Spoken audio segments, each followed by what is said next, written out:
Faster than a speeding bullet. More powerful than a locomotive. Able to leap tall buildings at a single bound. Look, up in the sky. It's a bird. It's a plane. It's Superman. Kellogg's Pep. P-E-P, Pep. Kellogg's Pep, the Sunshine Cereal, presents The Adventures of Superman.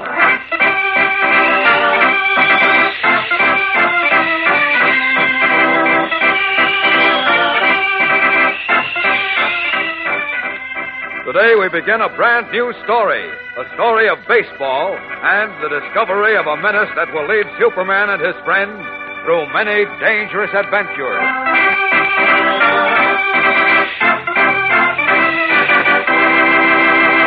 Hello there, gang. This is your pal Dan McCullough. Say, have you heard about the 18-carat breakfast dish that sparkles with sunny cheerfulness? It's Kellogg's Pep, the Sunshine Cereal. Yes, sir, Pep sure is a jewel of a treat, so sunny and golden you can hardly wait to start eating. That tender crispness gives you the old come-on, too. And when you do pitch in, what a flavor. A catchy flavor. A sunny golden toasted flavor. A top-notch royal flavor that your appetite can really latch on to. Believe me, gang, Kellogg's Pep sure is on the sunbeam when it comes to teasing your taste. Why, you wouldn't think of stopping until you've polished your bowl clean as a whistle, which is always a smart idea because Pep is good for you. And nowadays, it's particularly smart because the cereal grains have been picked out to help give good nourishment to fellows and girls overseas. So, gang, get hep to Kellogg's Pep. When Mom brings Pep home from the grocer's, make sure there's no waste at your house. If you pour your own Pep, pour it carefully and eat up every bit you pour out. Pass the word along to the rest of your family, too. Remember, eat all your Pep. Don't waste it. And now, the adventures of Superman. It is late afternoon. Superman and his guise of Clark Kent, the mild-mannered reporter, is in a taxicab en route to cover an important newspaper story. He is accompanied by cub reporter Jimmy Olsen, who, as manager of the Unity House baseball team, has been given permission to leave the office early in order to attend practice. Listen. We won our last two games while you were out of town, Mr. Kent. Oh, fine. And if we win tomorrow, we'll be in the finals for the boys' championship in Metropolis. Hey, that's great, Jim. Sounds like you're a top-notch manager. Oh, no. Any manager could win with Tommy Lee on his team. Who? Tommy Lee, our pitcher. Boy, he's got everything. Speed, sweet curve, change of pace. He's terrific. Wait a minute. Last time you were telling me about the team, your pitcher was a boy named Riggs, wasn't he? Oh, yeah, Chuck Riggs. That was before Tommy Lee moved into the neighborhood and joined Unity House. Oh? When Tommy showed us how he could throw that old baseball, Chuck had to move over. Oh, it was kind of tough on Chuck, wasn't it? Yeah, I guess so. But if Tommy's a better pitcher, he deserves the job, doesn't he? Oh, yes, of course. All other things being equal. What do you mean? Well, I mean, baseball is a team game, Jim. To be a good team, all the players must be willing to work together. That's what teamwork means. Oh, Tommy cooperates. He's a swell kid. Everybody likes him. That is, everybody did like him until... Until what? Well, I don't like to say it, but Chuck Riggs is a bit of a sorehead. He didn't like getting moved down to number 2 pitcher, and... Well, he's been trying to turn some of the guys against Tommy. I've had to crack down on him a couple of times. Oh? Oh, but I can handle him, though. Hey, we're coming to the Unity House ball field. Stop at the next corner, please, driver. You're coming to the game tomorrow, aren't you, Mr. Kent? You bet. I'll be there with bells on. Swell. Well, here's where I leave you. Thanks for the ride. Oh, you're welcome, Jim. Good luck.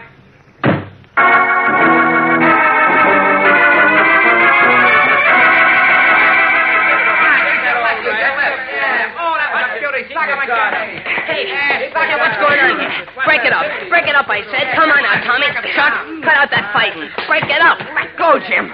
I'm going to fix this guy. That's what you think. I said lay off, Chuck. You too, Tommy. Now, what's this all about? Tommy was asking for a poke on the nose. You mean you were? You've been trying to pick a fight with me ever since I got on the team. You're a liar. Don't call me a liar. Cut it out, both of you. Muggs. Yeah, Jim? I thought you were in charge of the team when I wasn't here. Is this the way you run things? They were belting each other before I could stop them. What were they fighting about? Oh, Chuck was riding Tommy all afternoon. I was not. You be quiet, Chuck. Go on, Muggs. Well, when Tommy said Chuck called him a dirty name, and they went at it. What did he call you, Tommy? What's the difference? I can take care of myself. I didn't call him nothing, that dirty... Skip it. Now, look, Chuck. You've been acting like a sorehead ever since Tommy got to be our number one pitcher. Now, wait a minute. I didn't start this fight. I didn't say you did, but I'm telling you this for the last time. This is a ball club, and everybody on it has got to work together. The guy who won't cooperate gets fired off the team. You get that? What are you picking on me for? Tell her to Tommy. That goes for everybody. There's going to be no more fighting around here. Got an important game tomorrow, and everybody's got to pull together. You understand? Yeah. Well, okay. Batting practice now, so up to the cage. You pitch, Tommy. Okay, Jim. Come on, everybody, hustle. Up on your toes. Let's play ball.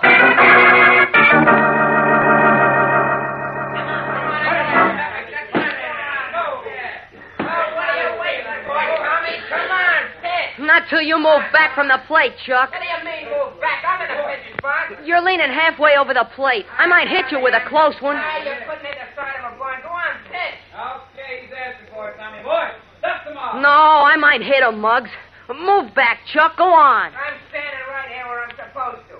Why don't you admit you're just afraid I'll knock the ball over the fence and make you look bad, you yellow punk? Why, you... Hold it, Tommy. Didn't you hear me say there wasn't going to be any more fighting? Yeah. I'm sorry, Jim. But look how he's crowding the plate.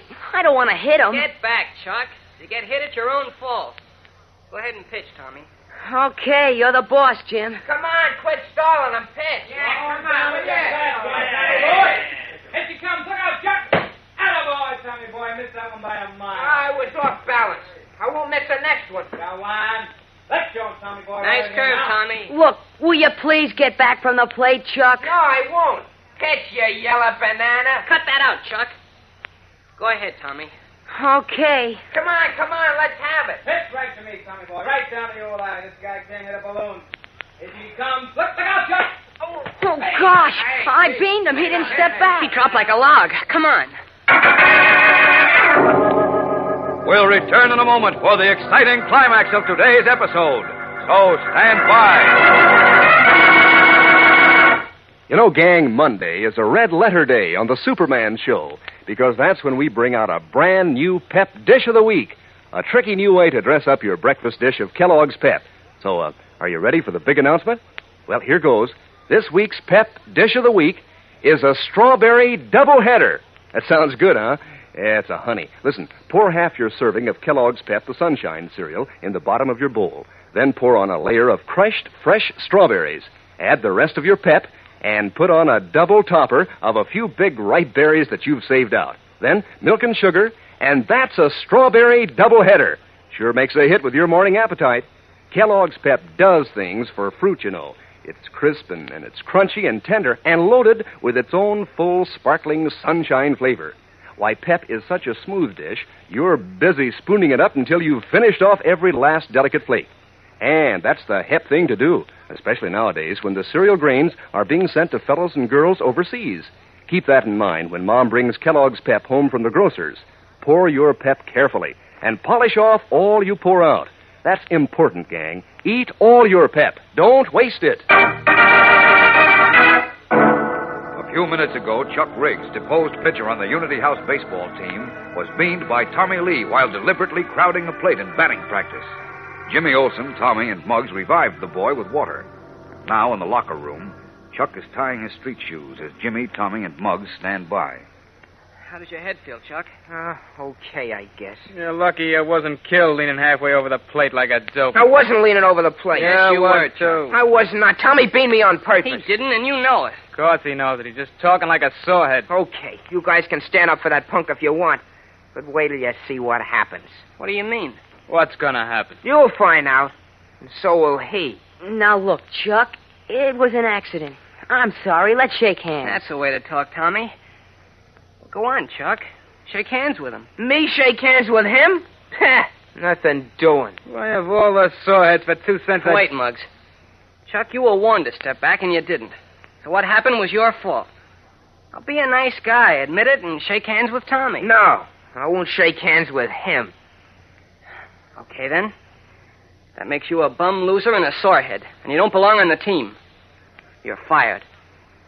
Okay, I'm fired. But I'll get you for this, Jim Olsen. And I'll get Tommy, too. You'll see.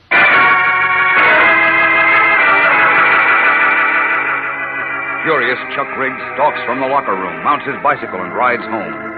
As he dismounts at the small garage behind his house, he is met by his uncle, a tall, powerfully built man who regards him sharply. What's the matter with you, Chuck? Oh, me? Oh, Nothing, Uncle Matt. nothing. And what's that big lump doing on your forehead? Were you fighting? No, sir. Don't lie to me, Chuck. I'm not lying. A kid beat me with a baseball. Beamed you? Who did it? Oh, just one of the kids on the team. It was an accident, I guess. You guess. Well, I guess I was kind of crowding the plate in batting practice. I was pretty sore at this kid, Tommy Lee, because he beat me out for number one pitcher on the Wait team. a minute. What's the kid's name? Lee. Tommy Lee. He's a pretty good pitcher. Did this Lee kid just move into the neighborhood about a month ago? That's right. You know him? Well, if he's the one I think he is, his father just got appointed to the health department as a bacteriologist. I don't know what that is, but the new mayor just did appoint him to the health department. Oh. I heard Tommy telling Jim Olsen and Muggs about it. Yeah, he's the one then. Say, this works out just fine. What does, Uncle Matt? This Lee boy beating you with a baseball gives me just the angle I've been looking for. Now look, Chuck, and listen carefully. Huh? This kid deliberately hit you on the head with a baseball, see? He was trying to kill you. No, he wasn't. I told you how it happened. He was trying to kill you, I say. I know this boy, and I know his father. They're bad. Gee whiz, Uncle Now, Matt. you listen to what I say. They're dangerous, Chuck, these people. Unless we do something about this now, they'll go even further than beating you just the next time. Gosh, why? Oh. Tommy already got my position on the team. He don't want Now, nothing you else. listen to me, Chuck, and remember what I have to say. When Tommy Lee beamed you today, it wasn't any accident. He did it on purpose, do you understand? Well, gee, I didn't think so, but maybe... He did it on purpose, I tell you. He was afraid you'd win back your position on the team, so he wanted to get you out of the way. Now, you remember that. Okay, Uncle Matt. Yes, now one other thing. There's Jim Olsen you mentioned. Didn't you tell me he was the manager of the Unity House team? Uh-huh. Yeah. He made you second-string pitcher and then stood up for Tommy Lee against you. Yeah, he's been on Tommy's side ever since he came out for the team. Okay. We'll take care of him, too. Take care of him? What do you mean, Uncle Now, Matt? don't ask questions, Chuck. Go in and eat your supper. And you and I are going someplace. Yeah? Where? To a place where no boy has ever been before. A meeting of real Americans who know how to take care of these Tommy Lees and others like them. Now, go ahead and eat your supper. And look, don't say anything to your mother, because this is going to be a secret meeting. Now, hurry. We've got important work to do tonight. Strangely uneasy, Chuck Riggs looks up at the tall, powerful figure of his uncle, whose eyes blaze with an evil fire the boy has never noticed in them before. What is the secret meeting to which Matt Riggs is taking the boy? What is behind his insistence that Tommy Lee had purposely beamed Chuck? Evil, subversive forces are set to work against Jim Olsen and Tommy Lee tomorrow. So don't miss the next episode in our thrilling new story, fellows and girls. Tune in tomorrow, same time, same station. And remember, for breakfast, it's Kellogg's Pep.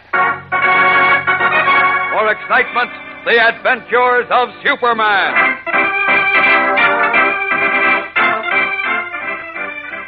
Superman is a copyrighted feature appearing in Superman DC comic magazines and is brought to you Monday through Friday at this same time by Kellogg's Pep, the Sunshine Cereal.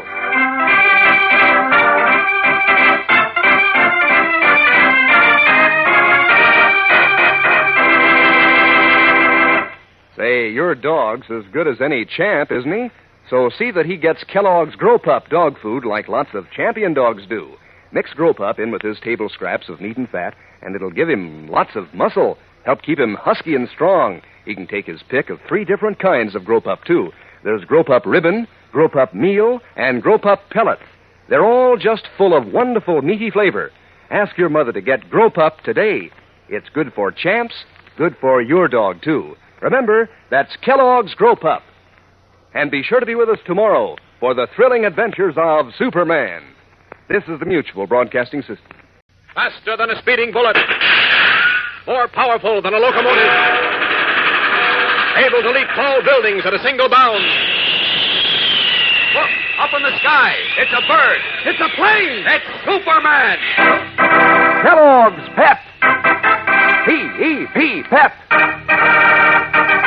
Kellogg's Pep, the Sunshine Cereal, presents The Adventures of Superman.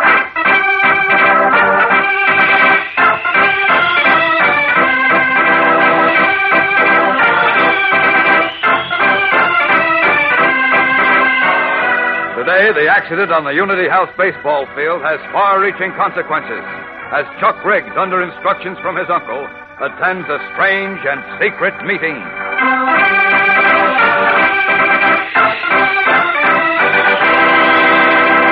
Hello there, gang. This is your pal Dan McCullough. You know, this week's Pep Dish of the Week is sure hitting a lot of home runs for a lot of appetites. Makes breakfast a big league affair. It's a strawberry doubleheader, right in tune with the times and your taste. Here's the idea. You put half your regular serving of Kellogg's Pep, the Sunshine cereal, in the bottom of your bowl. Then a juicy layer of crushed fresh strawberries. Finish off with more Pep and a few plump berries that you've saved out. Add milk and sugar and pitch into your strawberry doubleheader. What a team. Fine ripe berries sandwiched between layers of Kellogg's Pep. A pennant winner, believe me, because Pep is crisp and tender and light. Pep is loaded with that sparkling sunshine flavor that gives your appetite the old come on. Why, Kellogg's Pep always tastes so terrific, you don't waste any time finishing off every spoonful in your bowl. Now, that helps avoid wasting cereal, you know, which is particularly important these days when the cereal grains are being sent to fellows and girls all around the world. So, gang, when Mom brings Kellogg's Pep home from the grocer's, keep this in mind. It's easy, and it's important nowadays to eat all your Pep. Don't waste it. And now, the adventures of Superman. Bad feeling between two boys on the Unity House baseball team has resulted in a threat of serious trouble for manager Jimmy Olsen and young Tommy Lee. Jealous because Tommy had supplanted him as number one pitcher, a boy named Chuck Riggs heckled him in batting practice, and when crowding the plate, was accidentally struck in the head. That evening, Chuck told his Uncle Matt what had happened, and was surprised to hear his uncle insist that Tommy had beamed him deliberately. Playing on the boy's bitterness, Matt Riggs coached him in what he was to say at a certain secret meeting that night. And as we continue now, Matt is driving his nephew high into the dark, wooded hills above Metropolis. Listen. Look, where are we going, Uncle Matt? I told you, to a secret meeting. What kind of a meeting? You'll find out when we get there. But remember, you're not to breathe a word of what you see or hear to anyone. Not to anyone, do you understand? Yeah, sure, but what's all right, now don't ask any more questions. This is important to me, so remember, Chuck. That boy, Tommy Lee, deliberately beamed you today. He wanted to kill you. Gee, I don't know, Uncle Matt. It might have been an accident. You know, I was crowding the plate. Would you get that stuff out of your head? It wasn't an accident. He did it on purpose. He's afraid you'd win back your position on the team, so he wanted to get you out of the way, don't you see? You really think he did? I know he did. Now, remember what I told you. Answer all my questions correctly, and we'll fix him plenty good. Carefully drilling his nephew to make him believe the false version of the baseball accident, Matt Riggs drives to the top of a hill, then turns down a rutted, weed-grown road which winds between the trees. Suddenly, they come into an opening, and as the car stops, Chuck gasps at the strange scene before him. In a glade, casting weird shadows over the nearby hills and lighting the sky above, burns a huge wooden cross. Before it kneel 100 men clothed in long robes. Pointed hoods, slit only at the eyes, cover their heads and faces, and a low guttural chant issues harshly from their hidden lips, sending an uneasy chill through Chuck's blood. While the boy looks about him at the fearsome sight, Matt Riggs dons a robe and hood on which a pale blue scorpion is embroidered. Then, followed by Chuck, he approaches the kneeling hooded band, a strangely barbaric company in the dancing light of the flaming cross. Gosh, who are all these guys, Uncle Matt? And why are you wearing the sheets and hoods? We're the clan of the Fiery Cross, Chuck. The clan of the Fiery Cross? Right. We're a great secret society pledged to purify America. America for 100% Americans only. One race, one religion, one color. I don't get it. America's got all kinds of religions and colors. When we get through, there'll only be one. Only one? But the Constitution says all Americans have the same rights and privileges. Constitution. We'll change that. Now be quiet. Be quiet until I call on you. Attention, brothers. All hail the Grand Scorpion. Brothers, in the clan of the Fiery Cross, supreme authority vested by me as Grand Scorpion, I hereby call this secret session open. Arise now, and by the light of the flaming symbol of our creed, make the sign of fealty to our sacred vows. Rising to their feet, the robed and hooded figures solemnly place their right hands over their hearts. The crossing the first two fingers of their left hands, extend them toward the burning wooden cross. As under their breaths, they repeat the anti-democratic oath of the Klan. Brothers, as your leader, I felt it my duty to call this special secret meeting tonight because of something of terrific importance to all of us that took place today. Something proving that our sworn enemies have risen against us. That they have already struck the first blow and are preparing to strike more blows at real Americans through our children. Here beside me stands a fatherless American boy who is today the first victim of our sworn enemies. Today an attempt was made by vermin, filthy scum, who have moved into our community on the life of this American boy. Now wait, brothers, wait and listen. I want you to hear this terrible story from this unfortunate young victim's own lips. Okay, Chick. Now you tell him the story, and tell it just the way I told you to. Make no mistakes, you understand? Well, I used to be the pitcher on the Unity House baseball team, and I was fired from that position when a new guy joined up. Yeah. And tell us about this boy, Chuck. Is he like us Americans? No, sir. Could he ever be like us Americans? No, sir. Are his family Americans? Well, they're citizens, but... Yeah, answer the question. Are they good 100% Americans? No, sir. No. Now go on with your story. What happened today? Well, we had team practice today, and I was up at bat. This kid was pitching, and he deliberately threw a fast ball and beamed me. Tell us how you know this attempt to kill you with a pitched ball was deliberate, Chuck. Well, he said he'd get me because he wanted to make sure he'd keep the pitching spot, And what else? And because when he won the boys' league championship game, why, it'd give his kind of people a sort of weapon to use against American folks like us. Good work, Chuck. You did swell. Well, did you hear that, brothers in the Klan? That young whelp who is not a true American, who can never be a true American, tried to kill this fatherless American boy. And why? Because he has been schooled by his kind and their foreign sympathizers to strike against our plans for a pure, clean America. An American free from mixed races, mixed colors, and mixed religions. Are we going to stand idly by and see this scum weasel their way into our neighborhoods and our jobs? Are we going to stand by and watch their striking at our children and yours and mine? No, indeed, we strike back, and the time is now. So get set for action. The fiery cross burns tonight. Heart hammering with fear, Chuck Riggs begins to feel the icy fingers of doubt creeping up his spine as he watches the fanatical fury aroused in the hooded men by his Uncle Matt against what he knows to be a family innocent of offense. But he is powerless to stop the frenzied Klan's first act of blood-chilling violence, scheduled to take place that night. The following morning, Jim Olsen is alone in the Unity House locker room when Tommy Lee enters, his face wan and drawn. Oh, hiya, Tommy. You're late for practice. Hurry up and get into your uniform. No, Jim. I'm quitting the team. What? Oh, now look, Tommy. You can't do this to us. Why, we need you. Why, your pitching is the mainstay of the team. We'd fall apart without you. It's swell of you to say that, Oh, but... I mean it. Gotta have you for today's game. It's the playoff in the semifinals. Well, look, you know I'm not just doing this to let you and the other fellas down. It's just that... Well, I guess I might as well tell you. Last night, a burning cross was planted on our front lawn by a bunch of men wearing hoods and gowns. What?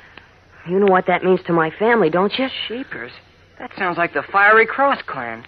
But why you and your family? If you don't know, Jim, I can't tell you. I know how I can find out. Look, you go home and sit tight, Tommy. I'm going to see Mr. Kent and tell him about this. And right away. I'll see you later.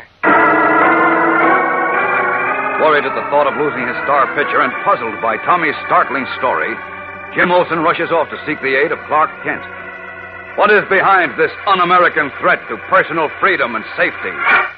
We'll know more in a moment, so stand by for the startling climax of today's episode. Say there, what's the lowdown on breakfast at your house? Do you eat the solid sort of meal that helps start your day in high? Well, here's the dope about a breakfast dish that'll tease your appetite so you'll want to eat hearty. It's Kellogg's Pep, the Sunshine cereal, as terrific a treat as you'd ever hope to taste. Now, that Sunshine business is no fooling, you know. Pep fairly sparkles with sunny, golden toasted flavor. It even looks sunny and golden in the dish. And when you start to spoon it up, what a come-on you get. Your appetite sure wakes up smiling. Yes, sir, you can latch onto those crisp, tender flakes of Kellogg's Pep. And you get the good out of Pep's hearty whole wheat nourishment plus. So eat it all up, gang. Polish off your morning dish of Kellogg's Pep clean as a whistle. Because that's one way to keep from wasting it. And waste is particularly bad nowadays when we're sending the cereal grains to help give good nourishment to fellows and girls overseas. Think of that when Mom brings Kellogg's Pep home from the grocer's. Handle the package carefully if you pour your own Pep. And say, keep an eye on your younger brothers and sisters, too. You're on the beam if you eat all your Pep. Don't waste it. Alarmed when his star pitcher, Tommy Lee, told him he must quit the team because of a flaming cross, the terrifying warning symbol of the Fiery Cross clan that was placed on the Lee lawn last night, Jim Olsen rushed to the Daily Planet, where we find him now discussing the outrageous incident with Clark Kent. I didn't know the Fiery Cross clan was even organized in Metropolis, Mr. Kent. Neither did I, Jim. This is very bad news. And how? Another thing that gets me is why they're picking on Tommy Lee and his family. Who are the Lees, Jim? Would I know them? I don't know, but I think you'd know about Tommy's father. Huh? He's the man who was just appointed city bacteriologist. Oh, he is, eh? Uh-huh. Do you know him? No, I don't, but I know now at least one reason why they've been singled out by that hooded mob. You do? Mm-hmm. I also know that they're in danger, Jim. Very great danger. Why? What did they do to... Oh, it isn't what they've done, it's what they are. Do you know where they live? Sure, but gee whiz, Mr. Kent, why... Come on. I'll answer your questions on the way, Jim. We've got to put a stop to this sort of thing before it goes any further. But before we do anything, we're going to have a talk with Tommy Lee. Let's go. Unaware that he, too, has been marked for the future vengeance of the hooded band by its leader, Matt Riggs, Jim Olsen hurries out after Clark Kent, still puzzled by the reason for the un-American attack on Tommy Lee's family. Why are these people the object of the vicious secret band's fanatical hatred? And what will happen to the Lees and to Jim Olsen if this grim, cowardly warning of intolerance is ignored? Tomorrow's episode is tense and exciting as Superman begins a fight against the most dangerous enemies to personal freedom and democracy in America. Tune in, same time, same station. Don't miss it. And remember, for breakfast, it's Kellogg's Pep. For excitement, the adventures of Superman. Superman is a copyrighted feature appearing in Superman DC comic magazines and is brought to you Monday through Friday at the same time by Kellogg's Pep, the Sunshine cereal.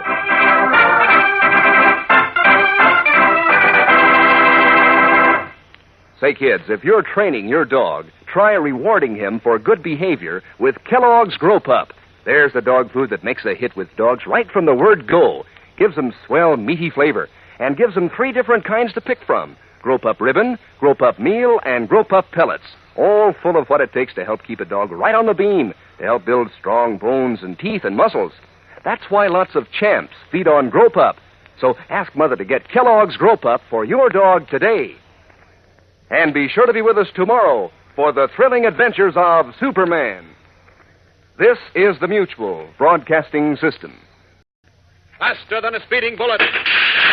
More powerful than a locomotive. Able to leap tall buildings at a single bound. Look, up in the sky. It's a bird. It's a plane. It's Superman. Kellogg's Pep. P-E-P, Pep. Kellogg's Pep, the Sunshine cereal, presents The Adventures of Superman.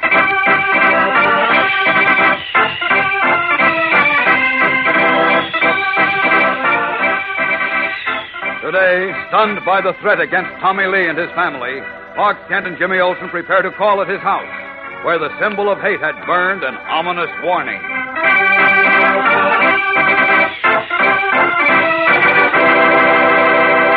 Hello there, gang. This is your pal Dan McCullough.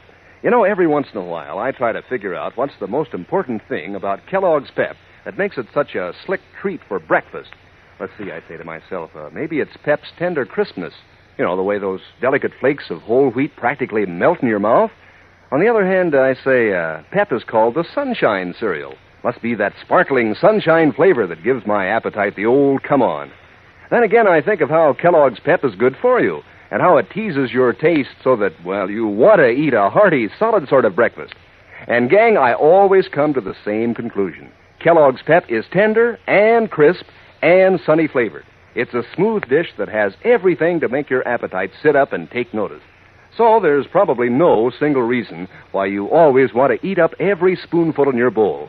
But here's a reason why that's a particularly smart idea nowadays. You wouldn't want to waste cereal when we're sending the cereal grains to fellows and girls overseas. So don't waste Kellogg's Pep when Mom brings it home from the grocer's. Pour it carefully and eat up every bit you pour out. That's a cinch, isn't it? Eat all your Pep. Don't waste it. And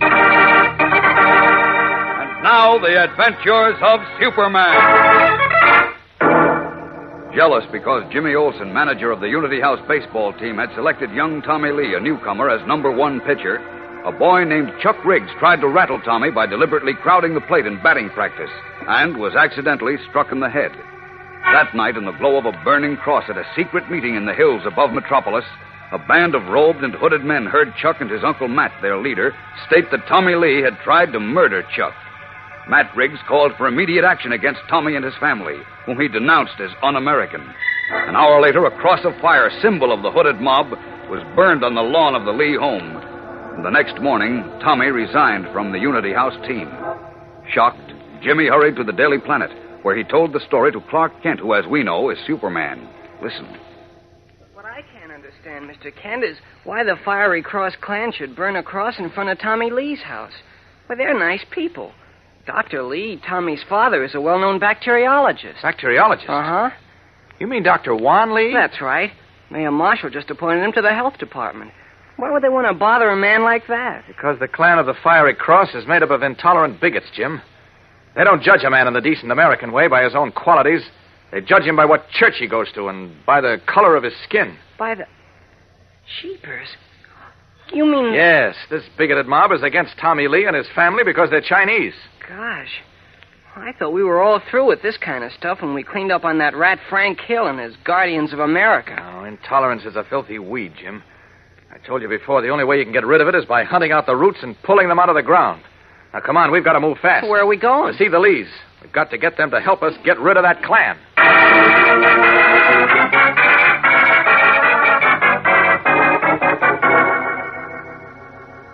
Hey, what goes on here, Tommy? Why all the packing? We're moving, Jim.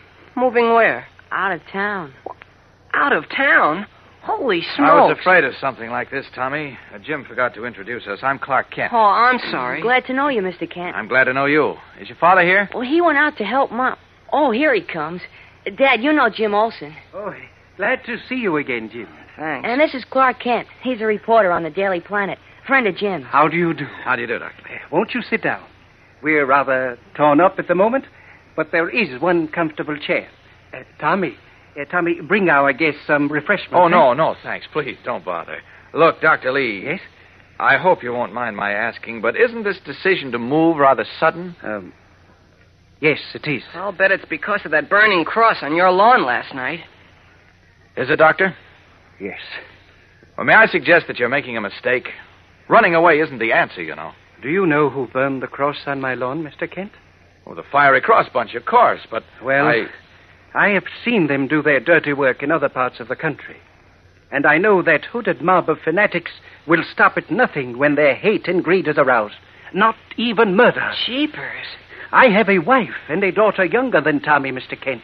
Would you have me leave them exposed to danger? No, of course not. But I think you'll endanger them more by knuckling under to that hate mob.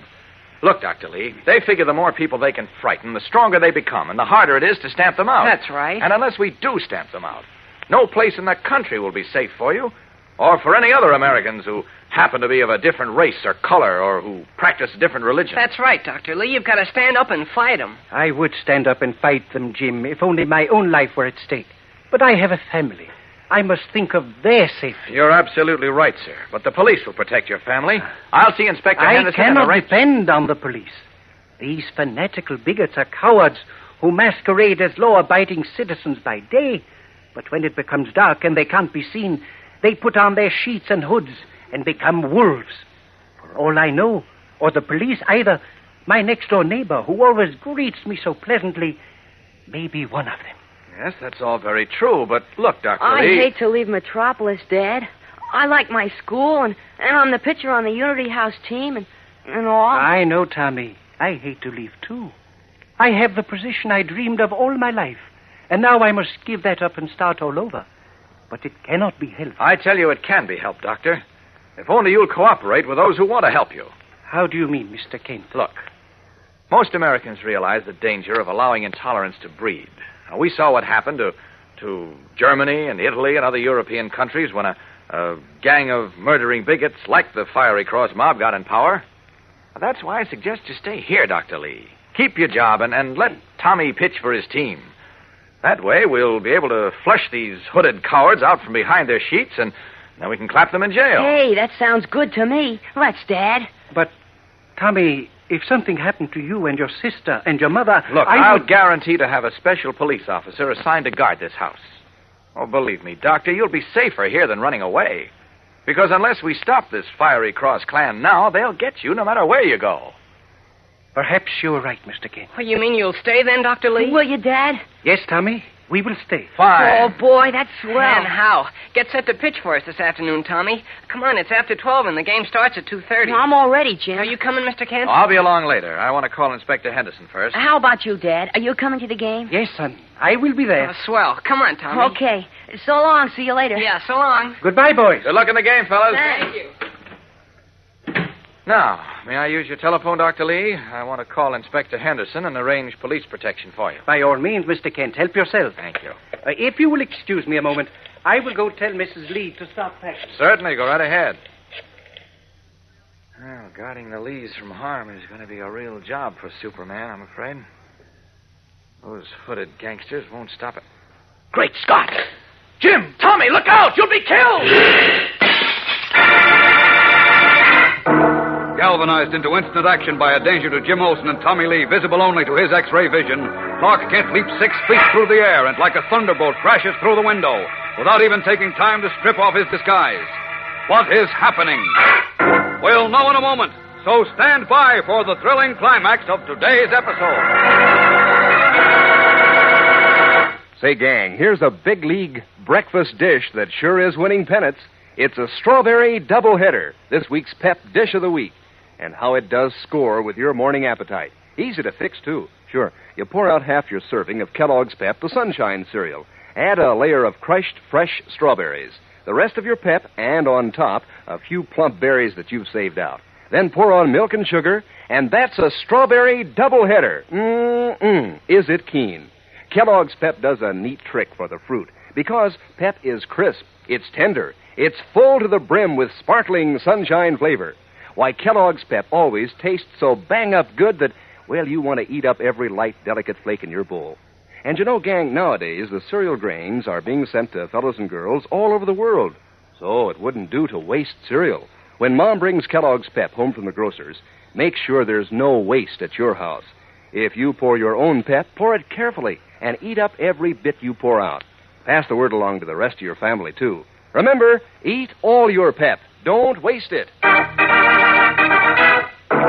As Clark Kent was dialing police headquarters in Dr. Lee's home, he suddenly shouted a warning, then hurled himself through the window and out to the sidewalk, where Jimmy Olsen and young Tommy Lee were about to mount Tommy's bicycle and ride to Unity House ball field. Now, Kent rushes toward them. Off that wheel, boys, fast! Hey, what's the idea, Mr. Look Kent? out! I'm going to wheel it away from the house. There it goes. Now, look, Mr. Kent. Stand back, Tommy! Gee whiz, what? Jeepers. Look at that. Why, the bike exploded. Good heavens, what happened, Tommy? There was a small bomb under the seat of Tommy's bicycle, Dr. Lee. Bomb? Yes, it was set so that if the boys had ridden off the curb to the street as they were starting to, that bomb would have gone off. Holy Leaping mackerel. But who put it there? Your guess is as good as mine, Doctor. But my hunch says that our friends in the robes and hoods wanted to make sure you'd understand their warning to get out. Yeah.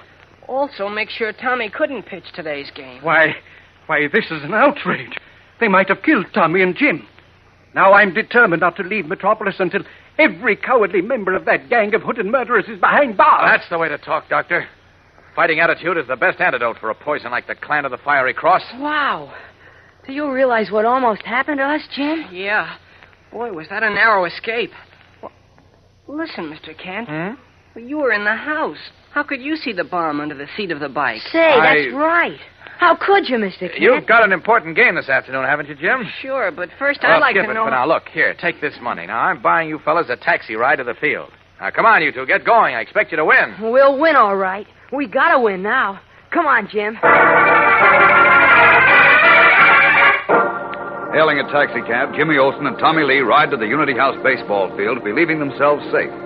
But within 5 minutes after they arrive, a man steps into a phone booth in a drugstore, carefully closes the door, and dials a number. A moment later, he is answered by Jack Barton, an officer in the clan of the Fiery Cross. Hello? Jack, this is Will. Something went wrong. What do you mean?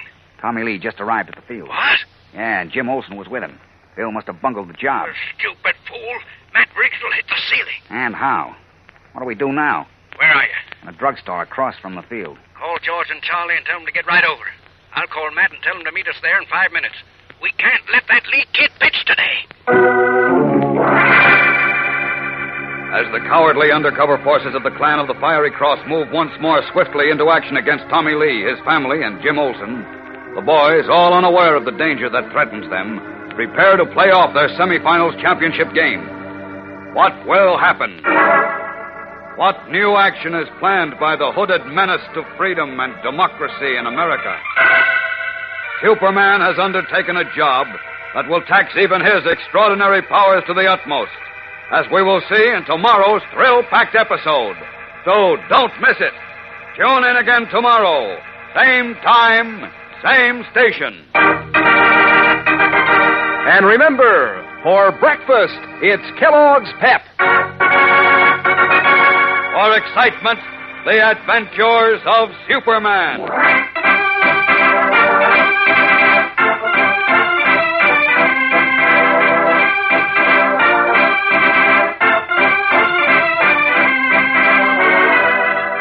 Superman is a copyrighted feature appearing in Superman DC comic magazines and is brought to you Monday through Friday at the same time by Kellogg's Pep, the Sunshine Cereal.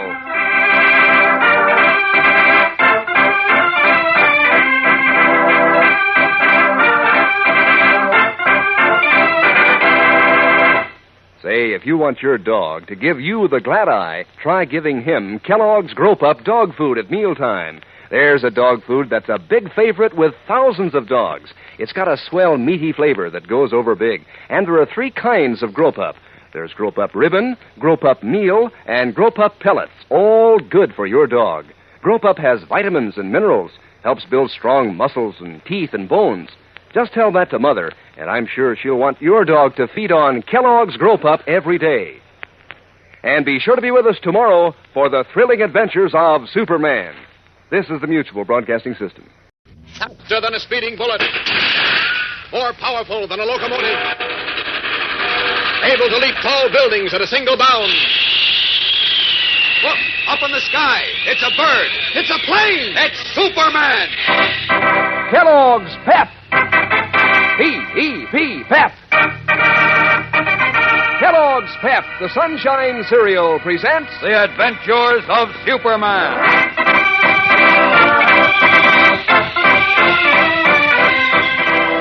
Today, as the Unity House baseball team warms up for its big game, the clan of the Fiery Cross plans a new attack on Tommy Lee, innocent victim of their hate and bigotry.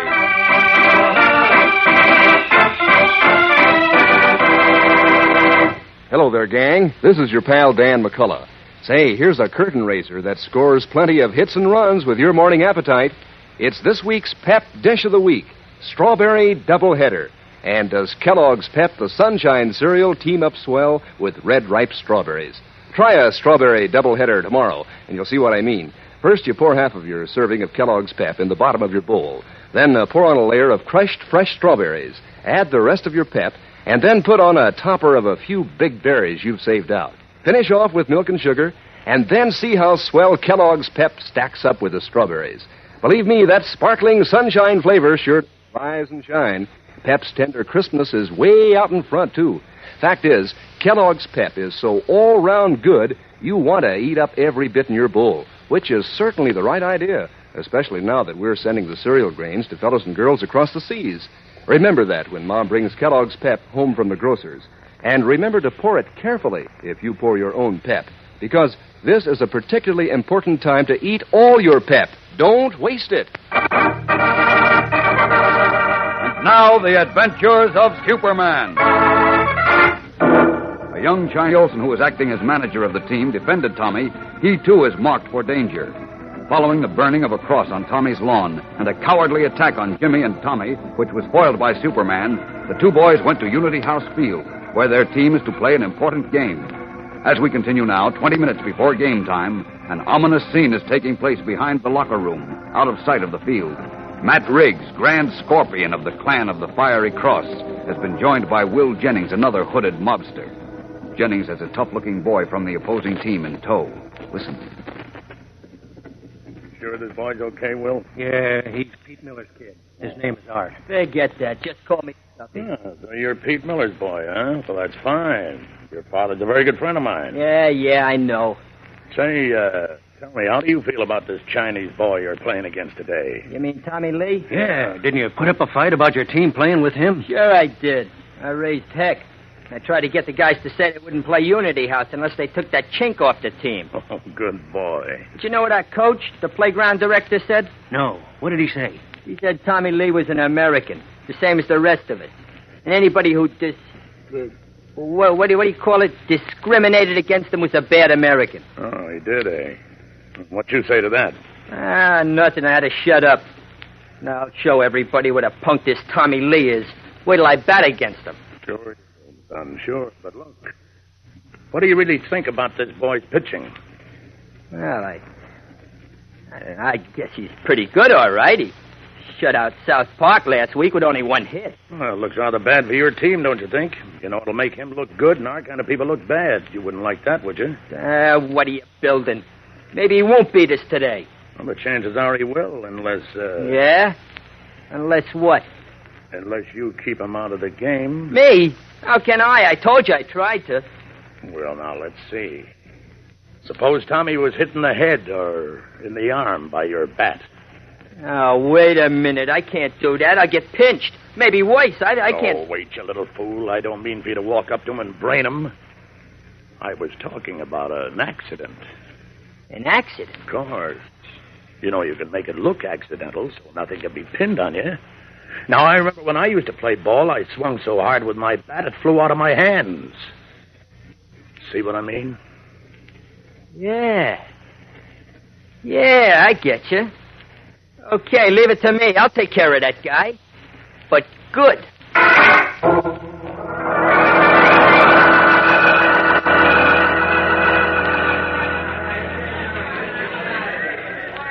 Hey, you got quite a big turnout for this game, Jim. Yeah, it's the semifinals playoff, that's why. Oh. Now all we have to do is win. How'd the team look in practice? Pretty sharp, Mr. Kent. How about Tommy Lee? Is he in good form? Oh, yes, sir. He's got all his stuff today. Good. Take a look. He's over there next to the batting cage, warming up with mugs. Oh, yeah. Gee, what a sweet curve that boy throws. Oh, you said it. Tommy's the best pitcher in the boys' league.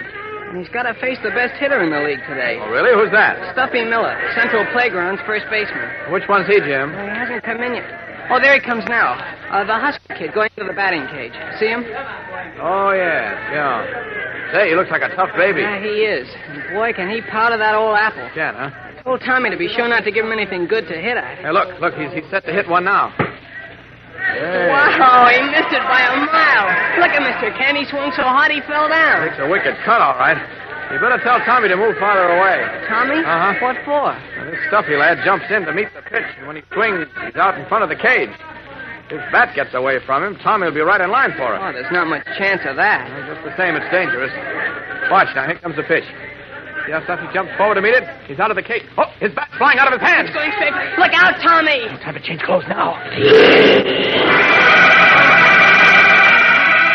As Stuffy's heavy bat flies at Tommy Lee, whose back is turned to the batting cage, Clark Kent goes into action. There is only a dark blur through the air as he streaks across the diamond with the speed of light, snatches the whirling bat as it is about to strike Tommy Lee's head, and carries it out of sight beyond the field. 2 minutes later, adjusting his hat and glasses, he emerges from the crowd around the diamond and rejoins the astonished Jimmy Olsen. Mr. Kent, What? Relax, Jim. Tommy wasn't hit. I know he wasn't, but you, what? What about me? Well, what happened to you? What do you mean? Well, you were right here beside me just a minute ago, and Well? then when the bat flew out of Stuffy's hands, you disappeared. I disappeared? Yeah, there was a kind of a blur through the air, and you just vanished. Umpire call, play ball. You better forget everything else now, Jim, and get working on your team. I want to see you win this game. Well, you just watch it. See you later. Okay.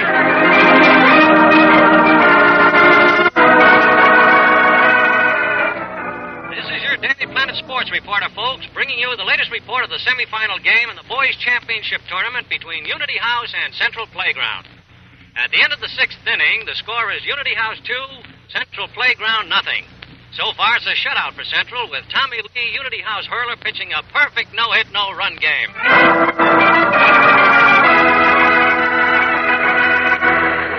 It's a home run. Atta boy, Muggs. Keep on going, boy. That makes it 3-0 in our favor, Mr. Kent. Uh-huh. All Tommy has to do is hold him 2 more innings, and we're in. I got my fingers crossed, Jim. This is your Daily Planet Sports reporter again to tell you that at the end of the 8th inning in the semifinal game between Unity House and Central Playground, the score is Unity House 3, Central Playground 1. Unity House pitcher Tommy Lee is pitching a bang-up game with 12 strikeouts so far, including Central's heaviest hitter, Stuffy Miller, who fanned out twice.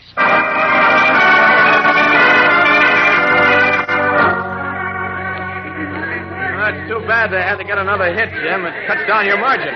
Yeah, but it's still 3-2 in our favor, Mr. Kent.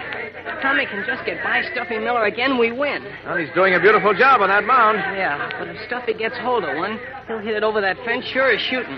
Then it's so long ball game for us. Well, here's hoping Tommy can whiff him again. Uh-oh.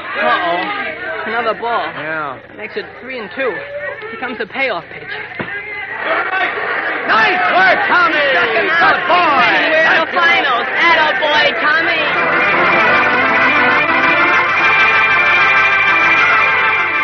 As the Unity House players rush to surround Tommy Lee and shake his hand, and the crowd cheers wildly, Matt Riggs and Will Jenkins, scowling darkly, push their way out of the field to the street.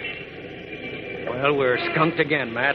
Now that chink kid, Tommy Lee, is the big hero around here. All the papers will probably print his picture with a story about how terrific he is. Don't you worry. We're going to give him something else to put in their dirty paper about that leak tomorrow. What do you mean? Call a special meeting of the Action Committee tonight in my garage. We fool around long enough with these chinks. Now we're going to take our gloves off. What does Matt Riggs mean? We'll know in a moment when we return for the startling climax of today's episode. So stand by. Say, if you want to see a really smooth dish, just cast your eyes on that bowl of Kellogg's Pep tomorrow morning. Is it sunny and golden? Is it crisp? Is it terrific? And believe me, gang, there's good eating ahead when Pep heads the breakfast menu. Every single flake is delicate and tender as a breeze. Every golden spoonful is brimming with sparkling sunshine flavor. Every serving of Kellogg's Pep is a royal sort of dish to make you want to eat hearty. Pep gives your nutrition quota a boost, too. Sure. Brings you solid whole wheat nourishment plus. So from any angle, seems like you're bound to go for Kellogg's Pep in a big way. You'll want to polish off every last spoonful in your bowl. And that's on the beam, you know, because the cereal grains have been picked out to help give good nourishment to fellows and girls all over the world. So keep on that sunbeam, gang. When Mom brings Pep, the sunshine cereal, home from the grocer's, make sure there's no waste. If you pour your own Pep, pour it carefully and eat up every bit you pour out. And say, keep watch on your younger brothers and sisters, too. Make it a habit to eat all your Pep. Don't waste it. It is 9:30 at night. The Riggs garage behind locked doors and shrouded windows. 12 men garbed in the robes and hoods of the clan of the Fiery Cross. Listen to the venomous, hate-scorched words of their grand scorpion, Matt Riggs. A single candle set on the floor creates weird, grotesque shadows of shapeless, hooded men and the elongated, waving arms of their robed leader. The time has come for action against these foreign scum who dare demand equal rights with Americans. Look what they've done already.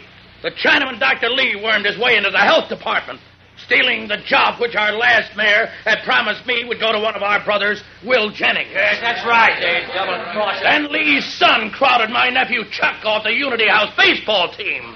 And to make sure he kept his job, he beamed Chuck yesterday, intending to kill him. Fine, Kane. Well, let's do something about it. And today, because the players of the opposing team were afraid this murderous young whelp, Tommy Lee, would beam them too, they lost the game. And now Tommy Lee, a chink, is cheered and written up in the papers as a hero. Down, White House. Down, White House. I'm telling you, the time has come for real action. We must show the Lees and all their kind that we mean business, that we intend to defend our homes and our families against them. Brothers, I propose that we go to the Lee house now and take that murderous boy, Tommy, and tar and feather him. Well, wait a minute, Matt. Suppose the kid dies. Oh, let him die. It'll teach them all a lesson. Well, what do you say, brothers? Are you with me? Good. Then get the truck out. The clan of the Fiery Cross acts tonight. Using vicious lies, Matt Riggs inflames his followers into an attack on the innocent Lee home and young Tommy. An attack which may mean murder. What will happen now? Twice Superman has saved Tommy Lee and Jimmy Olsen from the cowardly attacks of the two-footed beasts who hide behind sheets and hoods. But Superman has no knowledge of this new and vicious threat. How can he find out in time to act? Tomorrow's episode is tense with drama and excitement, so don't miss a minute of it. Tune in tomorrow, same time, same station. And remember, for breakfast, it's Kellogg's Pep. For excitement, the adventures of Superman. Superman is a copyrighted feature appearing in Superman DC comic magazines and is brought to you Monday through Friday at the same time by Kellogg's Pep, the Sunshine Cereal.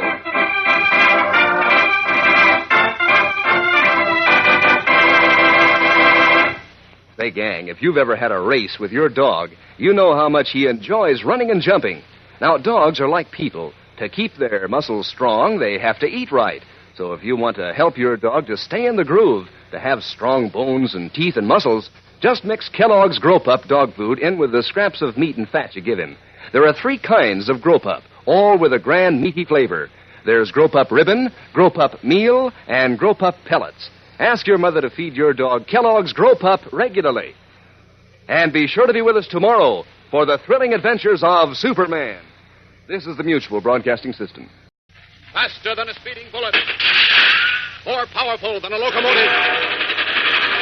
Able to leap tall buildings at a single bound. Look, up in the sky. It's a bird. It's a plane. It's Superman. Kellogg's Pep. P-E-P, Pep. Kellogg's Pep, the Sunshine Cereal, presents The Adventures of Superman.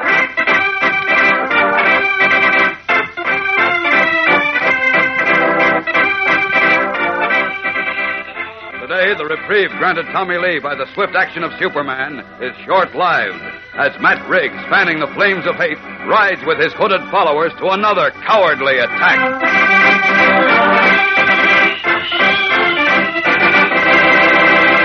Hello there, gang. This is your pal Dan McCullough. If you could line up all those tender flakes of Kellogg's Pep that are eaten every morning for breakfast, how far do you think that line would stretch? Way out beyond the horizon. Why, you bet your life.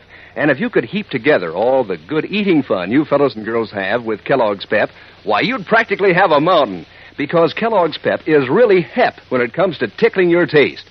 For one thing, it's loaded with sparkling sunshine flavor. A comeback for more flavor. And Pep is crisp, too, and light, and toasted golden brown. And Mom knows Kellogg's Pep is good for you. Sure, brings you solid whole wheat nourishment plus. That's nutrition for you in a neat form. Why, Pep tastes so terrifically good, you keep busy as anything until you've finished up every bit in your bowl. And that's one way to keep from wasting it, you know. And another way is to pour it out carefully. Because nobody wants to waste Pep when we're sending the cereal grains to fellows and girls overseas. So, gang, when Mom brings Kellogg's Pep home from the grocer's, make sure there's no waste at your house. Always eat all your Pep. Don't waste it. And now, the adventures of Superman. When Jimmy Olsen, as manager of the Unity House baseball team, selected a Chinese boy named Tommy Lee for his number 1 pitcher, he incurred the wrath of a band of intolerant bigots calling themselves the Clan of the Fiery Cross. The former pitcher, a boy named Chuck, was the nephew of Matt Riggs, Grand Scorpion of the clan, whose un-American credo is one race, one religion, one color. Seeing an opportunity to extend his campaign of intolerance, Riggs harangued his followers into a fury against the innocent Chinese family by persuading his jealous nephew to say that Tommy Lee had tried to kill him. Following 2 cowardly attacks on Tommy, which were foiled by Superman, Riggs decided to tar and feather the boy. As we continue now, 12 of the robed and hooded bigots are climbing into a canvas-covered truck in the yard behind Matt Riggs' house, just as Chuck rides his bicycle into the driveway. Not wanting to be seen, the boy wheels quickly under a tree, remaining undetected in the darkness. Listen. We'll kill those rotten chinks and all others like them, won't we, brothers? Yeah. Everybody set? Yeah, let's get the lead, kid. Okay, then here we go.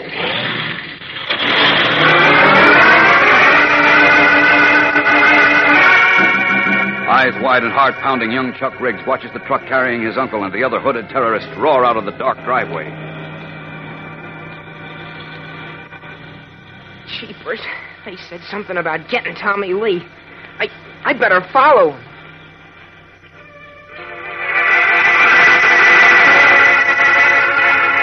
Pedaling as hard as he can, Chuck Riggs rides his bicycle out of the driveway just as the clan truck turns the corner. Then, his eyes fixed on its 2 winking red tail lights, he follows. Another turn, jouncing over the railroad tracks, and the truck comes to a stop, brakes squealing before a small, modest bungalow. Matt Riggs and his hooded Klansmen leap to the pavement, strike down a police officer who starts to challenge them, then stride across the tiny patch of lawn onto Tommy Lee's front porch. Just as Chuck skids into the vacant lot across the street and throws himself panting to the ground, Matt knocks heavily on the door of the little house. Open the door, Tommy Lee. Open it up and hurry up. Oh, holy That's smoke. the kid. Grab, boy. Come on, you dirty little Let me punk. go. Let me go. Will you? We'll let you go when we get done with you. Get your hands off me. What's going on here? Good heavens. Take your hands off my son. Take care of that silly foreigner, somebody. I'm not a foreigner. I'm an American. Let my son alone. Don't you touch him. Well, that takes care of the old man. Come on now. Bring the kid out of the truck. You murderers. What did you do to my father? He got off easy compared to what you're going to Let me get. go. Let go of me. Yeah, nice hot-coated tar and feathers. Throw him in that truck and gag him. Let me go. Help. In with you, you little yellow rat. Okay, Pratt. Okay, drive to the bend and step on it.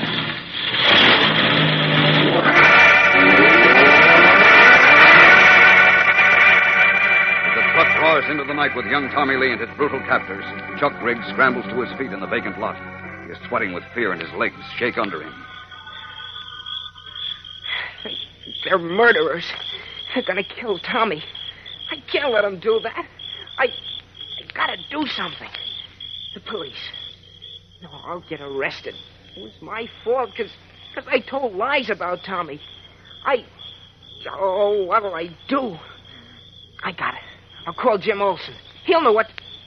No, he'll recognize my voice. But I gotta do something. I gotta. Oh, wait. I know. Yeah, this'll do it. I gotta get to a telephone, but fast. Leaping on his bicycle, Chuck rides furiously toward a lighted drugstore in the distance. A few minutes later, a sleepy night telegraph operator in the deserted Daily Planet City room yawns and reaches for the ringing telephone at his side.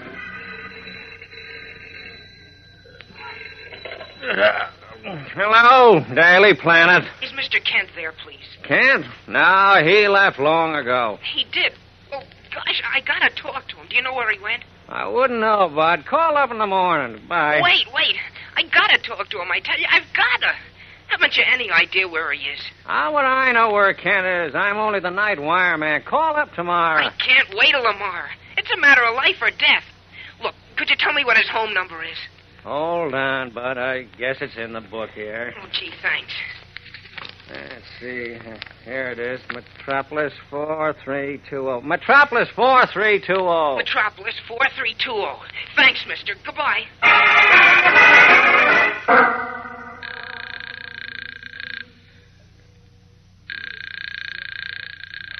Oh, Mr. Kent doesn't answer. Oh, jeepers, what'll I do? I just gotta talk to him. I've gotta tell him about Tommy before it's too late. Come on, Mr. Kent, answer your phone. Please answer.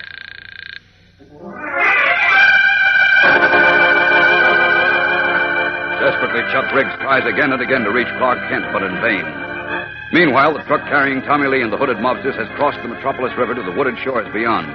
It is now lumbering down a narrow, little-used hill road whose shoulders drop away sharply into leafy darkness. Well, Kid's family will certainly beat it out of town after this, Matt. Yeah, think you can get me Lee's job in the health department then? Sure I can. Just leave it to me.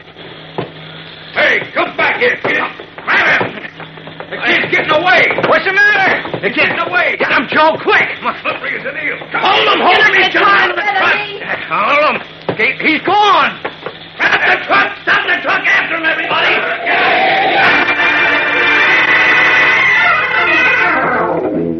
As the robed and hooded men stretch out in a long line and work their way slowly downhill through the thin woods, their victim, Tommy Lee, crouches behind a fallen log at the edge of the swift-running river.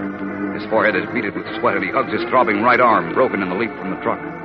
Locking his teeth to prevent his crying out in pain, his heart hammers wildly as he hears his relentless pursuers draw closer and closer. They're coming closer and closer. What'll I do?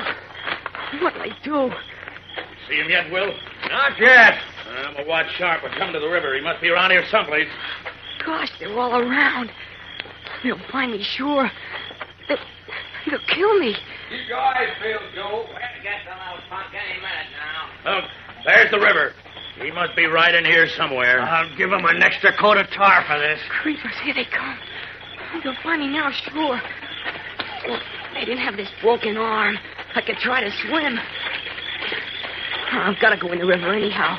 It's my only chance. Well, I guess this is curtains. But here goes. Will, what was that? What? Did you hear that big splash? Come on. Look, there he is. Where? In the river, don't you see? The current's taking him around the bend. Holy, come on, we gotta get him out. No, wait, let him alone. He won't last 5 minutes in those rapids. I know it, but we... The river's done our job, Will. Now we gotta get out of here fast. Okay, boys, everybody back the truck. Pausing only a moment to watch the swift current seize the painfully injured Tommy Lee and sweep him into the torrent of deep rushing water pouring around the bend, the robed and hooded clan, their murderous work done, turn and hurry up back through the woods to their truck. Meanwhile, several miles away in Metropolis, Chuck Riggs, suffering the pangs of conscience, is still in the drugstore telephone booth calling Clark Kent's telephone number over and over again. Keep ringing, operator. I've got to get Mr. Kent. I've got to.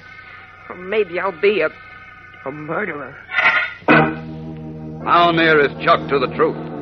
We'll know more in a moment when we return for the dramatic climax of today's episode. So stand by. Well, we're finishing up the 9th inning, gang. It's the last call for this week's Pep Dish of the Week. And what a score it's made. It's a strawberry doubleheader, you know.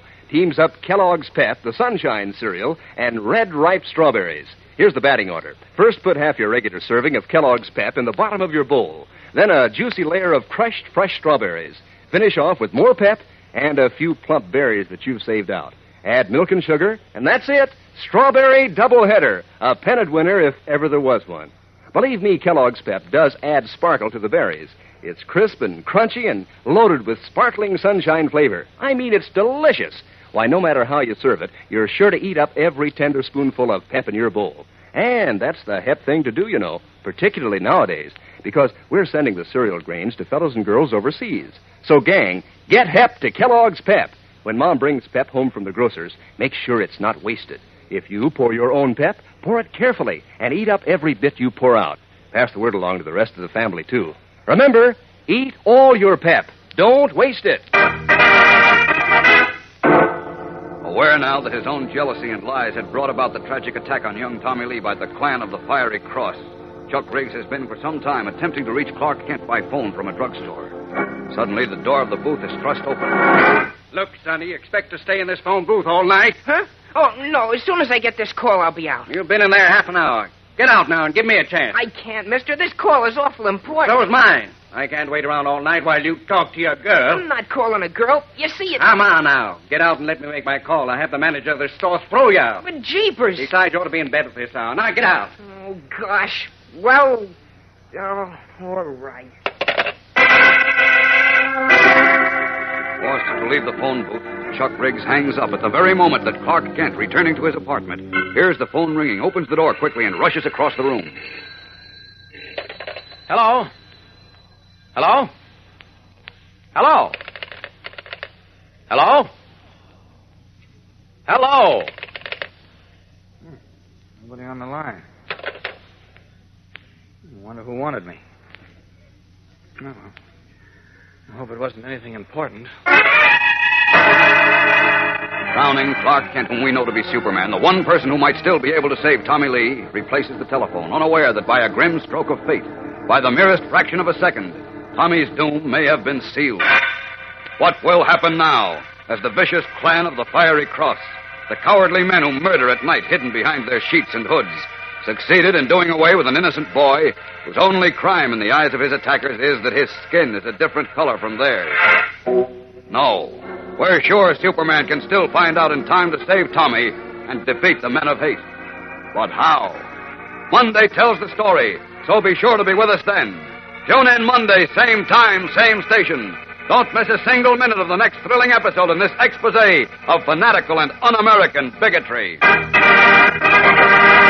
Say, gang, you know what fun it is to make your dog sit up and beg for something good to eat? Well, if you want to make sure your dog gets a good dinner that'll help keep him strong and husky, ask your mother to give him Kellogg's Grow Pup dog food. If you feed Grow Pup to your dog along with the scraps of meat and fat, he ought to get along just fine. That kind of eating will help give him strong bones and teeth and muscles. There's Grow Pup Ribbon, Grow Pup Meal, and Grow Pup Pellets. Just see which your dog likes best and ask Mother to feed it to him regularly. Remember, that's Kellogg's Grow Pup. And be sure to be with us on Monday for the thrilling adventures of Superman. This is the Mutual Broadcasting System. Faster than a speeding bullet. More powerful than a locomotive. Able to leap tall buildings at a single bound. Look, up in the sky. It's a bird. It's a plane. It's Superman. Kellogg's Pep. P-E-P, Pep. Kellogg's Pep, the Sunshine Cereal, presents The Adventures of Superman.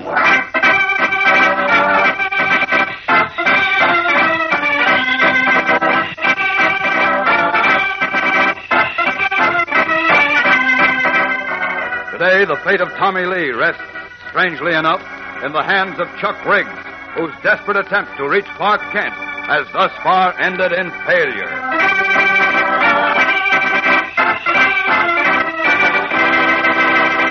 Hello there, gang. This is your pal Dan McCullough. Say, was breakfast on the beam at your house this morning? On the sunbeam, I mean, with Kellogg's Pep, the Sunshine Cereal. Pep is so golden delicious, it gives your appetite the old come on. Makes you want to eat the hearty sort of meal that helps start your day in high. Why, Kellogg's Pep looks irresistible, all toasted and crisp and tender. And when you sample that sunshine flavor, you settle down for a session of mighty nifty eating. You find out how those tender whole wheat flakes practically melt in your mouth, how that sunny flavor tickles your taste, how each spoonful of Kellogg's Pep is so good you won't want to stop until you've polished off every bit in your bowl. And you know, it's particularly important nowadays not to waste cereal, because we're sending the grains to fellows and girls overseas. So make sure you pour your Pep carefully, and make sure you do eat up every bit you pour out. And say, kind of keep an eye on your younger brothers and sisters, too. When Mom brings Kellogg's Pep home from the grocer's, make sure you eat all your Pep. Don't waste it.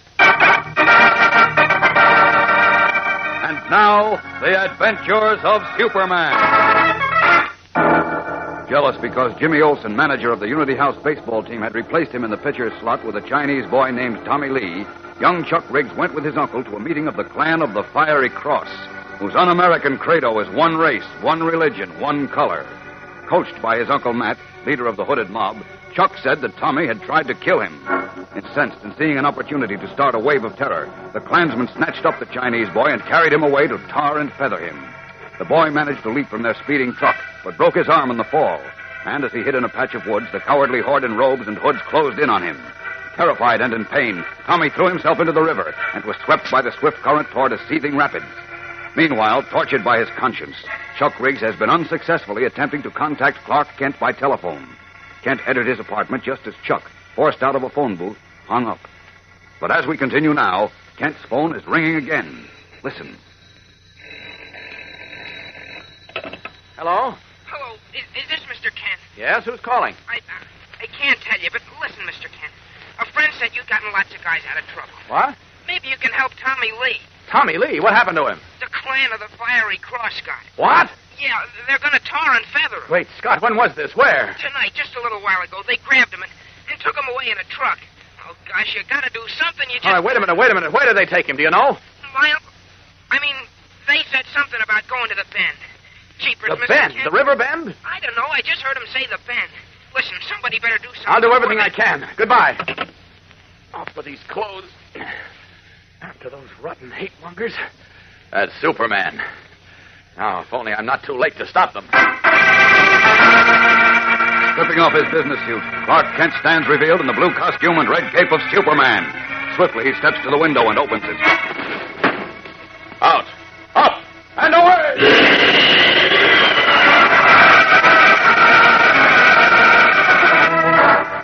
Leaping out into the night sky, Superman streaks across the great city, over the wide metropolis river into the low foothills, where a narrower, swifter running river tumbles down from the mountains, bends around a patch of woods, and rushes over a boiling rapids on its way to empty into Metropolis Harbor. Suddenly, the Man of Steel checks his rocket-like flight over the patch of woods in which young Tommy Lee had tried vainly to elude his hooded pursuers. There's the Bend, but I don't see Tommy or any Klansmen. Either I'm too late or... Wait a minute. What's that caught between those two rocks? That's Tommy, and the current is dragging him into the rapids. Down to him. Down! Tommy. Poor kid, he's unconscious. What's more, this arm is broken. He's in bad shape. Gotta get him to a hospital. Up, and away!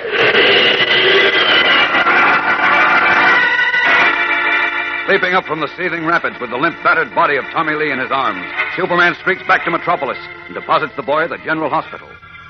A short time later, once more in his guise and garb of Clark Kent, he speaks to a hospital physician.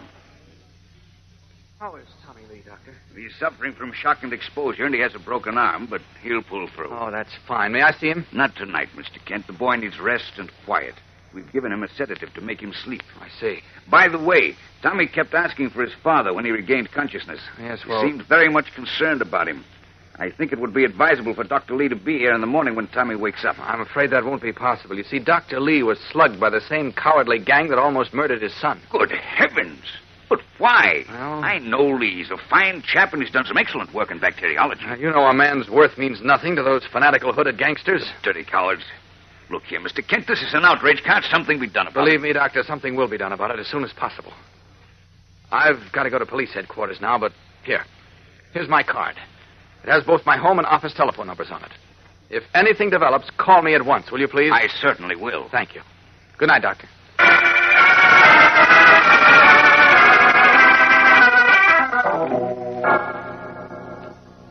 Now, what about it, Kent?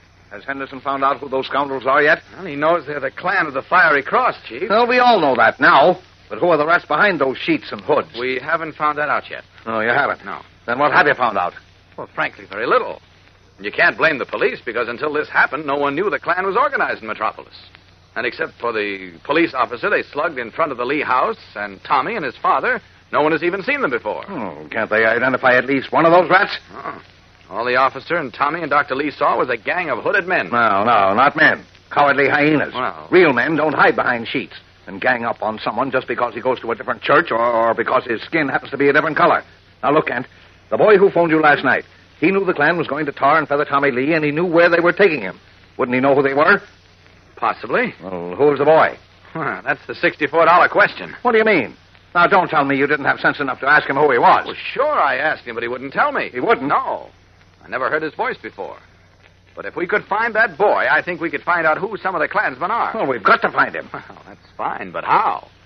Our only clue to him is his voice. We can't go around and pick up every boy in Metropolis and question him. No, but... Wait a minute, Chief. Wait a minute. I just thought of something. What? Let's run a front-page letter in the Daily Planet addressed to that boy, showing him that not only Tommy Lee, but he and every other boy in America who doesn't part his hair the way the Klan likes is in danger. We'll ask him to come to us, or to the police. You've got something there, Kent. But I'll go you one better. What? I'll run a letter addressed to everyone in Metropolis and offer a $1,000 reward to anyone who can reveal the identity of a single cowardly member of that rotten gang of hooded murderers. Good. Swell idea. I'll smoke those skunks out from behind their sheets, or my name isn't Perry White. Extra, Daily Planet wages war on clan of Fiery Crows. Offers big rewards. Read all about it.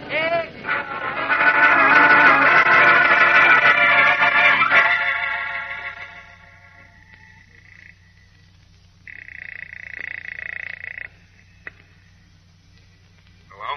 Will? Yeah. Matt Riggs. Did you see the Daily Planet? Yeah, just now. I don't like it, Matt. One of the brothers' kids or somebody else who knows who we are might be tempted by that reward. Yeah, we got to stop that rotten sheet from attacking us and get them to cut out that reward stuff, or they'll get in the way of our work. Right, but how can we? The Planet's a big newspaper. Oh, there's ways to handle it. Look, call the members of the Action Committee. Tell them to meet tonight in my garage as soon as it gets dark. You got that? Check. Okay, get going. Tonight we'll show that Daily Planet bunch they ain't big enough to stop the clan of the Fiery Cross. Replacing the telephone, Matt Riggs, Grand Scorpion of the clan of the Fiery Cross, sits staring into the half shadows of his library, his mad, slaty eyes cold and unwinking as those of a jungle beast. What plot is he hatching up against our friends on the Daily Planet? We'll return in a moment for the dramatic climax of today's episode, so stand by. Say, gang, lend an ear to this. Here's the inside dope about this week's new Pep Dish of the Week. And we're traveling all the way to Egypt for the name. You ready? Listen, this week, your nifty new breakfast combination is called Pep Pyramid. And here's how easy it is to make. You pile your serving of Kellogg's Pep, the Sunshine cereal, in your bowl in the shape of a pyramid. Around the base, scatter juicy red raspberries or some other fruit. Top with milk and sugar, and there's your Pep Pyramid. And believe me, gang, this is a dish to make history. You know, Kellogg's Pep always makes a history of good eating. Sure, every single flake is crisp and tender and full up with that catchy flavor. A sunny, full wheat flavor. A golden toasted flavor. A comeback for more flavor that keeps your spoon coming right back until you've finished off every bit in your bowl. And that's a good thing, you know, particularly nowadays when we're sending the cereal grains to fellows and girls overseas. You don't want to waste cereal. So keep that in mind when Mom brings Kellogg's Pep home from the grocer's. Pour your Pep carefully and eat up every bit you pour out. Remember, gang, eat all your Pep. Don't waste it. It is now late that same evening. Editor Perry White at the wheel of his car is driving Clark Kent and Jimmy Olsen out to his suburban home. Well, it looks as if so far that first-page letter in the Daily Planet was a washout. Don't give up hope yet, Jim. No, give it a chance. Gee whiz, the first edition came out at noon. Not one person's called up yet to give us the name of a Klansman. Well, we might get some calls tonight. I sure hope so. I want to get the guys who did that to Tommy Lee. Gosh, Mr. Kent, he darn near broke me up when I went to see him this afternoon. What do you mean, Jim?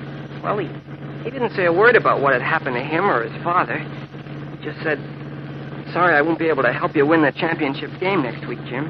What the truck, Chief? Here. Stop talking about Tommy. I get so sore I can't see where I'm driving. Well, I'm sore, too. That chance we've got to win next week without Tommy in the box. Well, what's happened is much more important than a ball game, Jim. Oh, sure, I know. I found out what hate mongers are like when we tangled with Frank Hill and his mob. Only it gets me so mad. What right is the Klan or anybody else to pick on a swell kid like Tommy Lee because his color is different? What business is it of theirs what color his skin is? None of their business, confound it. They're a bunch of ignorant fanatics. Chief, that car! Get over on your... Okay. That was close. Yeah, a little too close for comfort. You're not kidding.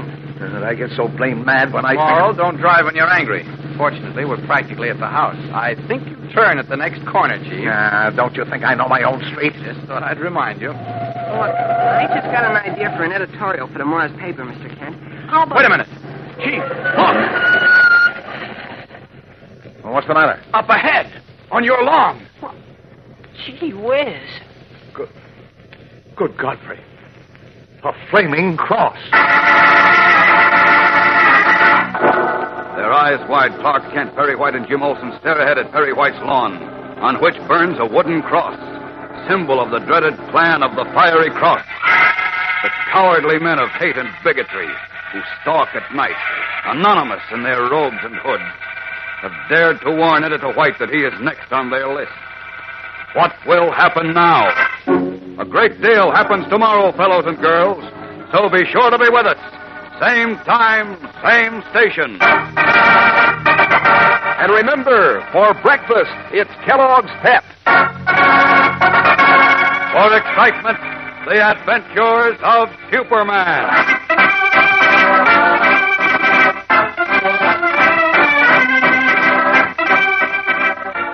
Superman is a copyrighted feature appearing in Superman DC comic magazines and is brought to you Monday through Friday at the same time by Kellogg's Pep, the Sunshine Cereal.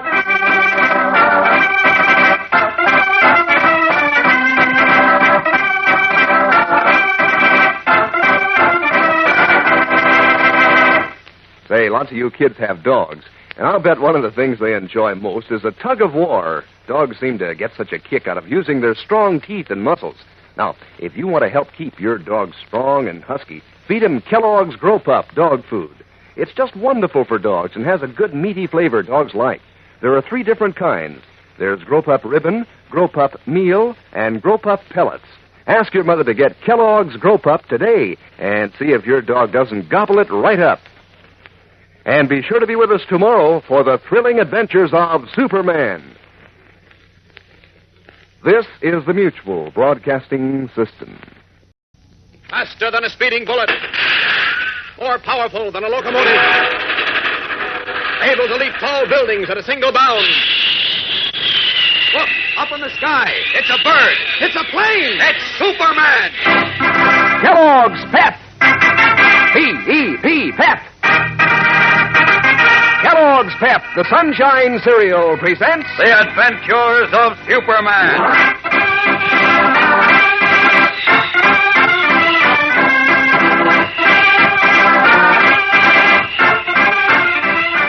Today, the Daily Planet's attack on the clan of the Fiery Cross has brought their vengeance down on Perry White, and the symbol of hatred burns again, this time at the door of the gray-haired editor.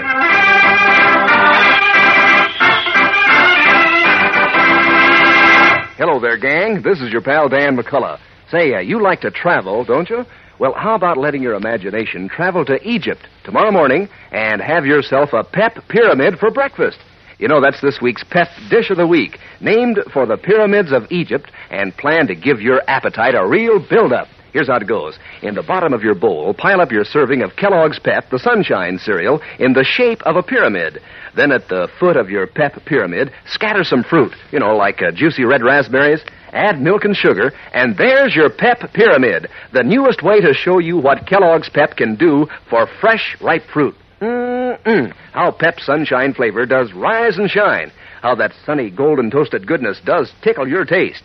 Why, Kellogg's Pep is so good, you'll be busy eating until you've finished off every last bit in your bowl, which is the smart thing to do, especially nowadays when we're sending the cereal grains to fellows and girls overseas. Remember that when Mom brings Kellogg's Pep home from the grocer's. Don't waste it. If you pour your own Pep, pour it carefully and eat up every bit you pour out. That's important, gang. Eat all your Pep. Don't waste it. And now, the adventures of Superman.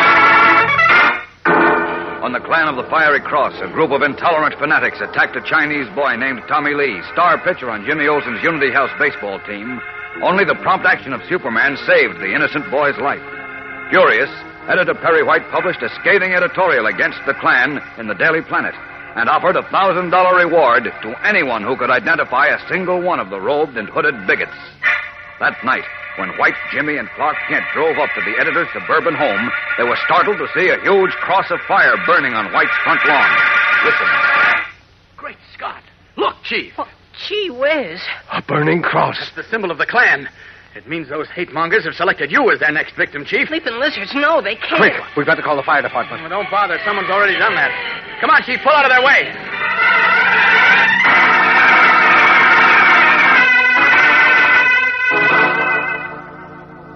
Well, good night. Good night, Mr. Pittman, and thanks for your offer, but we'll be all right. Boy, I thought your neighbors would never leave, Chief. Yeah, so did I. Well, hasn't this been an exciting half hour? Yes, and frightening, too. Frightening? Huh. If this was meant to frighten me, it was a total waste of time. Holy smokes, Chief. Don't you know what a burning cross means? Why, sure I know. It's a warning for me to lay off the clan. But I'll be hanged if I'll knuckle under to a bunch of ignorant cowards who hide behind hoods and sheets. These men are dangerous. Granted they're cowardly, they're still dangerous while they remain anonymous. And how? But look, what I can't figure out, Mr. Kent, is why they're picking on Mr. White. He's no foreigner, and his skin's The not... reason's obvious, Jim. You mean it's because of my editorial telling of the rotten history of the clan and pointing out the un-American bigotry they stand for? Exactly. Well, they won't make me shut up. I'll keep after them until they're brought out into the open and... Sure, I know you will, Chief, but you must take precautions. I can't watch over you every minute. You? I mean, we. That is, I'm sure Inspector Henderson will assign a couple of plainclothesmen, but even Not they... to me, he won't. I'm not going to let those scoundrels think I'm scared of them. Oh, but look, I Chief. think Mr. Kent is right. I don't care what you think, or Kent either. The clan is going to find out that I mean business, and that they can't scare me with their mumbo-jumbo and burning crosses. But you Now, can't... no more arguments. First, we'll have something to eat, and then we'll go to work. Pogo! Say, that's strange. Poco isn't here, Chief. Well, of course he's here. Pogo! Oh, I tell you, he isn't here. Then I tell you he is. I talked to him just before we left the office. Told him to have some supper ready for us. But, Pogo! Where are you, you lazy beggar? He's not in the kitchen. Pogo! Well, maybe he's in his room, Mr. White. No, he isn't there either. Oh, how do you know he isn't, Mr. Kent? You can't see from here. Oh, no. Well, I just got a feeling he isn't. Funny, he's not in his room either. And he didn't finish preparing supper.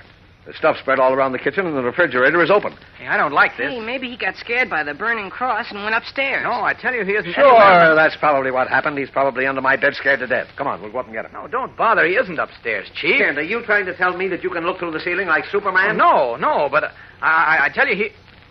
Great Scott. Huh? Well, what's the matter? The garage. Come on, follow me.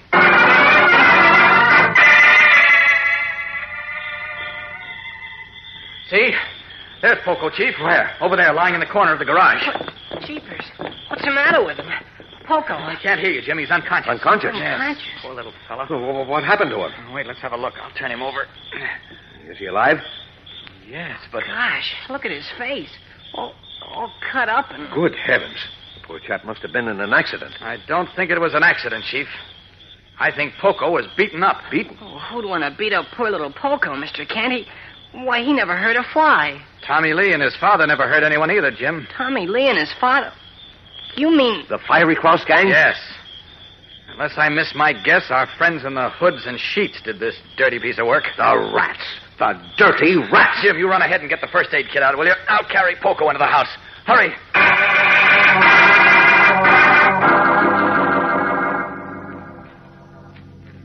Take it easy now. Drink a little more water, Poco. Easy. There. How do you feel now? Oh, woe is me. Such misery. Do you hurt very much, Poco? My body, Jim, is a mass of pain. I'm sure I'll never walk again. Oh, you'll walk all right. Why, yes, of course you will. Who did this to you, Poco? Some terrible men who sneaked out of the night. Oh, dear. They gave me such a fright. Each wore a sheet and a hood over his head, like ghosts who came back from the dead. They weren't ghosts, Poco. They were the clan of the Fiery Cross. The scoundrels. Now, what happened, Poco? Why did they beat you up? They were burning a cross upon our lawn. I was frightened, but I told them to be gone. They struck me down and kicked me, too. That's all I recall till I saw you. Except they said... Why, the dirty... Just a moment, Jim. What did they say, Poco? I'm so hurt and so sore. I can hardly talk anymore. Well, just try to tell us what they said, Poco. They said, tell White we'll get him, too.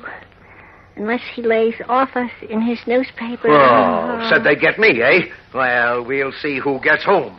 If they think they can shut me up by burning a cross on my lawn, by beating up poor Poco, well, just wait till they see the Daily Planet tomorrow.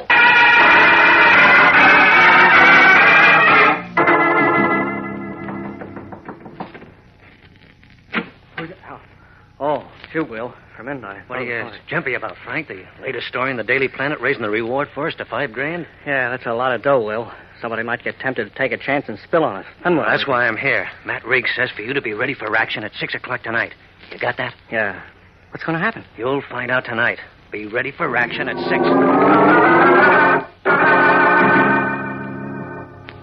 Glad you dropped in, Will. I want to ask you about the new story in the Planet about us. Senator White raised the reward to $5,000. I know all about it, George. That's why I'm here. Matt Riggs says for you to be ready for action at 6 o'clock tonight. At 6, huh? What are we going to do? You'll find out tonight. Just be ready for action at 6 o'clock. Say, I'm glad you showed up, Will. Look, you tell Matt we got to do something about that lousy Daily Planet. He's way ahead of you, Hank. We're going to take care of that tonight. Yeah, that's what Matt said last night, but the Burning Cross didn't shut White's big mouth. He's raising such a fuss, every cop in Metropolis is looking for us. We know, but don't worry. He won't raise any more fuss after tonight, Hank. I'll guarantee you that. You just be ready for action at 6 o'clock. This is going to be the works. Going from one Klansman to another, Will Jennings, the mouthpiece for Matt Riggs, Grand Scorpion of the Clan of the Fiery Cross, gives the order to stand by for action tonight. What will happen? We'll know in just a moment, so stand by for the tense climax of today's episode. You know, gang, if every home in the country could be wired for sound, you'd hear a big chorus of compliments come breakfast time from thousands and thousands of homes where Kellogg's Pep heads the menu. Sure, things like, gee, Mom, this is a nifty treat, or, boy, is this super, because Kellogg's Pep is that kind of a dish. You know, Pep is called the Sunshine Cereal. It's loaded to the brim with sunshine flavor, a golden toasted flavor that gets your appetite wide awake in a jiffy. And Pep is crunchy, too, tender and crisp as can be. Not to mention the fact that Kellogg's Pep is good for you. Sure, gives you solid whole wheat nourishment plus. Yes, sir, that's how Pep stacks up. It's so delicious, you keep right on eating until you've polished off your bowl clean as a whistle. And you know, gang, it's extra important nowadays not to waste cereal, because the cereal grains have been picked out to help give good nourishment to fellows and girls all over the world. So when Mother brings Kellogg's Pep home from the grocer's, make sure there's no waste at your house. Pass the word along to the rest of your family, too. It's the right idea to eat all your Pep. Don't waste it. At 6:15 that same evening, Daily Planet editor Perry White impatiently drums his fingers on the desk in his office, then rises to his feet. Come on, Olson. We're going home. Going home? But you promised to wait for Mr. Kent. I know, but he said he'd be here at 6, and it's 6:15 now. Our editorial said for anyone wanting to give information about the Klan after 6 o'clock to call me at home, so we'd better get going. I don't want to risk missing a call. Oh, but Mr. Kent said for you not to leave the office without him. Mr. Kent said. Is he running this newspaper, or am I? Well, you are, I guess, but You guess? Well, sure, of course you are. But Mr. Kent said you were in danger and not to leave until he got here. He said he might be a little later than 6, but he said If you don't stop that he said stuff, Oh, now, look, Chief. Quiet. What do you and Kent think I am, a babe in arms? No, but... Nothing. Klan wouldn't dare lay a finger on me. They were just trying to scare me into turning off the heat on them. I don't know about that. I think... Well, I do know. Well, get your hat and come along.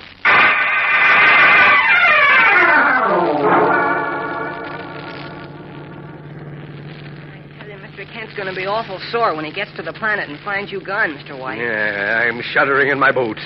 Do you think he'll fire me? I don't think it's any joking matter. Those Fiery Cross Clan guys are bad actors.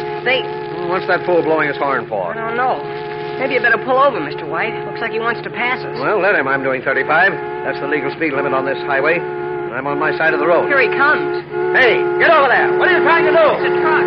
I don't care what it is. He's crowding us off the road. Hey, watch out! Look out, Mr. White. You're going off the road. Oh, that was too close. That stupid truck driver deliberately crowded us off the road, almost sent us into the ditch. Believe me, I'll tell him a thing or two. Hey, wait, Chief. Look. I'm waiting for nothing. I'm going to... Holy smokes. Look. Those men jumping out of the truck.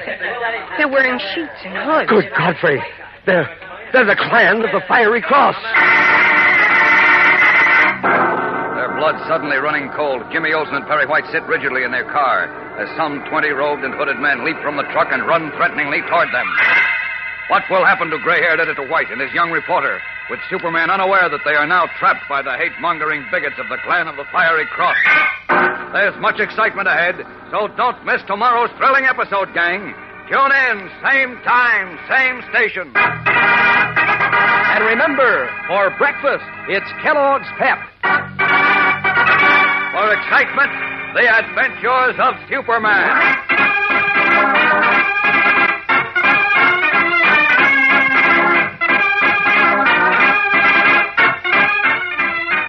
Superman is a copyrighted feature appearing in Superman DC comic magazines and is brought to you Monday through Friday at the same time by Kellogg's Pep, the Sunshine Cereal.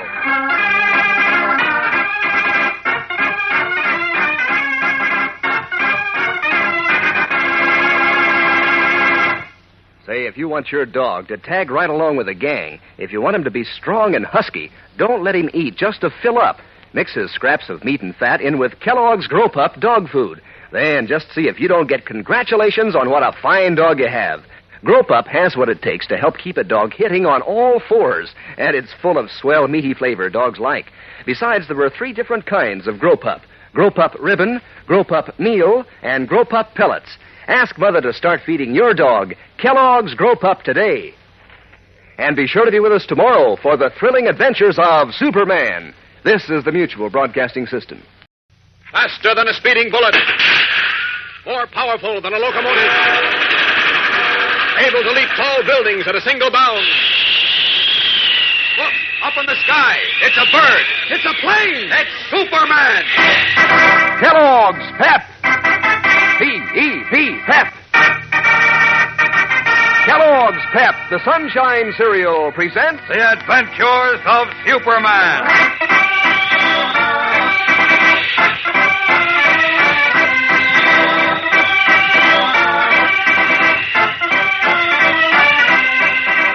Today, with Clark Kent's admonition to remain at the Daily Planet gone unheeded, Perry White and Jimmy Olsen have fallen into the hands of enemies, the hooded mobsters of the Clan of the Fiery Cross.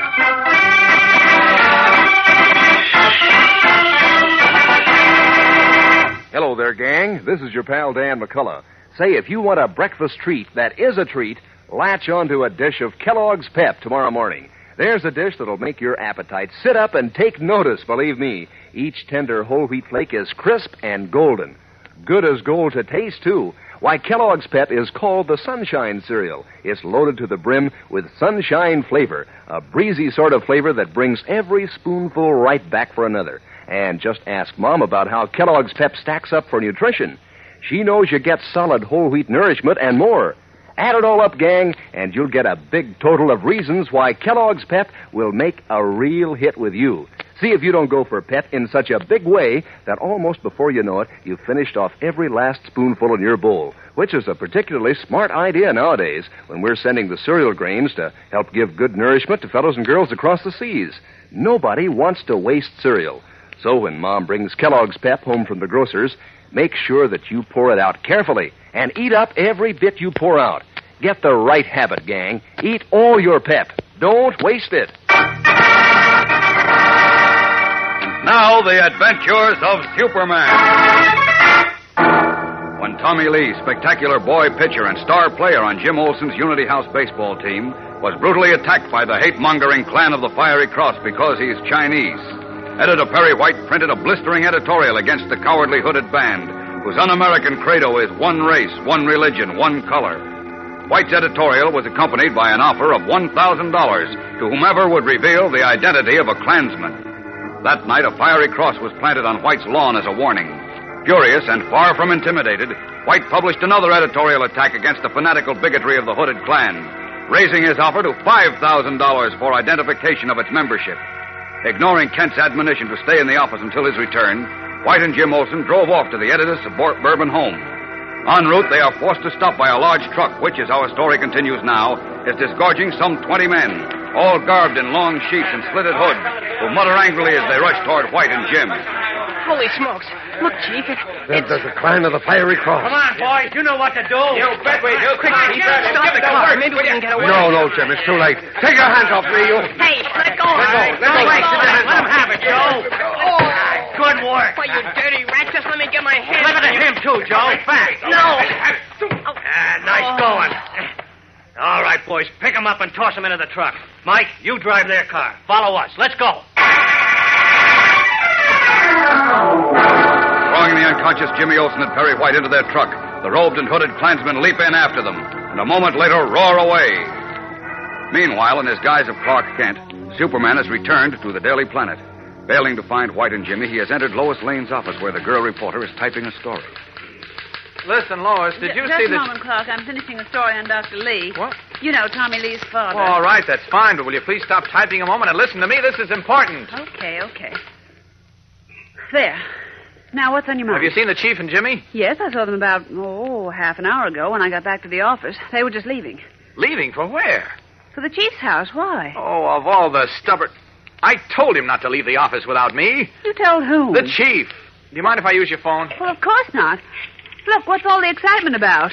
What do you mean? Don't you know about the cross being burned on the Chief's lawn last night? And Poco getting beaten up? Of course I know about it, but has something else happened now? I don't know. I hope not. You hope not? Clark, I wish you'd explain. What's eating you? I'm worried about the Chief, Lois. That fiery cross was the Klan's warning to him to stop attacking them in the Daily Planet or else. You know that, don't you? Oh, sure, but they were just bluffing. Bluffing? Well, you know they wouldn't dare do anything to an important man like the editor of the Daily Planet. Oh, that's what you think. Oh, why doesn't somebody answer? Who are you calling? Mr. White's house. Well, poor Poco can't answer. He's in bed, under a doctor's care. Oh, I know, but the nurse, Miss Adams, is there. Oh, wait a minute. Here she is now. Hello, Miss Adams. This is Clark Kent. Yes, did Mr. White and Jim Olsen get there yet? They didn't. Well, Yes, I know you're expecting them. Well, look, will you ask Mr. White to phone me the moment he comes in, please? I'm at the office. That's right, at the Daily Planet. Thank you. Goodbye. Not home yet? That worries me. Say they left a half hour ago, Lois? Well, about that. They should be home because it doesn't take much more than half an hour to drive out there. Now stop worrying, Clark. For heaven's sake. I can't when I think of the Klan of the Fiery Cross and what they do. Oh, stop it, Clark. You know those cowards attack people who can't defend themselves and whom they think they can scare into silence, like little Tommy Lee and his father. Why, they wouldn't dare attack Perry White. Well, ordinarily you'd be right, Lois. But they can't afford to have a big paper like the Planet blasting them and offering $5,000 rewards for information about them. Well, they've got to shut up the Chief or stop their dirty work. I think they wouldn't dare touch him. And I tell you, they're wrong. I'll wait another 10 minutes. If the Chief isn't home by then, I'm going out to look for him.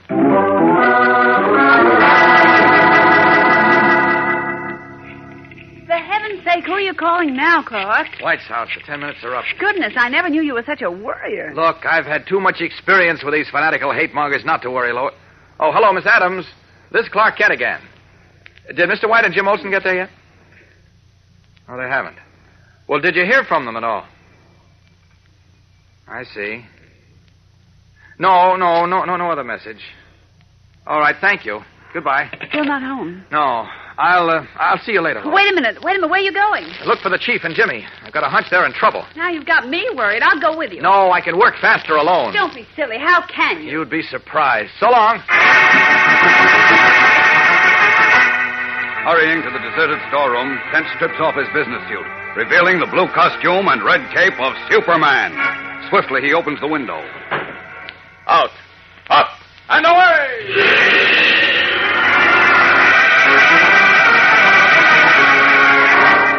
Like an arrow shot from a giant bow, Superman flashes away from the Daily Planet, rocketing above the highway leading to Editor White's suburban home. A moment later, he is hovering above White's house, sees his friends are not there, and returns to scour the highway and the nearby countryside again. Later, more worried than ever, he has resumed his guise of Clark Kent and is in the office of Inspector Henderson at Metropolis Police Headquarters. You say you've checked with the highway police, Inspector? Yes, and with all the hospitals. There's been no report of anything happening to Mr. White and Jim, or of anyone seeing them after they left the Planet this evening. Then I'm positive the Klan of the Fiery Cross is behind their disappearance. You've got to track them down. Now, wait a minute, Kent. The Klansmen are bad actors, but they pick on little people. They only try to frighten the big ones. They tried to frighten Mr. White, and it didn't work, so they had to go farther. They knew if they didn't silence him, he'd silence them eventually. Yes, but believe me, Kent... Inspector, I know what I'm talking about. Now, we've got to work fast.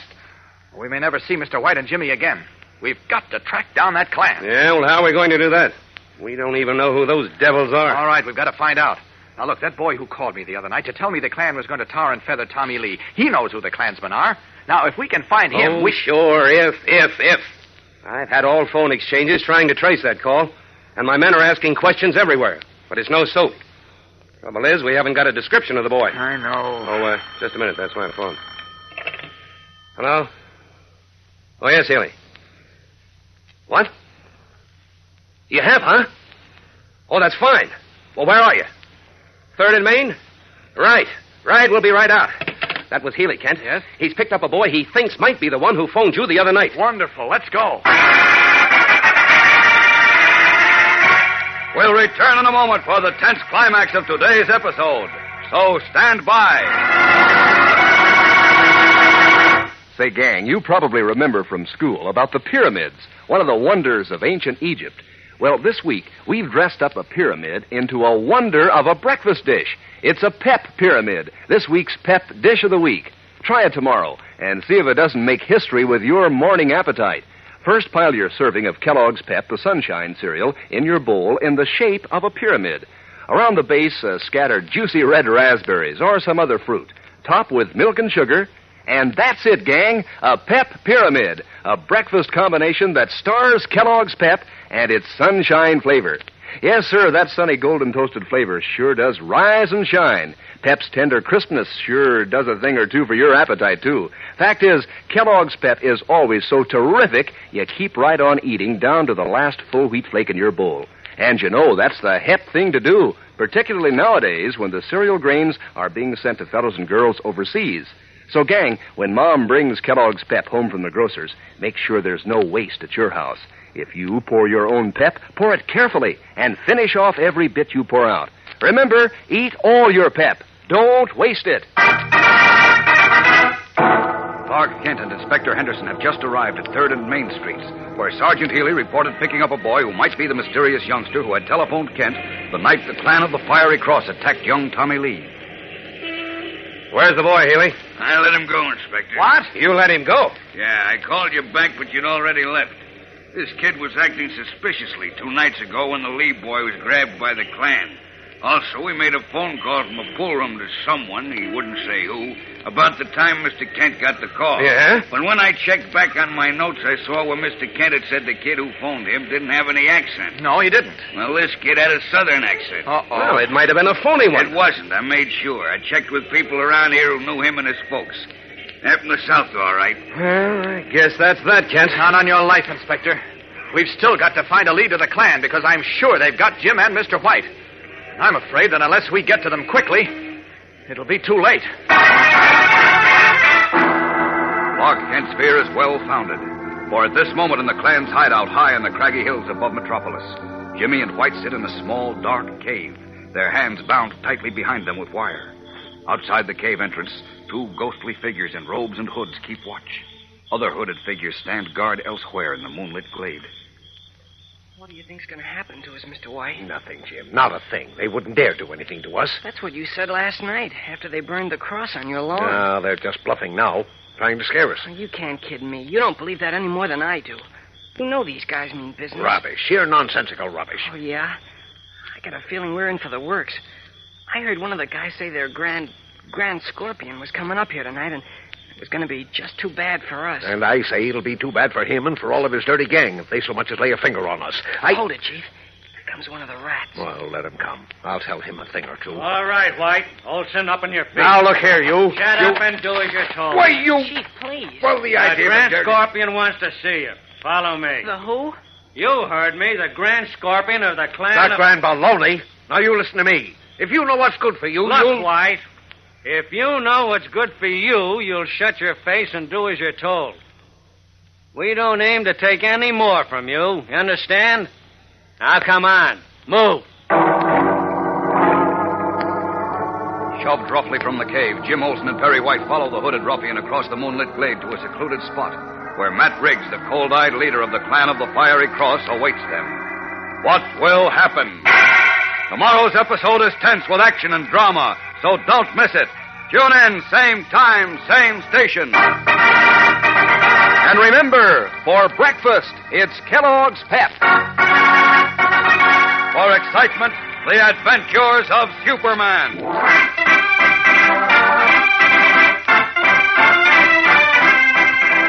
Superman is a copyrighted feature appearing in Superman DC comic magazines and is brought to you Monday through Friday at the same time by Kellogg's Pep, the Sunshine Cereal.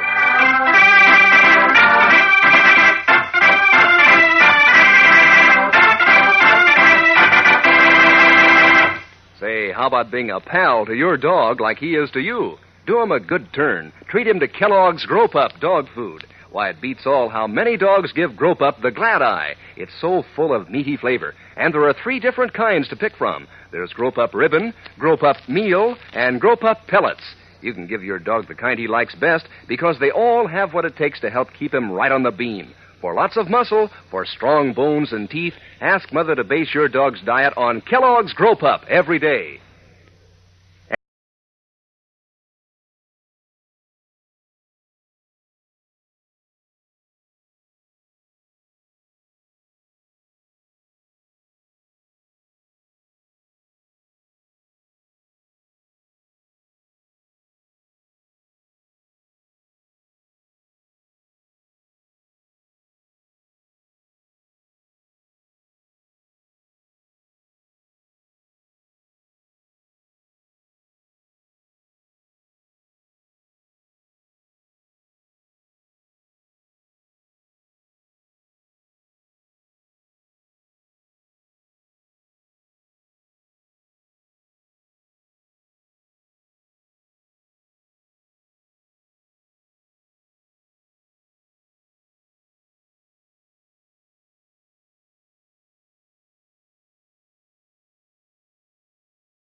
then? I mean, the way his eyes shone, I think he's cracked. Of course he is. All fanatics are. Well, what's the matter, Joe? There's no tar. What? Yeah, Ralph says that last storm knocked the barrels off the ledge. They rolled down into the stream and broke open. Oh, boy, what a break. Well, what are you waiting for? Get some more tar. Are we going to get any tar in these hills? Oh, I don't know. Look, I got to go back to town, so you come along and ride with me. We'll pick up a barrel at home and bring it back in the morning. Okay. What do we do with White and Olson till then? The other boys can stand guard on them. They'll keep till we get back. Come on.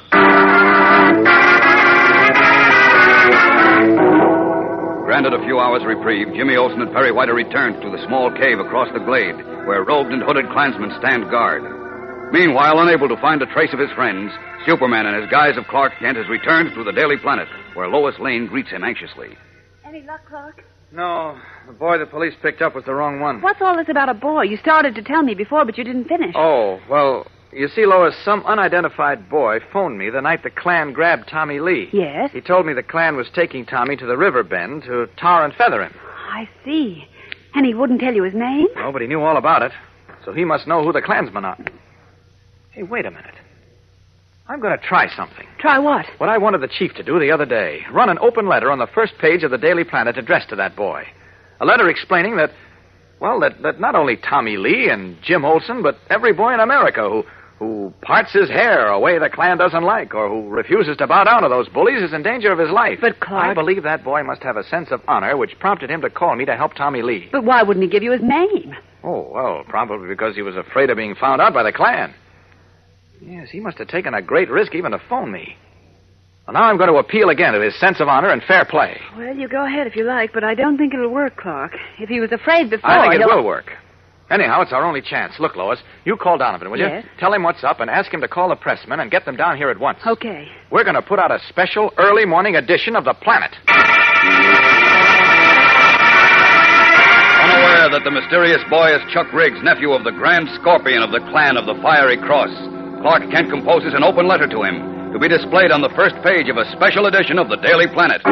We'll be back in a moment to find out what happens.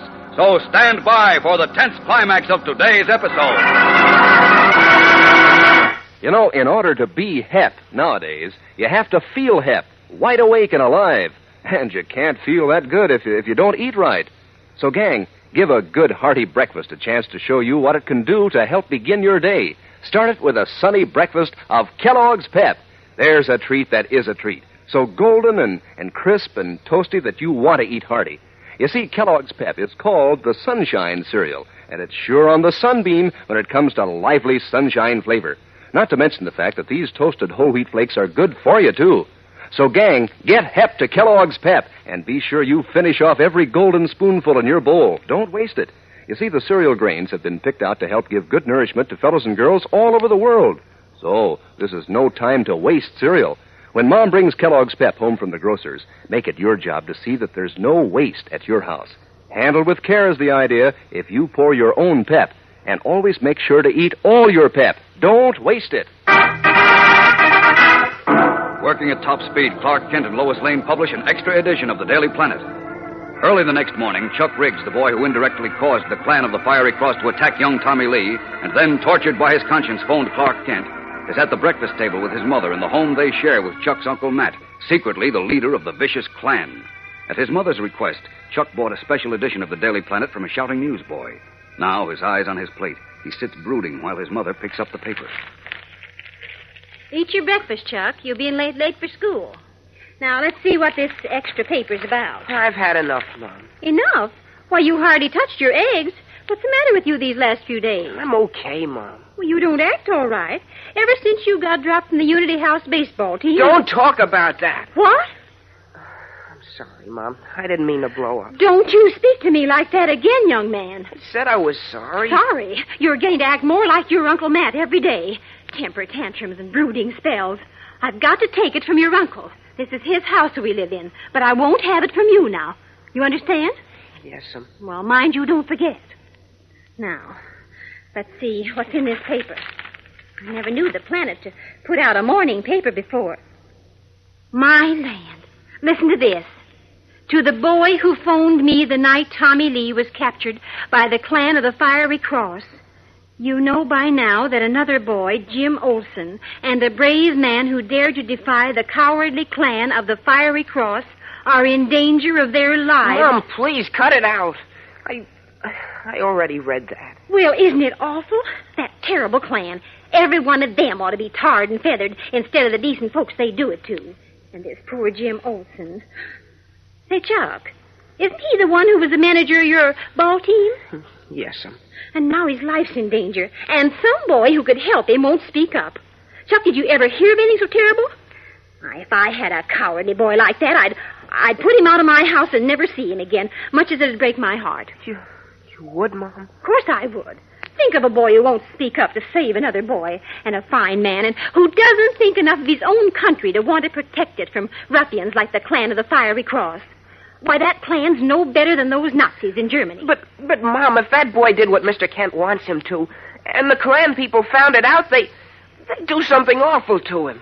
Maybe even tar and feather him. No, they wouldn't. Mr. Kent says he and the police would protect him. But the clan men might be watching Mr. Kent every minute. Nobody knows who they are. Why, gosh, your own husband could be a member of the clan and you wouldn't know it.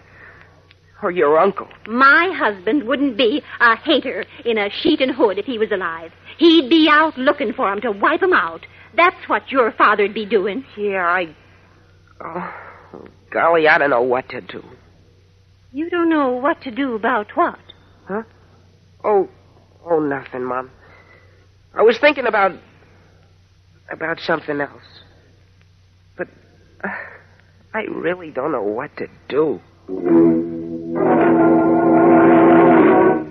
Caught between his conscience and his dread fear of the clan of the Fiery Cross, Chuck Riggs hesitates, unable to decide what to do. Whether to go to Clark Kent and reveal the identity of his uncle, or to remain silent. And while Chuck hesitates, Jimmy Olsen and Perry White, far away in the desolate hills, lose hope as no sign of rescue appears, and their ordeal at the hands of the men of hate and bigotry draws nearer. What will happen? Will Chuck Riggs contact Clark Kent, or won't he? Tomorrow tells the story, so don't fail to listen. Tune in, same time, same station. And remember, for breakfast, it's Kellogg's Pep. For excitement, the adventures of Superman. Superman is a copyrighted feature appearing in Superman DC comic magazines and is brought to you Monday through Friday at the same time by Kellogg's Pep, the Sunshine Cereal.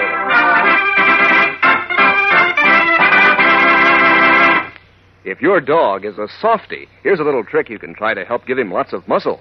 Mix Kellogg's Grow Pup dog food in with his scraps of meat and fat. See if it doesn't make his eyes brighter, his coat glossy, and see if it doesn't give him lots of oof, so that pretty soon he'll be able to take it and to scramble right along with the gang. Lots of champs feed on Grow Pup, you know. So let your dog have his pick of Grow Pup ribbon, Grow Pup meal, or Grow Pup pellets. Just so's Mother remembers, write Kellogg's Grow Pup on her marketing list right now. And be sure to be with us tomorrow for the thrilling adventures of Superman. This is the Mutual Broadcasting System. Faster than a speeding bullet. More powerful than a locomotive. Able to leap tall buildings at a single bound. Look, up in the sky. It's a bird. It's a plane. It's Superman. Kellogg's Pep. P-E-P, Pep. Kellogg's Pep, the Sunshine Cereal, presents The Adventures of Superman.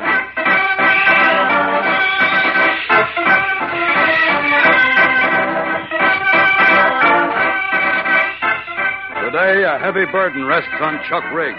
As, torn between a sense of honor and a living fear of his uncle, he hears his mother champion the appeal that Clark Kent has addressed to him.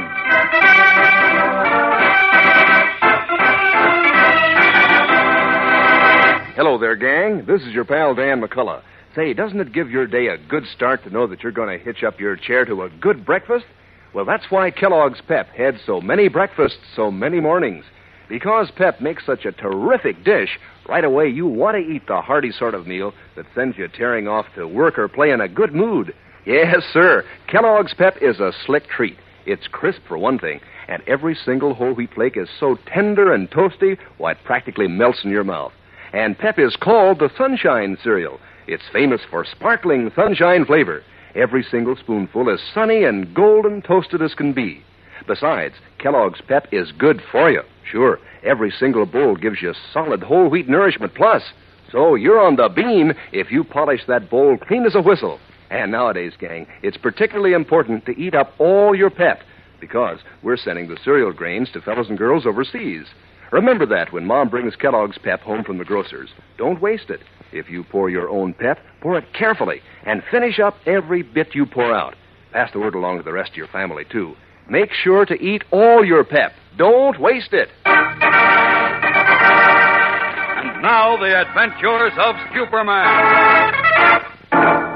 When a band of robed and hooded hate-mongers, known as the Clan of the Fiery Cross, attacked the boy pitcher of the Unity House baseball team because he was Chinese, Editor Perry White offered a reward of $5,000 to anyone who could reveal their identity.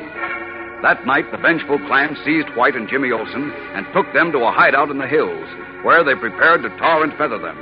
But a storm had swept the barrels of tar into the river, and Matt Riggs, the Grand Scorpion, returned to Metropolis for more. Meanwhile, Clark Kent had published a front-page letter in the Daily Planet addressed to the unknown boy who had phoned him on the night the hooded bigots had attacked the Chinese youngster. Kent appealed to the boy to reveal the identity of the Klansman, never dreaming that he was Chuck Riggs, the nephew of their leader. As we continue now, Chuck and his mother are at the breakfast table. Chuck is torn between his desire to help Jimmy and his fear of the Klan's vengeance. Listen. If I only knew what to do. If you only knew what to do about what, Chuck? Oh, nothing, Mom. Nothing. Now, don't lie to me, Chuck Riggs. That's the third time you've said that about not knowing what to do. You've got something on your mind. No, honest, Mom, it's just... Just what? Now, come on now. Out with it. Are you in some kind of trouble? Oh, for gosh sakes, can't you let a fellow alone? Well, not till you tell me what trouble you're in. I'm your mother, I'm not in any trouble, I tell you. It's just that... Well, I've been thinking about this boy in the Daily Planet. The one Mr. Kent wrote that letter to. Oh, do you know who he is? I didn't say that. Well, I've been thinking.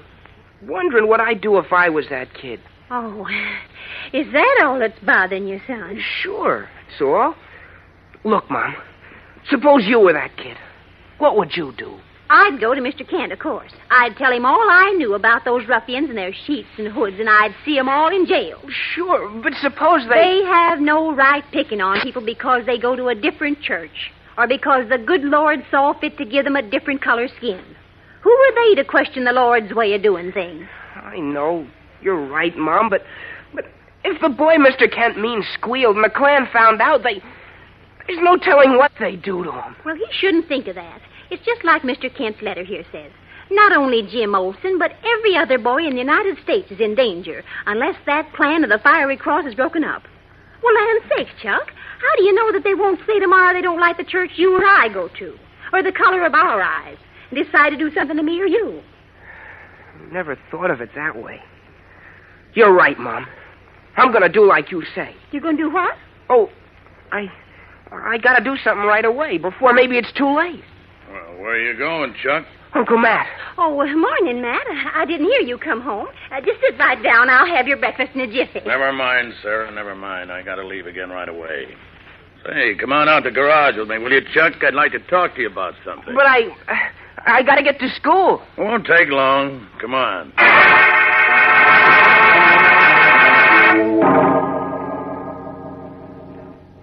What did you want to talk to me about, Uncle Matt? I noticed a copy of the Daily Planet on the breakfast table in there. Did you see Clark Kent's letter on the first page addressed to some boy? Yes, sir. I saw it. That boy isn't you, is it, Chuck? What? You heard me. Did you phone Kent that something happened to Tommy Lee that night? Me? Oh, gosh, what makes you think it was me? I don't know. I'm just hoping it wasn't you, that's all. Because I'd hate for something bad to happen to my own nephew. What do you mean? I mean that if that boy was you, Chuck, even though you're my brother's son, I'd see that you were tarred and feathered. You would? Yes, the work of the Clan of the Fiery Cross must go on. If anybody tries to stop it, even if it's my own flesh and blood, it'll go hard on him. Do you understand? Yes, sir. I understand. Good. You see, Chuck, you're the only outsider who ever attended a Klan meeting. And since that night, you're being watched. I have? Yes. Somebody is watching you every second. So if you were the boy Kent's looking for and you did try to go with the police, well, you wouldn't have a chance, you see. Yeah. I see. I want you to remember that. Now, come on, get in that truck. In the truck? What for? I'm taking a barrel of cement up to a customer, and I pass your school on the way. You were going to school, weren't you? Yeah, sure. Of course I was. All right, come on, then. I'll see you get there. Direct. Terrified and with all thought of going to Clark Kent abandoned, Chuck Riggs climbs into the truck beside his uncle and is driven to school. Some time later, as the sun blazes down on the little clearing in the hills used by the clan of the Fiery Cross as a hideout, Jimmy Olsen and Perry White are in a small cave, outside of which 2 robed and hooded clansmen stand guard. Across the clearing, a wood fire, tended by other robed and hooded bigots, burns under a huge bucket of tar, which is beginning to bubble and steam. Just about got the wire off my wrist, Mr. White. There. Now I'll get it off yours. I don't know what good it'll do, Jim. We can't get away from these scoundrels. There are too many for us. We can try, can't we? We're just not going to stand still and let them tar and feather us, are we? I still don't believe they'll really go through with it. I do. That Grand Scorpion, or whatever they call him, is half crazy. There. You're free. That's a relief. The hands and arms are numb as boards. Hey, what's that smell? Hot tar. I guess it's almost ready for us. Now, don't talk like that. They wouldn't dare go through with this. They still think they can scare me into a... Uh-oh. Get away from the cave entrance. What's the matter? Get back, I said. Here comes their high mucky muck. Keep your hands behind your back. They're still tied. Okay. I guess this is it, Chief. Now, don't go to pieces, Jim. Now, listen. When they take us out of the cave, make a break for those woods across the clearing. We couldn't make it. You said yourself there were too many of these guys. We've got to try. Quiet now, quiet. Here comes Mr. Grand Scorpion and another one. Now, remember, as soon as we're out of the cave, make a break. Okay. Well, White, you've had plenty of time to think over my proposition and to smell that hot tar. Have you changed your mind? What do you mean? You know what I mean. Will you agree to stop attacking us in your newspaper, withdraw your reward from information about us, and publish a story saying that the clan of the Fiery Cross was not responsible for the attack on that Chinese boy and his father? Never. All right. We'll see how brave you are when the first brushful of hot tar touches your skin. Ralph, bring him along. Okay. Come on, you. Take your hands off of me. We can walk without your help. Get going, then. Come on, Jim. Remember. Hey, their hands are untied. Run, Jim, run. No, you don't. That's you. Let go of me. No. Just let me go. Okay, I'm going to get one sock at you. I'm going to tear that hood off your face. Never mind, Joe. We got him. There. Now I can see your dirty face. Why, you... What? Jeepers. It's Mr. Riggs. Who? Chuck Riggs' uncle. You made a great mistake when you tore my hood off, Mr. White. Now that you know who I am, well, I can see we got to change our plan. Change your plan? Yes. We can't just tar and feather you and let you go. Well, what do you mean? I mean, Olsen, that now and you, Mr. White, must die. Slate-colored, half-mad eyes gleaming like those of a jungle beast, Matt Riggs, Grand Scorpion of the clan of the Fiery Cross, condemns Jimmy Olsen and Perry White to death. Will his murderous sentence be carried out? We'll know in just a moment, so stand by for the tense climax of today's episode. You know, this week's Pep Dish of the Week is sure making history. History of good breakfast eating, of course. Shows you how much Kellogg's Pep can do for fresh fruit. You tried it yet? It's called a Pep Pyramid, named for the pyramids of Egypt. And here's the idea. Pile your serving of Kellogg's Pep, the Sunshine cereal, in your bowl in the shape of a pyramid. Around the base, scatter some fruit, like juicy red raspberries.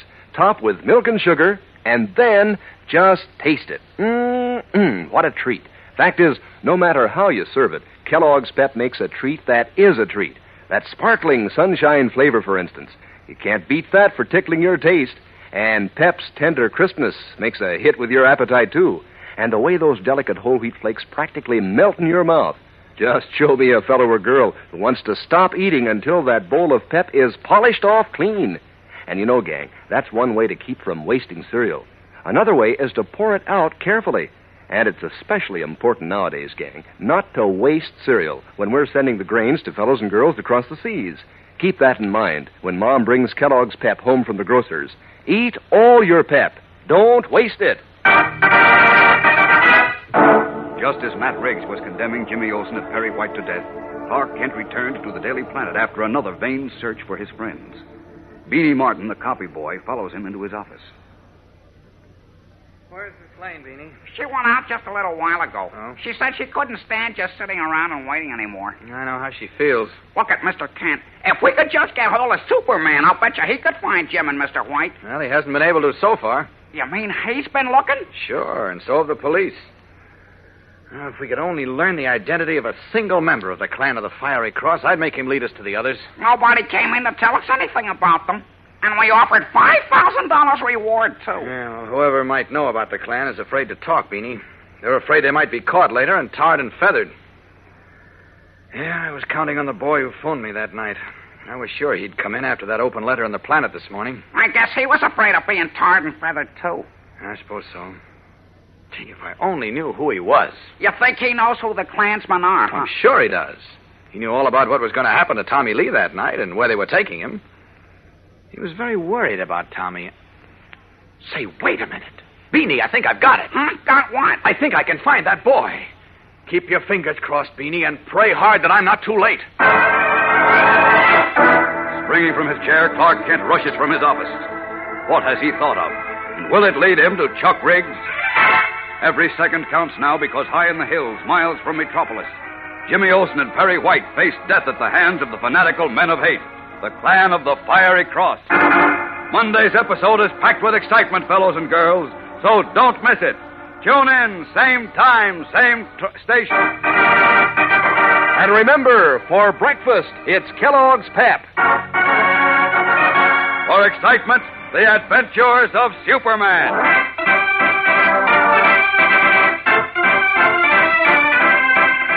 Superman is a copyrighted feature appearing in Superman DC comic magazines and is brought to you Monday through Friday at the same time by Kellogg's Pep, the Sunshine Cereal.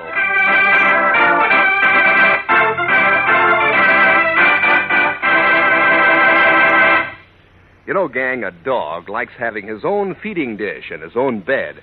And I bet you he likes his own food, too, instead of yours, if you give him Kellogg's Grow-Pup dog food. Grow-Pup has a grand, meaty flavor dogs go for, and it helps keep them husky, too. Helps give them strong bones and teeth and muscles. There are 3 different kinds of Grow-Pup, all of them wonderful for your dog. There's Grow-Pup Ribbon, Grow-Pup Meal, and Grow-Pup Pellets.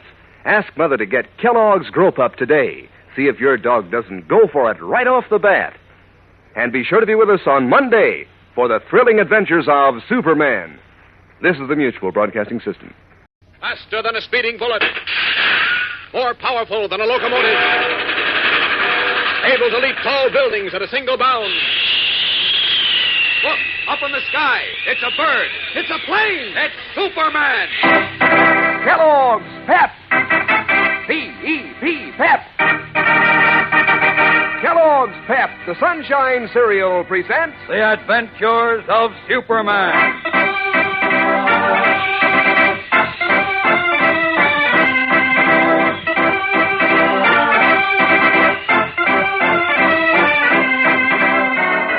Today, with Jim Olsen and Perry White marked for death by the Clan of the Fiery Cross, their one chance for rescue rests with Superman and his plan to learn the identity of the hooded mobster.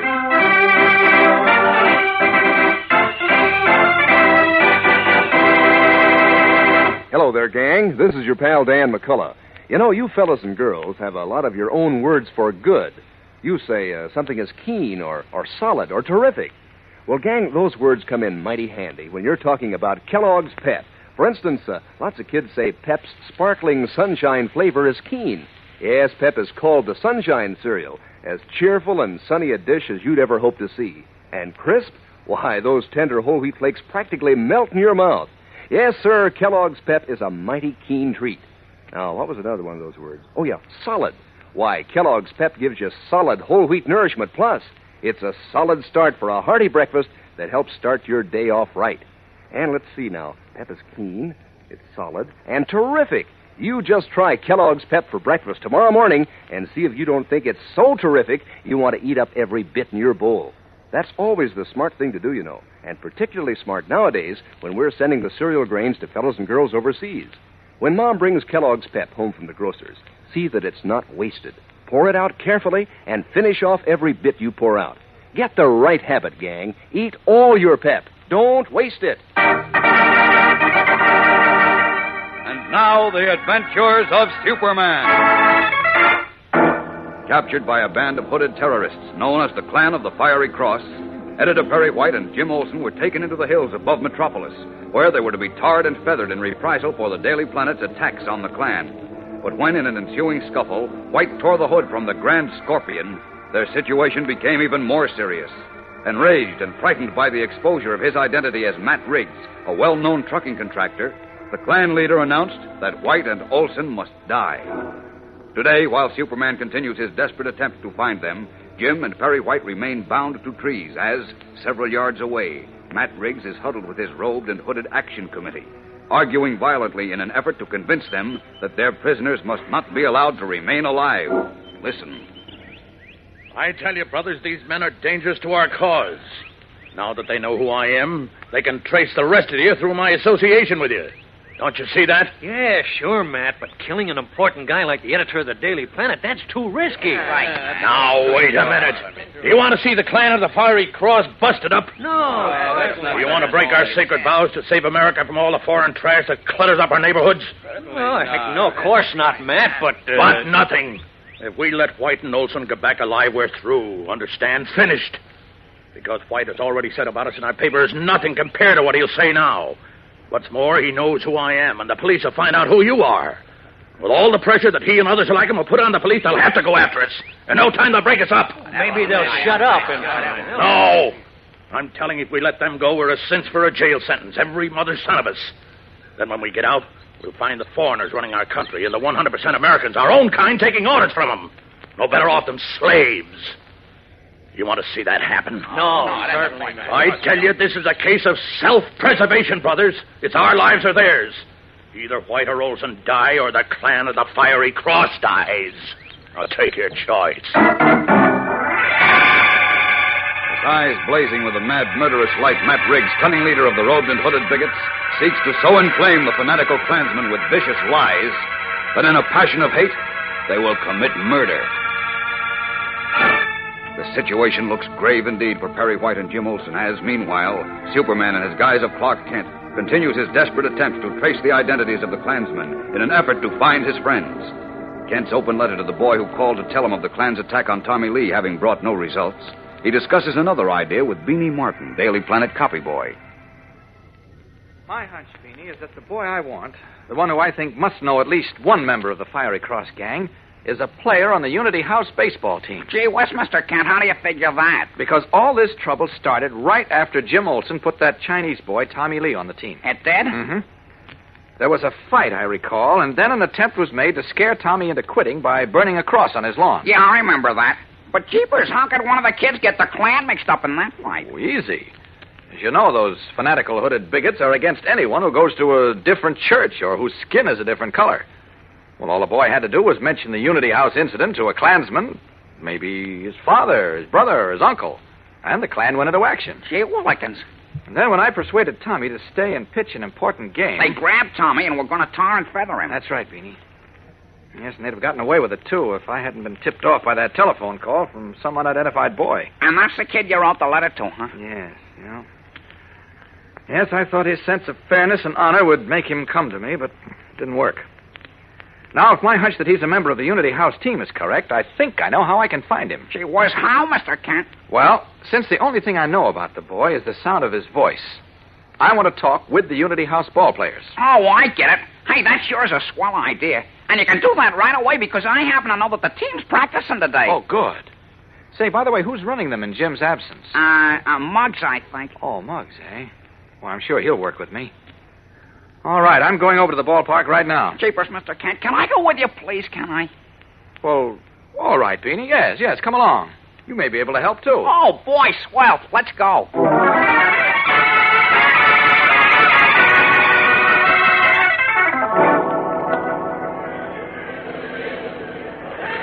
guys say Muggs isn't around, Mr. Kent. They expect him to show up in a little while, though. Oh, gee, well, we can't wait, Beanie. I'm afraid there's no time to lose, and we've got to work fast if I'm to find Mr. White and Jim. Yeah, if the Fiery Cross clan's got him, there's no telling what'll happen. I'm afraid for the worst.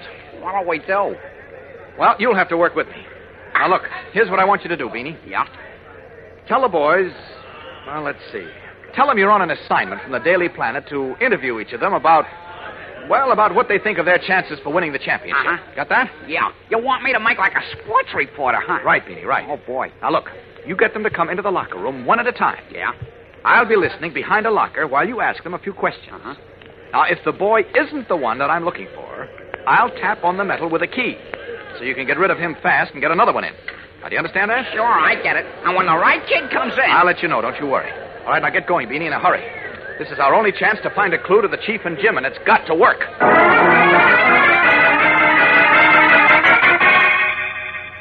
What do you think of your chances to win the championship, Freddie? Well, they don't look so good without Jim Olsen and Tommy Lee. Why, the fellas all think... Hey, what's that? Oh, I don't know. Mice, maybe. Well, thanks, Freddie. Send in another guy on your way out, will you? Still think you got a chance to win, Tony? Yeah, with a miracle, maybe. But it don't look too good, I'll tell you that much. Uh-huh. Well, thanks, Tony. Send the next guy in, will you? Would you mind repeating that, Sam? I said I don't think we got a chance. Yeah, I get you. Thanks, Sam. Next guy, please. Well,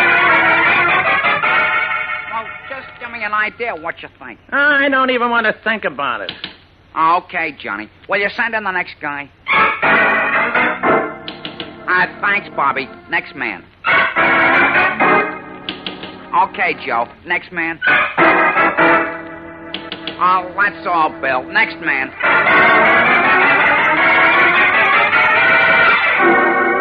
One by one, the Unity House baseball players file into the locker room, speak briefly to Beanie Martin, and are sent away when Beanie hears the tapping of Clark Kent's key.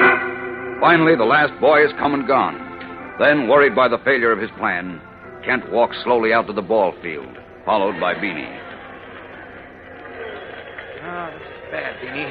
Very bad. Yeah.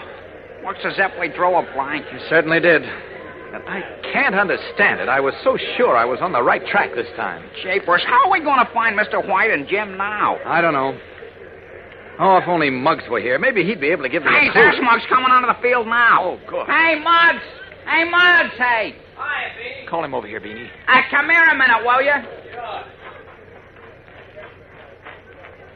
Hi, Mr. Kent. Hello, Muggs. Say, did you hear anything yet about Jim? No, not a thing, Muggs, not a thing. But maybe you can help me out. Sure. What can I do? Just listen for a minute. You see, I've got a hunch that the boy who warned me about what was going to happen to Tommy Lee is a member of this ball team. Are you kidding? No, I'm not, Muggs. Now, I don't know his name or even what he looks like. All I know is the sound of his voice. Now, just listen to all the boys who are out there practicing, and none of them fits the bill. Now, can you give me any idea as to... Hey, wait a minute. You still didn't talk to all the players, Mr. Kent. What? Sure we did, all but you and Tommy Lee. Yeah, I know, but there's still one guy who don't play with us anymore. But he was on the team the day we had all the fuss. The same day a cross was burned on Tommy's lawn. Who's that, Muggs? Come with me. I'll show you. With hope reborn, Clark Kent and Beanie Martin eagerly follow Muggs, who leads the way across the ball field. Is this the end of Kent's search? We'll know in a moment, so stand by for the tense climax of today's episode. Say, gang, have I got an earful for you today. Get ready to hear about a brand new pep dish of the week. And this one is a real humdinger. You all set? It's a blueberry whirligig. Combines Kellogg's Pep and sweet ripe blueberries in a nifty new breakfast dish. Now, here's how it goes. You start off with your serving of Pep, the Sunshine cereal, topped with a sprinkling of fresh blueberries. Then, very carefully now, take your spoon and give it a whirl, mixing the berries all through those crisp flakes of Pep. Just add milk and sugar, and believe me, gang, that blueberry whirligig will give your appetite a whirl come breakfast time. Of course, it's Kellogg's Pep that does the trick. Are those toasted whole wheat flakes tender and golden and full up with sparkling sunshine flavor? No matter how you serve Pep, it's so terrifically good, you want to keep right on until you've eaten up every last bit in your bowl. That's one way to avoid waste, you know. And another way is to handle the package carefully if you pour your own Pep.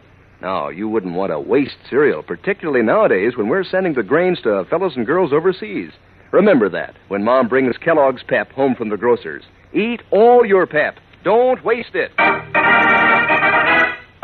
As we continue now, Muggs has led Clark Kent and Beanie Martin across the Unity House ball field to the sidelines at third base, where, his shoulders hunched, the dejected-looking boy stands and watches the team practice. There's a guy I mean, Mr. Kent. He was on the team until a couple of days ago when Jim Olsen fired him for being a sorehead. He was, eh? Hey, that's... Quiet, Beanie. I'd like to meet him, Muggs. Sure. Hey, Chuck, come here. What do you want, Muggs? I want you to meet somebody. Mr. Kent, this is Chuck Riggs. Hello, Chuck. Mr. Kent. Gee whiz, I gotta go... Wait a minute, Chuck.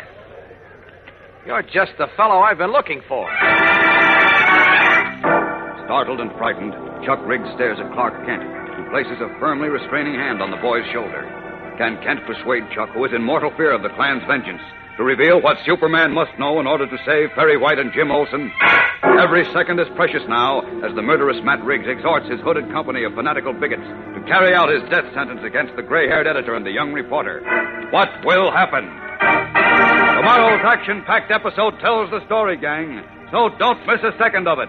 Tune in tomorrow, same time, same station. And remember, for breakfast, it's Kellogg's Pep. For excitement, the adventures of Superman.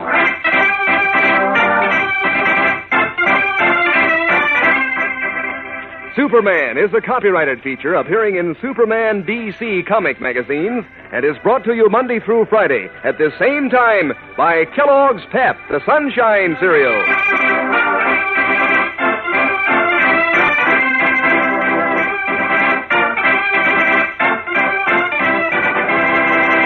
You know, it wouldn't surprise me, fellers, if your dog sometimes wishes he were you. Then he could tell Mother what he likes to eat. And it wouldn't surprise me if he'd ask for Kellogg's Grow Pup dog food quick. It beats all how many dogs beg for it.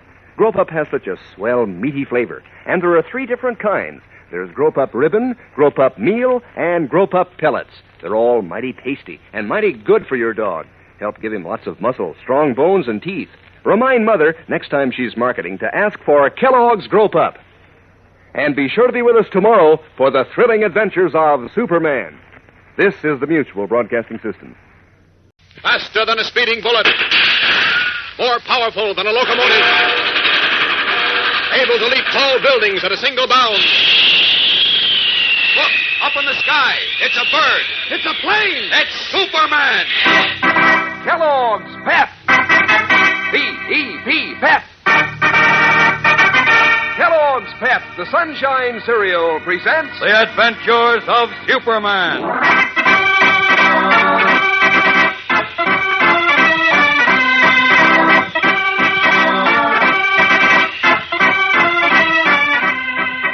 Today, a difficult task faces Clark Kent.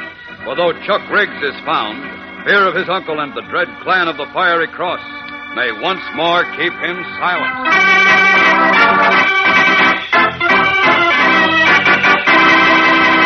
Hello there, gang. This is your pal Dan McCullough. Why don't you give it a whirl? A blueberry whirligig, I mean. This week's nifty pep dish of the week. Why, it runs circles around most any other breakfast combination you ever tasted. Try it tomorrow. First, you sprinkle your serving of Kellogg's Pep, the Sunshine Cereal, with ripe, fresh blueberries. Then, now carefully, of course, take your spoon and give it a whirl so the juicy berries are all mixed in with those crisp flakes of pep. Finish off with milk and sugar, and there's your blueberry whirligig, a neat way to dress up your dish of Kellogg's Pep. No kidding, gang. Pep sure does something for those berries. It's tender and toasted, for one thing, and Pep is loaded with its own sparkling sunshine flavor, a comeback for more flavor that keeps your spoon coming right back until you've finished off every golden flake in your bowl, which is certainly the right idea. You see, the cereal grains, like the whole wheat and Kellogg's Pep, are being sent to fellows and girls abroad. So you wouldn't want to waste cereal. Think of that when Mom brings Kellogg's Pep home from the grocer's. If you pour your own Pep, pour it carefully and eat up every bit you pour out. Pass the word along to the rest of your family, too. Always eat all your Pep. Don't waste it. Now, the adventures of Superman. when Editor Perry White launched a vigorous newspaper campaign against the Clan of the Fiery Cross, a group of hate-mongers and terrorists whose credo is one religion, one color, the Klan abducted White and Jimmy Olsen and prepared to tar and feather them. But when White tore the hood from the leader's face, revealing him as a man named Matt Riggs, the editor and Jimmy were condemned to death. Meanwhile, Clark Kent was searching for an unknown boy who had phoned him one night with information about the Klan. Kent finally traced the boy to the Unity House baseball team. And as we continue now, Kent is alone with the frightened boy, Chuck Riggs, nephew of the Grand Scorpion of the Clan of the Fiery Cross. Listen. You are the boy who phoned me the night Tommy Lee was hurt, aren't you, Chuck? Who, me? What makes you think... Don't lie now. You phoned me the night the Clan of the Fiery Cross was going to tar and feather Tommy Lee, didn't you? I don't know what you mean. Oh, yes, you do. You know the Clan of the Fiery Cross has got Jim and Mr. White. Now, all I want you to tell me is who some of the Klansmen are. Well, how would I know? You knew a lot about them the night you phoned me. You knew where they were taking Tommy, what they were going to do to him. Oh, look, why don't you let me alone? Because a boy's life is in danger and the life of a fine man.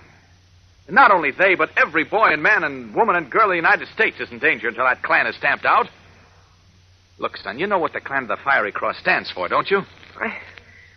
No, I don't know anything about them. No, you don't. Well, they're cowardly gangsters who operate at night, hidden behind sheets and hoods. Their minds are diseased with hate. They hate the people who go to one church or those whose skin happens to be a different color. No one is safe from them. Do you want to protect people like that, Chuck? Me? No, All right, but then tell me who they are. Tell me the name of even one of them. I'll guarantee to round up the rest. But I... Oh, jeepers. You're afraid to tell me, aren't you? Afraid? Yes. No. Why should I be afraid? You're afraid the Klan will tar and feather you if they find out you told me. Gosh, don't say that. Look, Chuck. Suppose I could show you that you'd be safe, that the Klan couldn't get you. Would you tell me what I want to know then? You can't show me. They're watching me. Maybe right this minute they... I didn't mean to say that. It's all right, son. It's all right. I understand.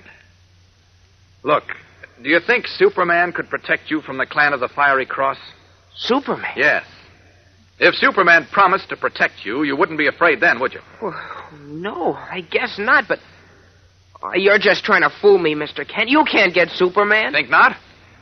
Get ready for a surprise, Chuck. Where are you going? To get Superman. You stay right where you are. Walking behind the locker room, Kent swiftly strips off his business suit and stands revealed in the blue costume and red cape of Superman. Up, up, and away!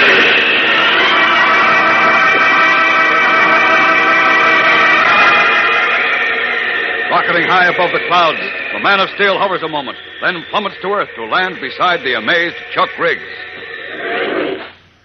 Creepers, who... Clark Kent said you had something to tell me, Chuck. Superman. Gee whiz. Where'd you come from? I just dropped from up above the clouds. Golly, are you really Superman? I am. Jeepers. Superman. Look, Chuck. You think you can trust me to protect you from the Clan of the Fiery Cross? Oh, sure can. Gosh, Superman, am I glad you're here. I almost went crazy worrying about Jim. I was going to go to Mr. Kent this morning when I saw that letter in the Daily Planet. Then it was you who called me, who called Mr. Kent that night. Yeah, sure. I was going to go to Mr. Kent this morning, honest I was. But my Uncle Matt stopped me. I think he suspected I called Mr. Kent about Tommy Lee. He said the Klan was watching me and warned that if I went near Mr. Kent, I'd get tarred and feathered. Who is your Uncle Matt, Chuck? What's his full name? Matt Riggs. He's a trucking contractor. My mother and I live in his house. Is he a member of the Klan? He sure is. He's the big shot, the Grand Scorpion. The Grand Scorpion, eh? Golly, if he knew I was telling you all this... You don't have to worry now, Chuck. I can handle your Uncle Matt and all his robed and hooded gangsters. Tell me, did you hear him say anything about Jim and Mr. White? Uncle Matt was mad as anything at those stories Mr. White put in the Daily Planet about the Klan and the reward he was offering. Yes? I heard him say on the phone to somebody that they had to get Mr. White. Where's your Uncle Matt now, do you know? No, sir, I don't. Well, all right, let's see if we can't find him. Up in my arms with you, Chuck. Are we going to fly? We are. Hang on now. Oh, boy, flying with Superman. I must be dreaming. Here we go. Up, up, and away!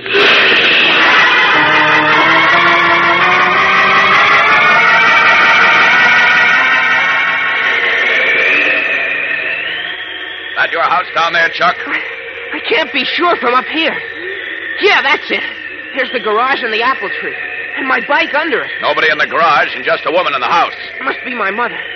Oh, gosh, if she could see me with you. No time for that now. Look, Chuck, are you sure you don't know any other of the Klansmen? I just know one of their names is Will, and one is Ralph. You know their last names? Never saw any of their faces. No, they had on their sheets and hoods the only 2 times I saw them. The night they took Tommy Lee away, and at their meeting. At their meeting? You were at a Klan meeting? Yeah. When Uncle Matt made me lie about Tommy Lee beating me on purpose and trying to kill me. Where was this meeting? Way up in the hills someplace. Gosh, it was spooky. A big burning cross, and all those guys in their robes and hoods. All right, never mind that. Where in the hills, do you remember? Let's see. I know we went out past the bend. The river bend? Yeah. And then we turned off someplace and started to climb into the hills. All right, we'll go out to the bend and try to find where you turned off. Hang on. Away!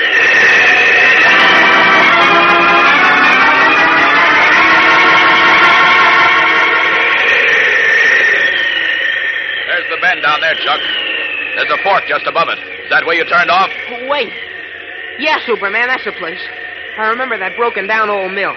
We climbed way up into the hills. Must have been a couple hours we climbed. And then we went off the road and went through the woods to a clearing. All right. We'll follow the road and look for a clearing. Away!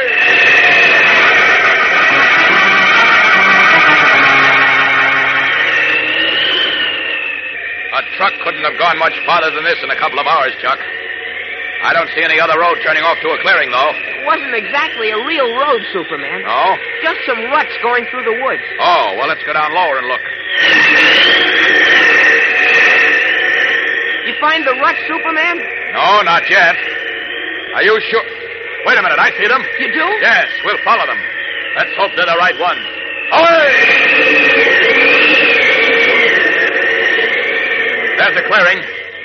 Yes, it's the one we want, too. Are Jim and Mr. White down? Uh-oh. What's the matter? Down to that clearing. Down! This the place, Chuck? Yeah, this is the place, all right. Look, there's a half-burned wooden cross. But where are Jim and Mr. White? And the Klansmen? They're gone, Chuck. We got here too late. Now, where do we look? Helplessly, Superman and Chuck Riggs stare at the deserted clearing. Empty save for a half-burned wooden cross. What has happened to Jimmy Olsen and Perry White? We'll return in a moment for the tense climax of today's episode. So stand by. You know, if you made a list of the good things you want in a breakfast cereal, they'd all add up to Kellogg's Pep. Sure, take looks, for instance. You like a dish that looks golden and crisp and melt in your mouth tender. And that's Kellogg's Pep. And flavor. Don't you get a kick out of sparkling sunshine flavor?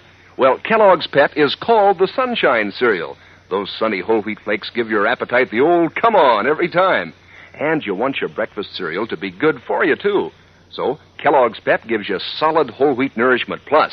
What's more, Pep tickles your taste so you want to eat the hearty sort of breakfast that helps start your day in high. You bet. There are so many good reasons why you'll want Kellogg's Pep often, and why you'll want to eat up every tender flake in your bowl. And, gang, here's another angle. Nowadays, we're sending the cereal grains to help give good nourishment to fellows and girls all over the world. So, you don't want to waste cereal. When Mom brings Kellogg's Pep home from the grocer's, make sure it's not wasted. If you pour your own Pep, pour it carefully, and polish off every bit you pour out. That's important, gang. Eat all your Pep. Don't waste it. As Superman and Chuck Riggs dropped into the deserted hideout of the clan of the Fiery Cross, a truck is rumbling down a narrow hill road many miles away. In the back of the truck, bound hand and foot and gagged, are Perry White and Jimmy Olsen, surrounded by 10 robed and hooded figures. At the wheel is Will Jennings. Beside him is Matt Briggs, Grand Scorpion of the hooded terrorist band. What's the idea of this extra long trip, Matt? Why didn't we shoot White and Olsen up at the hideout and be done with it? And where'd we bury him? Why, up there in the clearing. Oh, where's your brains, Will? That place isn't safe since my nephew was up there the other night. Your nephew? Oh, you don't think... Yes, I do. I'm kind of worried about him. He acted awful funny this morning about that letter in the Daily Planet. You know, the one that Clark Kent wrote to the kid who called him the night we grabbed that Chinese boy? Yeah, why? Where does Chuck fit in that? I kind of think he was the one who called Kent. What? Hey, watch where you're going, will you? You almost went off the road. Oh, you scared me. Holy smoke, Chuck knows all about us. If you was afraid he'd squeal, how come you didn't do something about him? Because I'm not sure, that's why. But I'll find out for sure when I get home tonight. That's why we didn't do this job up at the hideout. So in case Chuck does squeal, if he brings the cops up there, they won't find anything, you see? Yeah, I see. I gotta hand it to you, Matt. You think of everything. Well, I try to. This is important work we're doing, Will. Hey, look. Look at that glade in the woods over there. That ought to do just fine. Oh, you think it's safe? Sure, it's safe. It's just far enough away from the hideout and off the road. Pull in there. Okay. All right, brothers. Drag out those two punks, White and Olson, and let's get this over with. This is the end of the line for them. Leaping from the truck, the robed and hooded bigots hauled the bound and gagged Jim Olson and Perry White from the truck and dragged them off the road to a tiny glade among the trees. Is this the end for our friends? Will the men of hate execute the death sentence before Superman can reach them? No, there still must be a chance that right and the Man of Steel will prevail. Tomorrow's episode is packed with thrills and action, fellows and girls, so don't miss it. Tune in, same time, same station. And remember, for breakfast, it's Kellogg's Pep. For excitement, the adventures of Superman.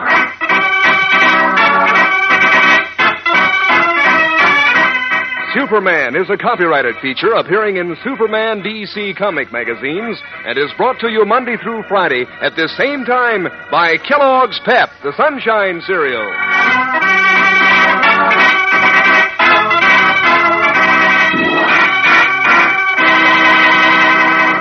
Say, your dog's as good as any champ, isn't he?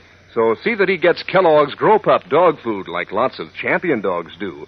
Mix Grow Pup in with his table scraps of meat and fat, and it'll give him lots of muscle, help keep him husky and strong. He can take his pick of 3 different kinds of Grow Pup, too. There's Grow Pup Ribbon, Grow Pup Meal, and Grow Pup Pellets. They're all just full of wonderful meaty flavor. Ask your mother to get Grow Pup today. It's good for champs, good for your dog, too. Remember, that's Kellogg's Grow Pup. And be sure to be with us tomorrow for the thrilling adventures of Superman. This is the Mutual Broadcasting System.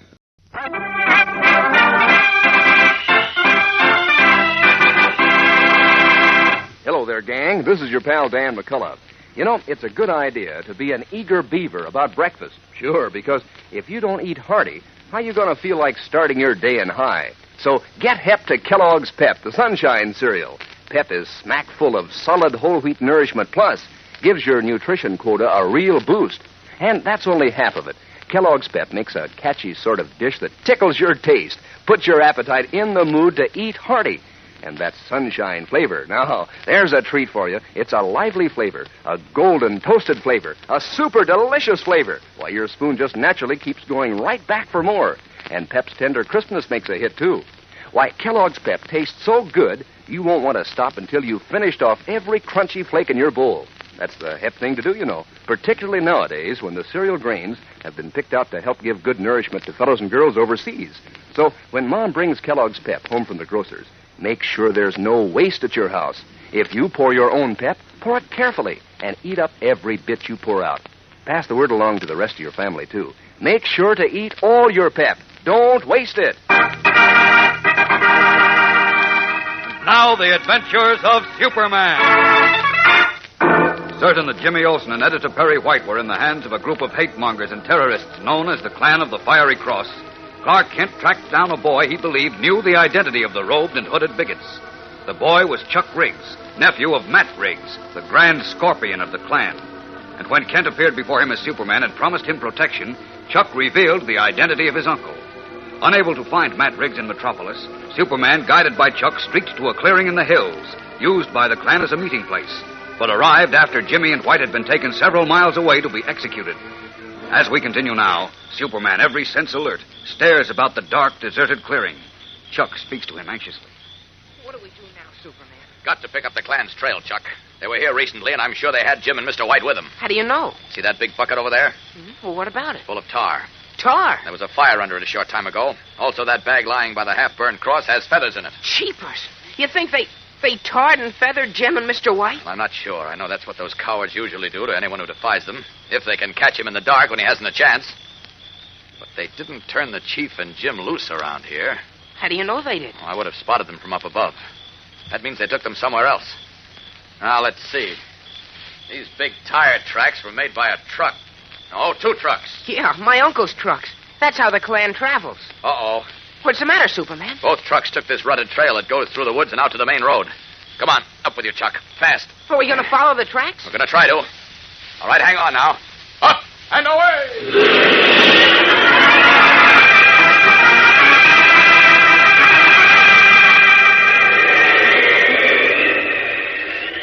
Uh-oh. Now what? What are you stopping for, Superman? See that fork down there? Yeah? See how 3 roads go up through the hills in 3 different directions? We'll all have tire tracks on them.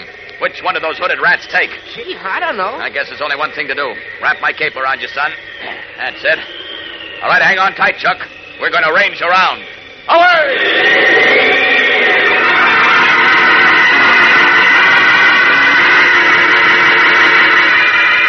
Flashing in great arcs through the sky above the hills, Superman's keen eyes search desperately for a sight of the clan trucks bearing his friends. Meanwhile, in a tiny, rough, stubbled glade surrounded by towering trees, Jimmy Olsen and Perry White, bound hand and foot, lie helplessly on the ground. A few feet away, 4 robed and hooded men are digging a deep trench by the light of a small lamp. A dozen other Klansmen stand nearby with Matt Riggs, their grand scorpion. As soon as they finish digging the grave, Mr. White, No. Take it easy, Jim. How can I? When I think what's going to happen to Nothing's us... happened yet, so think about something else. What'll I think about? Oh, how do I know? Anything. Okay, I'll think about baseball. You know, my team, Unity House, is playing for the boys' championship of Metropolis Saturday. Mm-hmm. Only I won't be there to manage them. And Tommy Lee won't be able to pitch because the Klan broke his arm. The Klan messed up everything. I told you to think about something else. I can't. Look what they did to Tommy Lee and his father and to Poco. Look what they're doing to us. Gee whiz, Mr. White. Why does a swell country like the United States have to have outfits like the Clan of the Fiery Cross? Every country has its lame brains and diseased minds, Jim. Germany had the Nazis. We've got the Clan of the Fiery Cross. No, I just hope our country realizes the danger of these lunatics in nightshirts before it's too late. Well, still making one of your big speeches, eh, White? Well, save your breath. You've only got a short time left. You're a madman, Riggs. You'll go to the chair for this. Don't make me laugh. I warned you couldn't stop the work of the Klan. Nobody can. That's what you think. I said nobody can stop us. We're going to get rid of every foreigner in this country. Everyone who thinks, acts, and looks different from us. Anybody who tries to stop us will get the same thing you're getting. Okay, boys, that's the... No, the man's mad. Absolutely mad. And we're through, Chief. This is it.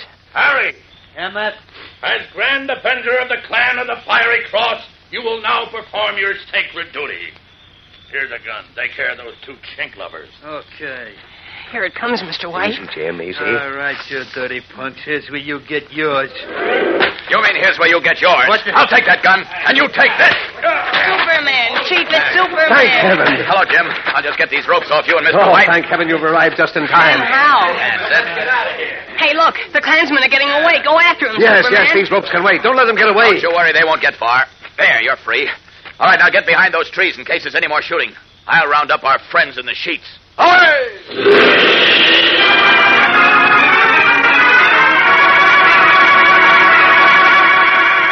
Like a great flashing eagle, the man of steel pounces upon the terrified Klansmen as they seek wildly to escape through the woods. Swiftly, he rounds them up, herds them into their truck, and ropes them securely together. All right, Jim, Mr. White, climb into the front seat. We'll hop over the trees to that next hill and pick up Chuck where I left him. Then we'll deliver this load of soiled sheets to Inspector Henderson's laundry. Oh, boy. Come on, Chief. No, I just want to pay my respects to Mr. High Mucky Muck. He said nobody could get in the Klan's way and live. No time now, Mr. White. I understand this gang is just the action committee. We've got to get back to Metropolis and round up the rest of them. All right, hurry. Get into the truck. All right. Come on, Jim. All set? All set, Superman. Up with it, then. There we are. Up and away!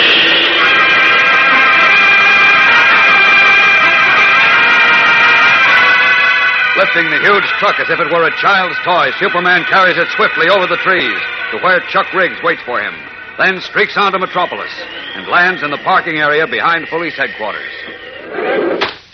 All out. End of the line. Boy, oh boy. Will Inspector Henderson be glad to see these Oh, guys? I wish I had a cameraman here. Well, you Klansmen are a fine, brave-looking bunch now, eh? But you'll look better when you swap those sheets for striped prison uniforms. Listen to him squeal. Rats always squeal when they're cornered, Jim. They're only brave when their victims are smaller and weaker than themselves. Come on, all of you. Out of the truck. Oh, boy, this is wonderful. How do you feel now about stopping the Klan, Riggs? Hey, Riggs! Riggs! Say, where is he? Who? Well, the Grand Scorpion, or wherever he calls himself. Matt Riggs. Where is he? Gee whiz, I don't see him. They must be here. Well, he isn't, I tell you. His robe had a blue scorpion on it. That's right. He must have got away. Oh, I'm sure I got everyone on the road and in the woods. Wait a minute. All of you, take off your hoods. Take them off, I say. That's better. Now, Mr. White, Jim, Chuck, is Matt Riggs here? I don't know. He got away. Great Scott, I don't see how he We've could got to find him, Superman. He's the big noise of this outfit, and he's a dangerous madman, a murderer. He sure is. Golly, now he'll get me. He'll come back Don't and you he'll... worry, Chuck. You stay here until I get back, all of you. Oh, good. Here come some officers. Tell them what happened, Mr. White, and see that these Klansmen are locked up. I'm going back to find Riggs. Up and away!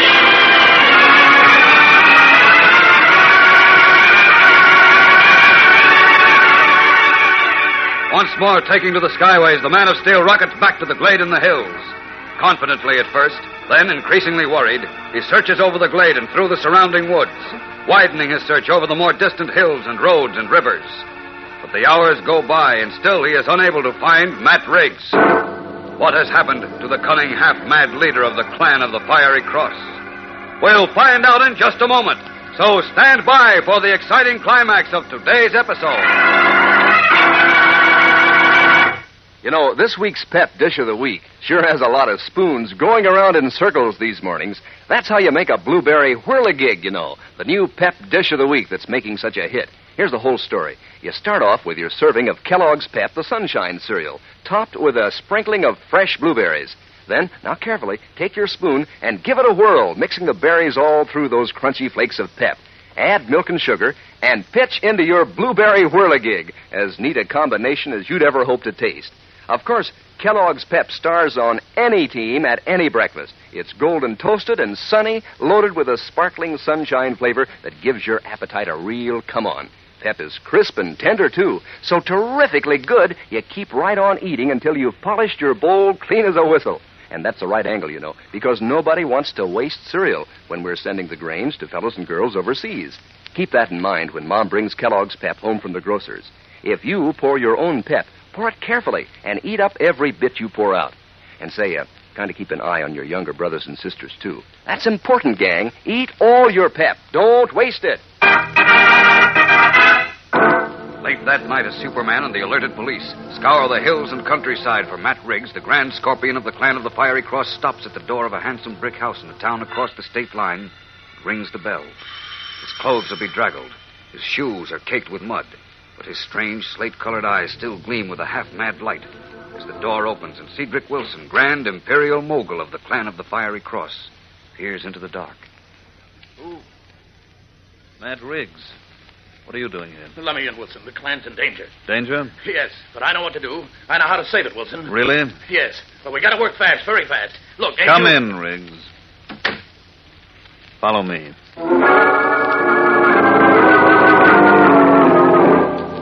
Quickly, the Grand Scorpion and the Grand Imperial Mogul, supreme national leader of the Clan of the Fiery Cross, disappear into a darkened hallway inside the handsome house. What is Matt Riggs' plan? What new menace are the leaders of the men of hate about to hatch against our friends and against all decent citizens? Our story has taken a strange new twist, fellows and girls, which makes tomorrow's episode packed with thrills, drama, and surprise. So don't miss it. Tune in, same time, same station. And remember, for breakfast, it's Kellogg's Pep. For excitement, the adventures of Superman.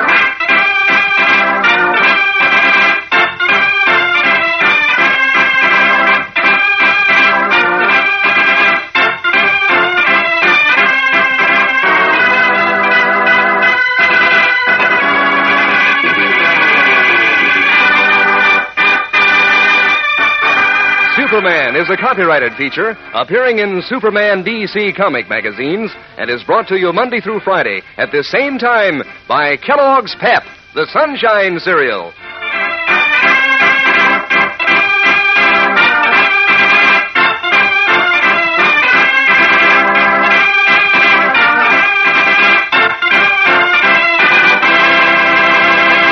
Say, kids, if you're training your dog, try rewarding him for good behavior with Kellogg's Grow Pup.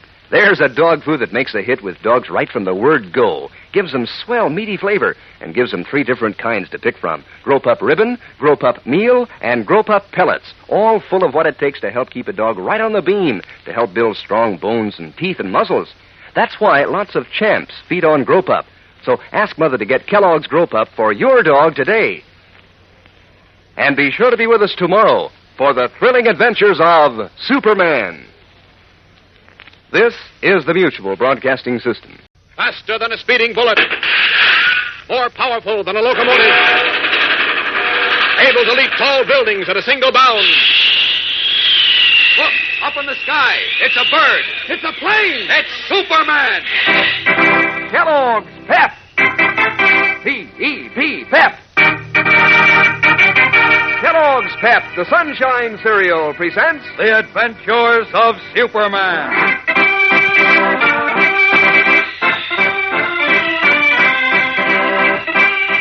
Today our story takes a new twist as Matt Riggs, fanatical leader of the clan of the Fiery Cross, eludes capture and carries new plans for attack to the grand imperial mogul of the terrorists.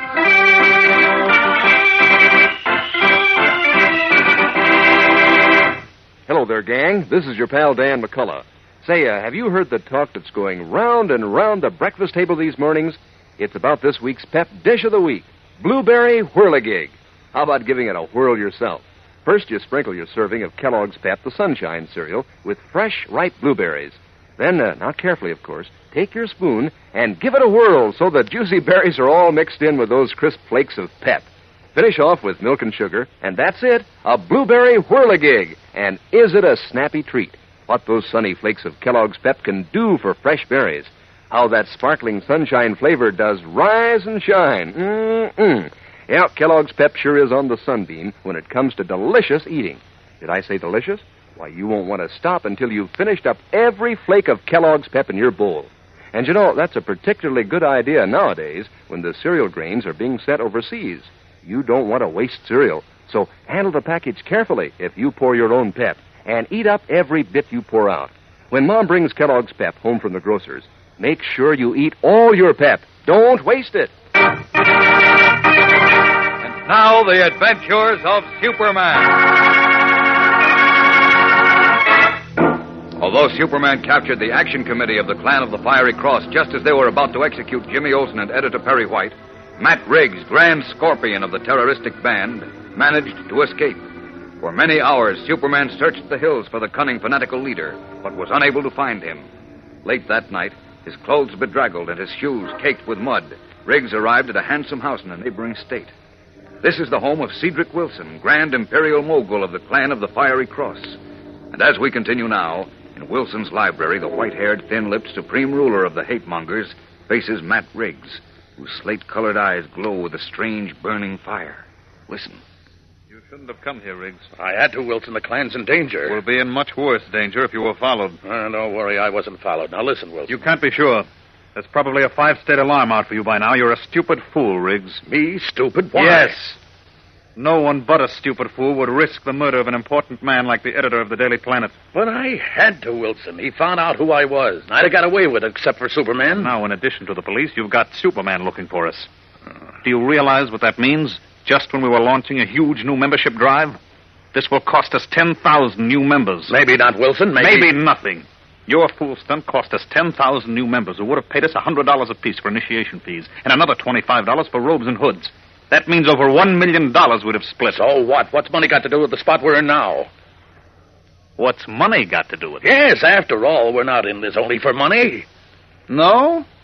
What have you been doing with the 25% cut you get on all new members to the Metropolis chapter?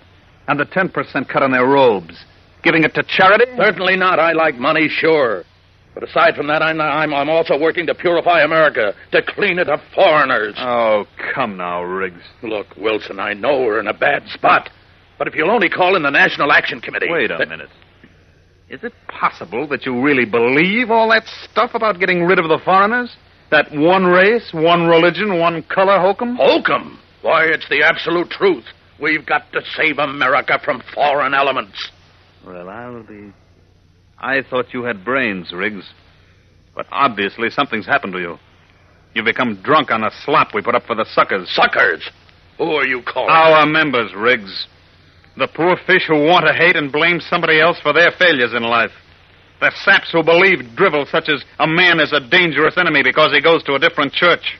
The little nobodies who want to believe some of the race is inferior so they can feel superior. The jerks who go for that 100% American rot. Rot?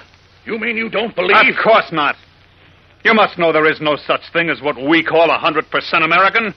Everyone here except the Indians is descended from foreigners. Boy, blast you, Wilson. You talk like a dirty foreigner yourself. I'm running a business, Riggs, and so are you. We deal in one of the oldest and most profitable commodities on earth.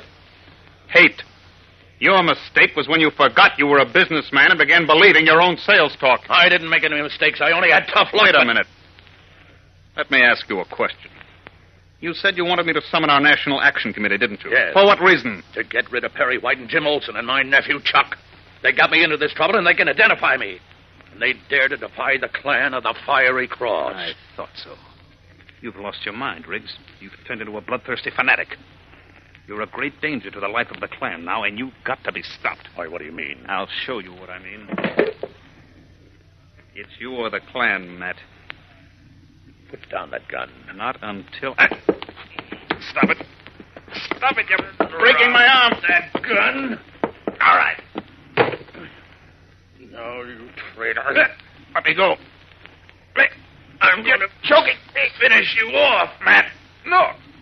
You're a traitor to the clan. And you know what that means? So now I'm going to finish you.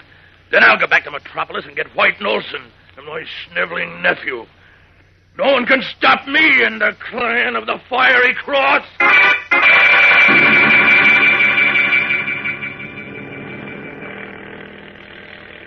When is the next plane to Metropolis? Flight 12 leaves in 10 minutes. Arrives in Metropolis at 4 a.m. All right, I want one ticket. What name, sir? Huh? Rigney. Yes, Martin Rigney.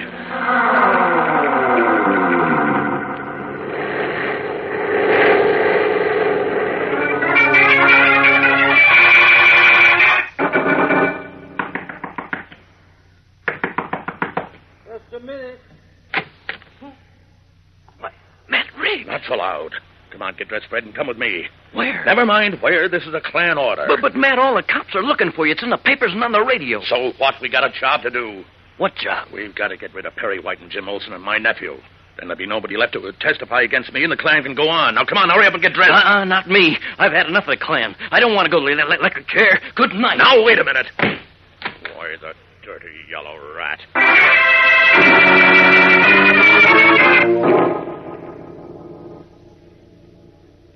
Get dressed. Come with me, George. Nothing doing, Matt. I'm all through with the clan. As soon as the wife and I finish packing, we're getting out of town. Out of town? What's the idea? The action committee was rounded up by Superman, and they've squealed. It was just on the radio. They told the cops the names of all the clan members they knew. I'm getting out before the cops come for me.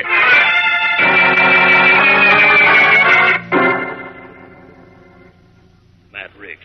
Holy smoke, I thought it was the police coming for me. Get out of here. Now, wait a minute, Tom. Get away from here, I said. I don't want to hear any more of your smooth talk. I'm game for scaring foreigners by flogging and tar and feathering. But murder, not for me. Go on, get away from my house.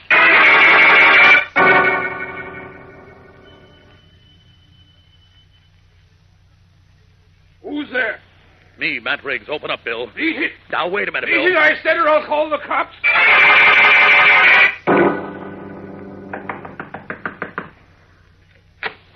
Listen, Joe, there's a big job to do for the clan. All right, you dirty cowards. I'll get White and Olson and Chuck alone. I'll save the clan of the Fiery Cross myself. Then let me see you come crawling back. Standing on the deserted street as dawn is beginning to break, Matt Riggs, out of his mind with hate, shakes his fists violently over his head, vowing to take the lives of Editor White, Jimmy Olsen, and young Chuck Riggs. We'll return in a moment for the tense climax of today's episode. So stand by. Say, gang, you want to pass on a helpful household hint to Mother? Well, if she finds it a tough job to get folks out for breakfast in the morning, tell her how everybody comes a-running when Kellogg's Pep heads the menu. Yes, sir, Pep sure does give your appetite the old come-on. Looks terrific in the first place, all golden and toasted and crisp. And does it taste terrific? Why, Kellogg's Pep is called the Sunshine Cereal. It's loaded with sparkling sunshine flavor, a bang-up delicious flavor that teases your taste like anything. And these whole wheat flakes are mighty tender and delicate to be so good for you. You know, Pep gives you solid whole wheat nourishment plus. Add it all up, gang, and you'll get a sum total of why you'll want to polish off every crunchy flake of Kellogg's Pep in your bowl. And say, here's another angle. Nowadays, we're sending the cereal grains to help give good nourishment to fellows and girls all over the world. So it wouldn't do to waste cereal. When Mom brings Kellogg's Pep home from the grocer's, appoint yourself a committee of one to see that it's not wasted. If you pour your own Pep, pour it carefully and eat up every bit you pour out. Get hep to Pep, gang. Eat all your Pep. Don't waste it. Neither Clark Kent nor Inspector Henderson have slept during the night. Now, as dawn begins to break, both men are in Henderson's office at Metropolis Police Headquarters. His face haggard, the inspector wearily answers the phone, then stiffens alertly. Yes, I heard you, Hilly. Are you sure it was him? He did, huh? Well, did you check it? Uh-huh. Uh-huh. Okay. Stick with it and keep me posted. Right. What's up, Inspector? Get this, Kent. What? A man answering the description of Matt Riggs, using the name Rigney, boarded a State Airlines plane in Graham City at 1:30 this morning. Uh-oh. Where was the plane bound? From Metropolis. It landed a couple of hours ago. Oh, was Riggs picked up? No. What? My men were watching the terminal and the outgoing planes. We didn't expect him to fly into Metropolis. I was sure Riggs was hiding out in the hills. Well, he made his way out through an old lead mine. That's why I missed him. You missed him? Huh? Oh, I mean Superman. Lead, you know, is the one substance his X-ray vision can't penetrate. Look, Inspector, Matt Riggs is dangerous. He's got to be found. We'll find him eventually. Eventually? You've got to find him now at once. Take it easy, Kent. The clan of the Fiery Cross is practically broken up in this town. They're scared, and so is Riggs. They won't try anything. Most of the Klansmen are scared, yes. They're just sheep who followed where Riggs led them. But Riggs isn't scared. He's a fanatic, a dangerous maniac. He might even make another attempt on the lives of Mr. White and Jim. Oh, nonsense. I've seen other leaders of these screwball hate crowds. Oh, now, wait a They minute. sound crazy when they're up on the soapbox, but it's all an act to enlist members and rake in initiation fees. Oh, no, you're They're wrong. too smart to risk their skins when they know they're on the police list. I tell you, you're wrong, Inspector. Jim and Mr. White both say Matt Riggs is mad. Relax, Kent. We're watching Riggs' house, but Jim and White aren't in any danger. I tell you they are. And I can't be out in the suburbs watching Mr. White and here in town watching Jim and Chuck at the same time. Now, you've got to send a police detail out there. All right, all right. If it'll make you happy, I'll send some men out to keep an eye on them. Thanks, Inspector. I just hope they're not too late. Arguing desperately, Clark Kent persuades Inspector Henderson to send special police details to the homes of Perry White, Jimmy Olsen, and Chuck Riggs. But a sixth sense must be warning Kent that they may be too late. For at this moment, while dawn is still only a hazy mist on the shroud of night, Matt Riggs stands in the dark basement of his house, having entered by a secret tunnel from his garage. For a long moment, the fanatical leader of the clan of the Fiery Cross stands motionless, listening as the footsteps of the police officer outside the house fade away. Then, his strange slate-colored eyes shining like an animal's in the dark, he starts up the steps to the kitchen and on up to his nephew's room at the head of the stairs. What will happen? Tomorrow brings an episode in which many exciting things happen, so be sure not to miss it. Tune in, same time, same station. And remember, for breakfast, it's Kellogg's Pep. For excitement, the adventures of Superman.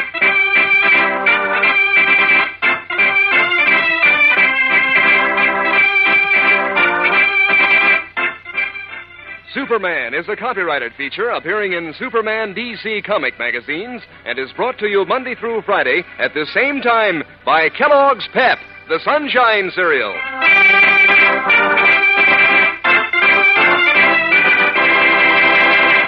Say, if you want your dog to give you the glad eye, try giving him Kellogg's Grow Pup dog food at mealtime. There's a dog food that's a big favorite with thousands of dogs.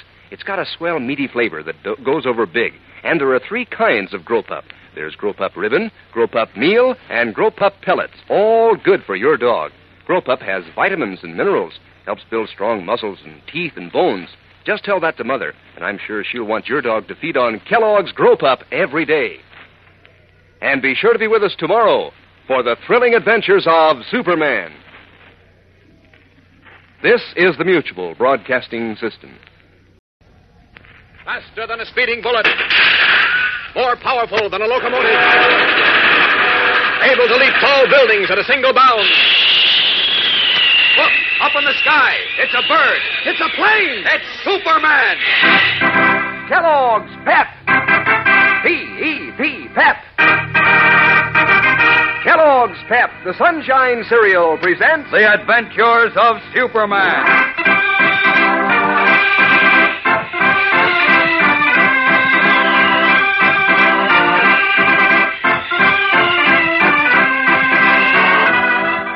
Today, with Matt Riggs still at large in Metropolis, the lives of Jimmy Olsen, Perry White, and Chuck Riggs are, as Superman fears, gravely imperiled.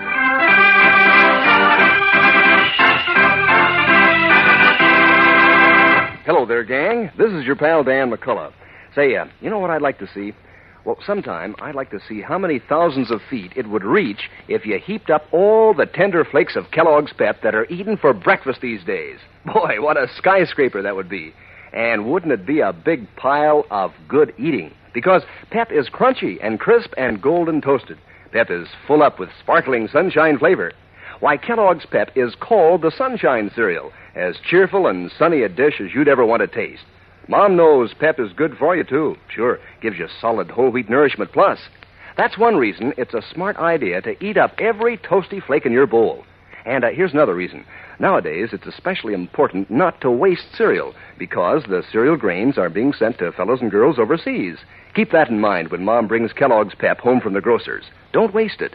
If you pour your own Pep, pour it carefully and finish up every bit you pour out. And say, kind of keep watch on your younger brothers and sisters, too. That's easy, isn't it? And it's important. Remember, gang, eat all your Pep. Don't waste it. Now, the adventures of Superman. When Superman rescued Editor Perry White and Jimmy Olsen from a group of hate-mongers and terrorists, Matt Riggs, their fanatical leader, managed to escape. Fearing the testimony of White and Jimmy, Riggs decided to do away with them and with his young nephew Chuck, who had revealed his uncle's identity to Superman. While the police searched for him, Riggs used a secret tunnel to enter his home, where he lived with his sister-in-law and her son, Chuck. As we continue now, he has noiselessly climbed the stairs to Chuck's room. The first streaks of dawn faintly light the shadowy hall as the hate-crazed Riggs, his slate-colored eyes blazing with venom, softly opens his nephew's door and approaches the bed. Listen. No, you double-crossing little rat. I'm going to... What? He's not here. Who's there? Who's there, I said? Not so loud, sir. It's me, Matt. Mercy me. Matt Riggs, how'd you get in? Never mind, Matt. Where's Chuck? The police are looking for you. They're outside the house. I'm going to... Oh, no, you don't. Let go my wrist. You're hurting me. Yeah, you were going to call the cops, weren't you? Going to give away your own brother-in-law. Let me go. Where's Chuck? He's at... I don't know where he is. You're lying. No, I don't... You started to say where he is. Now go on, say it. I didn't say anything. I tell you, I don't know where... You're lying. Now tell me where he is or I'll... Stop, please. You're hurting me. You tell me where that sneaking little whelp is. Why do you want him? He revealed my identity to Clark Kent. Well, he did right.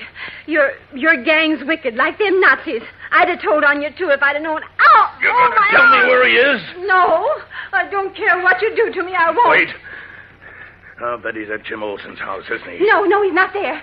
Oh, you gave it away, Sarah. No, I tell you, he's not there. He's quiet. not... No, I can get both those young rats at the same time. Then there'll only be White left.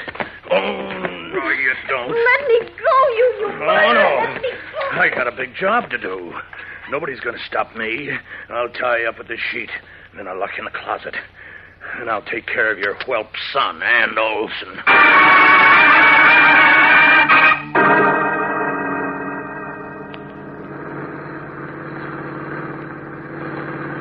Number 1601. Let's see now. Must be that house in the corner. All right, slow down, Lou. Okay. No, stop. Don't stop. Keep going. But you said... Keep going, I said.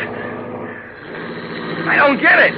Didn't you see that car that just turned into the driveway of Olson's house? No. No, well, look now. We're passing it, but don't slow up.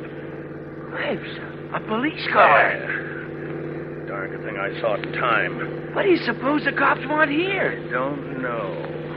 Sarah couldn't have called him because I tied her up, then locked her in the closet.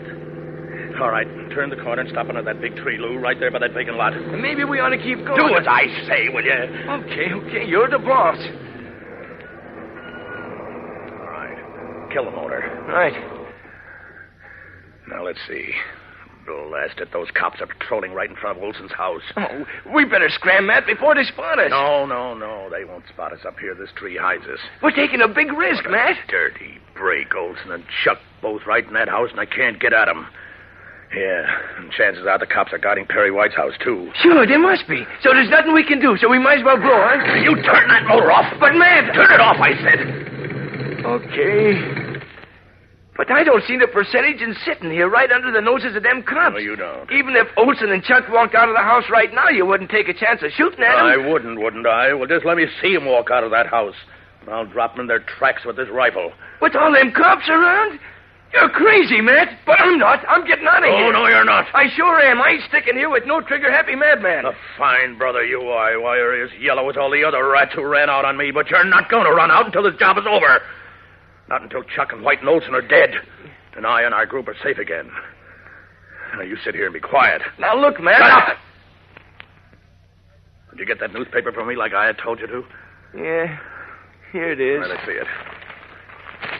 I want to see what they say about us. You keep your eyes peeled on Olson's house. If that kid comes out, you yell quick, see? Okay. Now, then. Oh, look at that. What? A picture of my action committee right here on the first page. Holy smokes. Listen to this. Matt Riggs' Action Committee pleads for mercy. Blames Riggs for attacks on Lee family and Perry White and James Olson.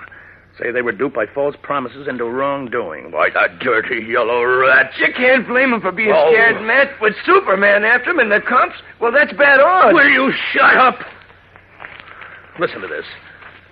Will Jennings admits joining attack on Dr. Lee and his young son, Tommy, because Matt Riggs had promised to secure a $5,000 a year position for him in the health department.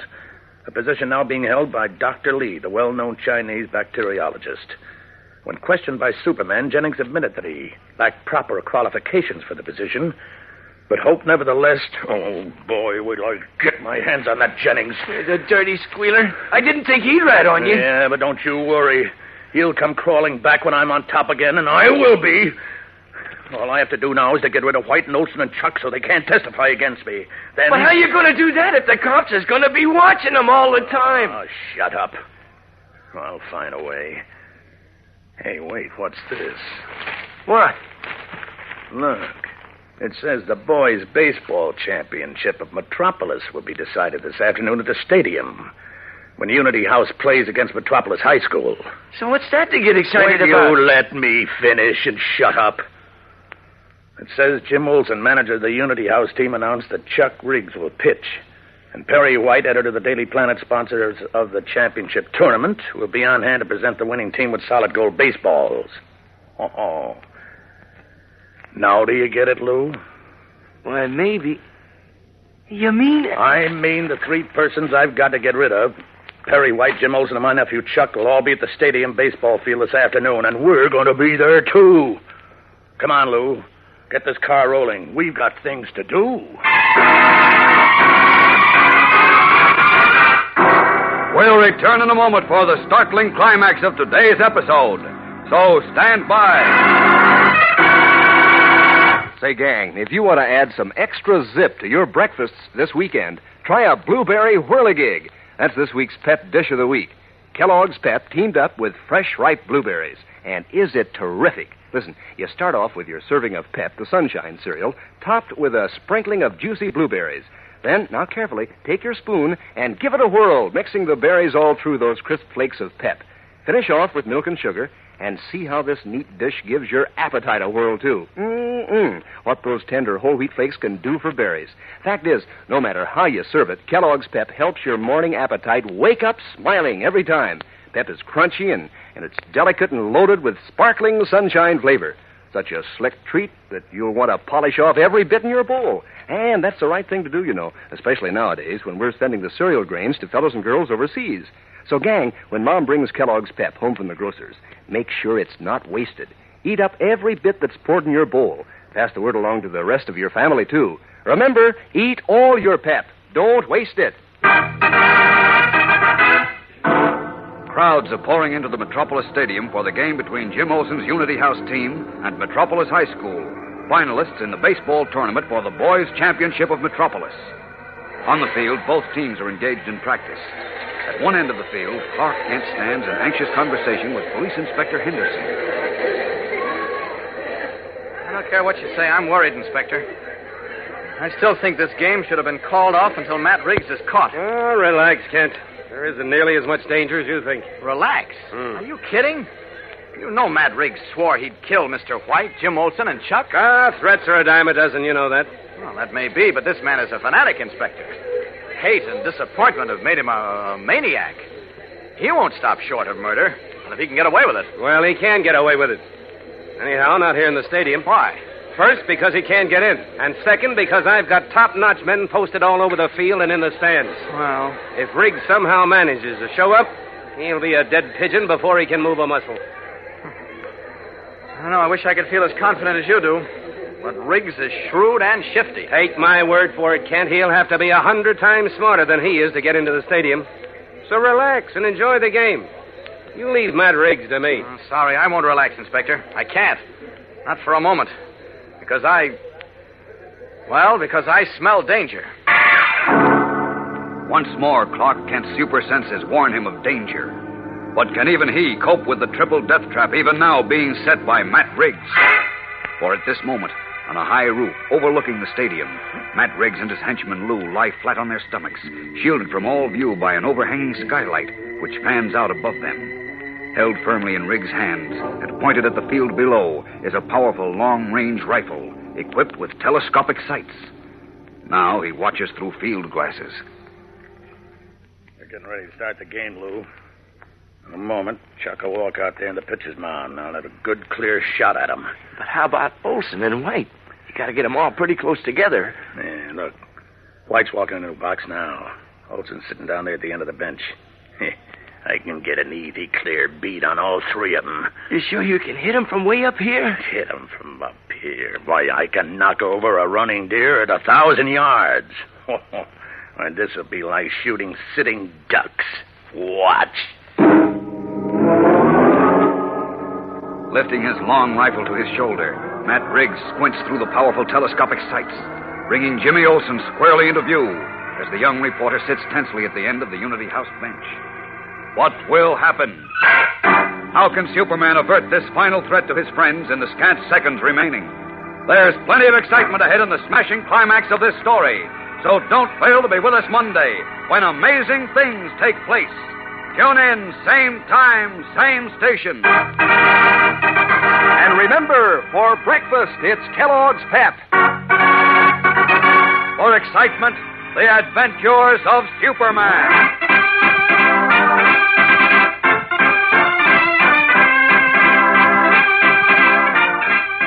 Superman is a copyrighted feature appearing in Superman DC comic magazines and is brought to you Monday through Friday at the same time by Kellogg's Pep, the Sunshine Cereal.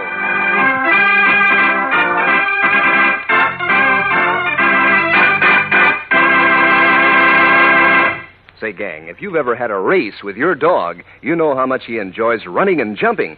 Now, dogs are like people. To keep their muscles strong, they have to eat right. So if you want to help your dog to stay in the groove, to have strong bones and teeth and muscles, just mix Kellogg's Grow Pup dog food in with the scraps of meat and fat you give him. There are 3 kinds of Grow Pup, all with a grand, meaty flavor. There's Grow Pup Ribbon, Grow Pup Meal, and Grow Pup Pellets. Ask your mother to feed your dog Kellogg's Grow Pup regularly. And be sure to be with us on Monday for the thrilling adventures of Superman. This is the Mutual Broadcasting System. Faster than a speeding bullet. More powerful than a locomotive. Able to leap tall buildings at a single bound. Look, up in the sky. It's a bird. It's a plane. It's Superman. Kellogg's Pep. P-E-P, Pep. Kellogg's Pep, the Sunshine Cereal, presents The Adventures of Superman.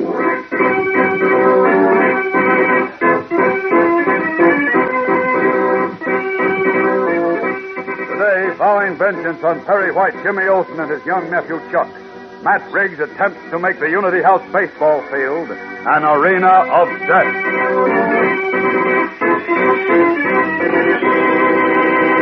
Hello there, gang. This is your pal Dan McCullough. You know, when we start off this show with P-E-P, Pep, the Sunshine Cereal, we're not talking through our hats. No, sir, because Kellogg's Pep and Old Man Son sure do have something in common. For one thing, the way they brighten up breakfast. Why, just one look at a sunny golden toasted bowl of Kellogg's Pep and your appetite wakes up smiling. You can hardly wait to start eating. Then, when you sample that first spoonful, all crisp and toasty and delicious, you know that you're going to go for this dish.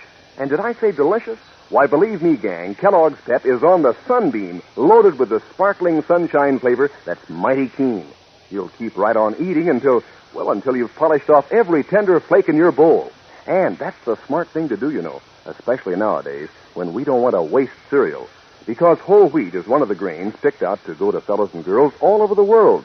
So get hep to Pep, gang. When Mom brings Kellogg's Pep home from the grocer's, make sure it's not wasted. Handle with care is the idea if you pour your own Pep. And eat up every bit you pour out. And say, pass the word along to the rest of your family, too. Just remember, eat all your Pep. Don't waste it. And now, the adventures of Superman. Due to the efforts of Superman, a group of hate-mongers and terrorists has been broken up, and most of its cowardly leaders are in jail. But Matt Briggs, the vicious head of the band, is still at large.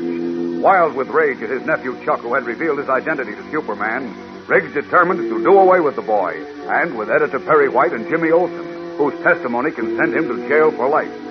Discovering that all three objects of his hate would be at a baseball game for the boys' championship of Metropolis gave the half-mad fanatic his opportunity. Everything looked just right, with Jimmy Olsen managing the Unity House team, Chuck Briggs pitching, and Perry White watching the game from a box. Now, while police keep sharp watch over the crowded stadium, Matt Briggs lies a block away on a high roof overlooking the playing field. A long-range rifle equipped with telescopic sights is in his hand. He's accompanied by a seedy, ferret-faced man named Lou. Listen. Olsen's sitting on the end of the bench. I'll get him first. Oh, blast it. What's the matter, Matt? Some big guy walked over there and stood right in front of Olsen. He's still standing there. Then get your big mouth nephew, Chuck. He's all alone on the pitcher's mound. Look, I've got to get Chuck and Olsen and Perry White, you sap. Sure, I know, but... Yeah, and they all have to be in the clear at the same time before I shoot. Why do they? Why? Because there'll be a flash in the gun that'll give us away when I fire. I gotta pick 'em off 1, 2, 3, just like that. So we can get away before the cops get here. Oh. Wait. The big guy is walking away. Now. Doggone it. Now what? Oh, don't you see the players gathering around Chuck on the mound? Oh, yeah. I was watching Olsen. What happened? That other team got a couple of hits, I guess, and the Unity players are talking it over with Chuck. Yeah. Sure, there goes Olsen out to join the party. I wish you'd get this over with, man. I got the jump. Well, it won't be long now. I'll get those 3 rats, and then we can be going. You sure you can hit them from way up here, huh? Am I sure? Didn't I tell you I can knock down a running bear at 1,000 yards? Well, this job is a cinch. I'll get White, then Olsen, and then that double-crossing nephew of mine, just like I said I would. Wait and see. As Matt Briggs lies waiting on the nearby roof, Jimmy Olsen, unaware of his peril, fidgets nervously on the Unity House bench as he speaks to Clark Kent. I'm worried, Mr. Kent. So am I, Jim. It's only the first inning, and Metropolis High got 2 runs already. Oh, that. What do you mean, oh, that? Chuck is nervous as a wet hen. Oh, boy, if only we had Tommy Lee pitching for us today. Uh-huh. Can't see him anywhere. You can't see who? Matt Riggs. Matt Riggs. Mm-hmm. But, gee whiz, you think he's here? I don't know, Jim. Inspector Henderson is certain he couldn't get into the stadium without being spotted, but I'm worried. Ahead, we got ahead. Come on now, Frankie, drive him home. Aren't you excited, Mr. Kent? Oh, yeah, sure I am, Jim, but I'd be a lot happier if I knew where Matt Riggs is.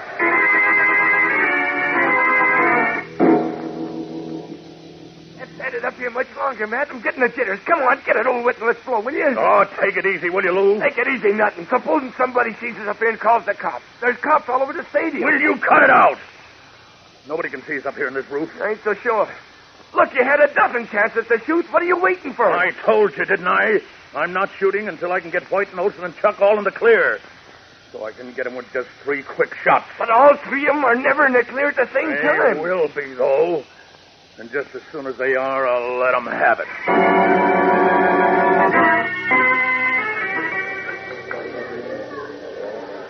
Well, Musk's home run tied the score, and Chuck Riggs seems to be settling down. Looks better for Unity House now, Kent. That's right, Chief. If only... If only what? No, nothing. Well, why do you keep walking around? Sit down here. Oh, thanks. I'd rather stand. If anything happens, I'll be ready. Ready? Ready for what? I wish I knew. Frankly, I'm worried about Matt Riggs, Chief. No, that rotten apple is far away from here by now. I don't know. He knows the police and the FBI are looking for him. Now, sit down, Kent, and forget about Matt Riggs. I can't forget him. Got a powerful hunch he's nearby. Oh, nonsense. Inspector Henderson's men are at every entrance and scattered through the stands. Riggs is stupid enough to try and get in here, they'd grab him. I suppose so, but... Wait, what's that? Our boy just struck out, if that's what you mean. No, there was a strange flash of light up that way. Flash of light? Yes, like the sun reflecting... Oh, there it is again. I don't see anything. Oh, it's gone now, but... Great Scott! What? What is it, Kent? On that roof. I'll see you later, Chief. Now, man. The kind of glasses is gone from in front of White's box. Yeah, I see it. Chuck and Olson still standing by the bench? Yeah, let's see. They're walking away from each other, but they're all alone. Clear shot. Yeah, okay. All right. Here's where those 3 rats get theirs. First, Mr. Perry White. His mad, slate-colored eyes blazing, Matt Riggs takes careful aim at Perry White. Then slowly his finger curls around the trigger of his rifle. We'll be back in a moment for the exciting climax of today's episode. So stand by. Say, gang, I'll bet you're going to want to let out a cheer when you hear this. It's this week's brand new pep dish of the week. And is it slick? Listen, it's called a Peach Rocket. Yes, sir, that's right, a Peach Rocket, featuring Kellogg's Pep, the Sunshine cereal, in a nifty new way. Here's how it goes. You take firm, ripe slices of fresh peaches and line the sides of your bowl with them, so they're pointing up like rockets. Then pour on your serving of Kellogg's Pep so the tips of the peaches still shoot up at the top. Add milk and sugar, and there's your Peach Rocket, one of the dozens of ways Kellogg's Pep can give breakfast a lift. Will your appetite skyrocket when you latch onto that keen sunshine flavor, when you sample Pep's tender, toasted crispness? Why, you'll get such a bang out of eating Kellogg's Pep, you'll keep right at it until you've polished up your bowl clean as a whistle. And that's one way to keep from wasting it, Another way is to pour it out carefully. Because wasting cereal is not a good idea, particularly nowadays when the cereal grains are being sent to fellows and girls overseas. And say, keep an eye on your younger brothers and sisters, too. Remember, eat all your Pep. Don't waste it. As Matt Riggs, lying on a high roof overlooking the Metropolis Stadium, took careful aim at Perry White, who was sitting in a box on the field, Clark Kent was behind the stand, stripping off his business suit to stand revealed in the blue costume and red cape of Superman. Matt Riggs on that roof with a rifle. He's aiming at Perry White. He's firing. Got to stop that bullet. Away! Like a flashing comet, Superman streaks above the grandstand, then swoops down to snatch the whistling bullet just before it reaches the unsuspecting Perry White. Got it. Firing again. At Jimmy this time. Away! Coiling in midair, the man of steel straightens out and rockets across the diamond, seizing another leaden pellet from the air before it strikes Jimmy Olsen. Then, 2 out. Now for the third. Away! Swerving, Superman flashes to the pitcher's mound at the speed of light, plucks a deadly bullet from the air as it is about to strike Chuck. Then, without pausing, he soars up from the stadium to the roof, where Matt Riggs, the look of fury on his face, is about to fire his rifle again. Oh, no, you won't, Riggs. What are you 3 doing? strikes are out. I'll take that rifle. Look, Matt, look! Superman! Right. Give me that gun, I said. No, I won't. Struggling won't help you, Matt. Let me go. Let me go. I'm going to kill You're you. all through killing, my friend, and you're all through with all your other dirty work. Come on, now. Under my arm with you. You too, mister. No, let me go. I didn't do nothing. Tell that to the judge. All set for the city jail? Here we go. Up and away!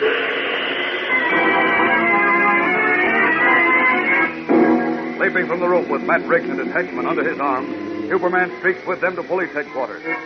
A short time later, once more in his guise of the mild-mannered reporter Clark Kent, he is back in the stadium to stand beside Perry White as the gray-haired editor distributes small gold baseballs, emblematic of the boys' baseball championship of Metropolis, to the victorious Unity House players. You boys of Unity House have done a fine job, and I'm proud of you. You've not only proved that you're the best baseball team, but you've proved that youngsters of different races and creeds can work and play together successfully, in the American way. Well said, Chief. Yes, sir. Well, boys, now it's up to us to... Excuse me for interrupting, Mr. White, but Chuck here wants me to tell you something.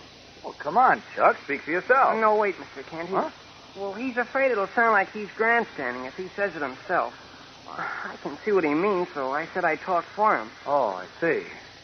Well, what is it, Jim? Well, Chuck feels like he doesn't deserve this gold baseball. What? Well, what kind of nonsense is that? Of course he does. Certainly pitched a fine game. Sure, that's what I told him. But he says Tommy Lee would have pitched the game if Chuck's uncle and his dirty gang hadn't broken his pitching arm. Besides, Tommy coached him through the game.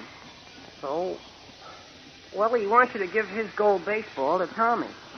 And I say that's very decent of you, Chuck, but let me talk, Kent. It is decent of you, Chuck, but it won't be necessary. Because, you see, I've had another gold baseball made for Tommy. Oh. Now, I'd like all of you boys to come with me to deliver it to him. Now, what do you say? Oh, huh? gee, that's swell, Chief. Certainly is. Oh. Filing into taxicabs, Perry White, Clark Kent, Jimmy Olsen, and the happy Unity House players drive to Tommy Lee's house. And so another Superman adventure has come to a close. But even now, at this very moment, because the forces of greed and evil never rest, a great and menacing adventure is building swiftly to further tax the Man of Steel's powers. In the tiny hamlet of Squeen Run, Ohio, a man sits at a telegraph key, green eyeshade low on his forehead, and methodically transcribes a message which is being routed through his station due to line trouble elsewhere. Suddenly the man stiffens, reads the message before him, then leaps to his feet and rushes to the telephone. Get me the Daily Planet newspaper in Metropolis, operator. Hurry, please, hurry. This is a matter of life or death. His eyes literally popping from his head, his breathing labored. The telegrapher in tiny Squeen Run waits for his long-distance call to the Daily Planet to be put through. What foreshadowing of great danger did he read in that telegram? Don't fail to be with us tomorrow, fellows and girls, when we begin a brand new and exciting Superman story, packed with action, mystery, thrills, and Horatio F. Horn, the funniest detective you've ever heard of. So be sure to tune in, same time, same station. And remember, for breakfast, it's Kellogg's Pep. For excitement, the adventures of Superman.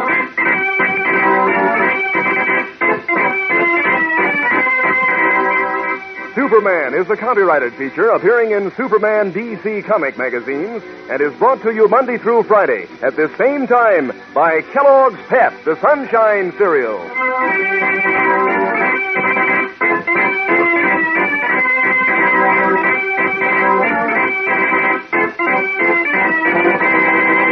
Say, gang, talk about famous names. Why, Kellogg is the greatest name in cereals.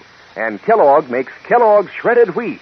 Crisp, tender biscuits that are full up with natural nut-sweet flavor. Toasted the Kellogg way, just right. Mighty good for breakfast, and mighty good for you. They're whole wheat.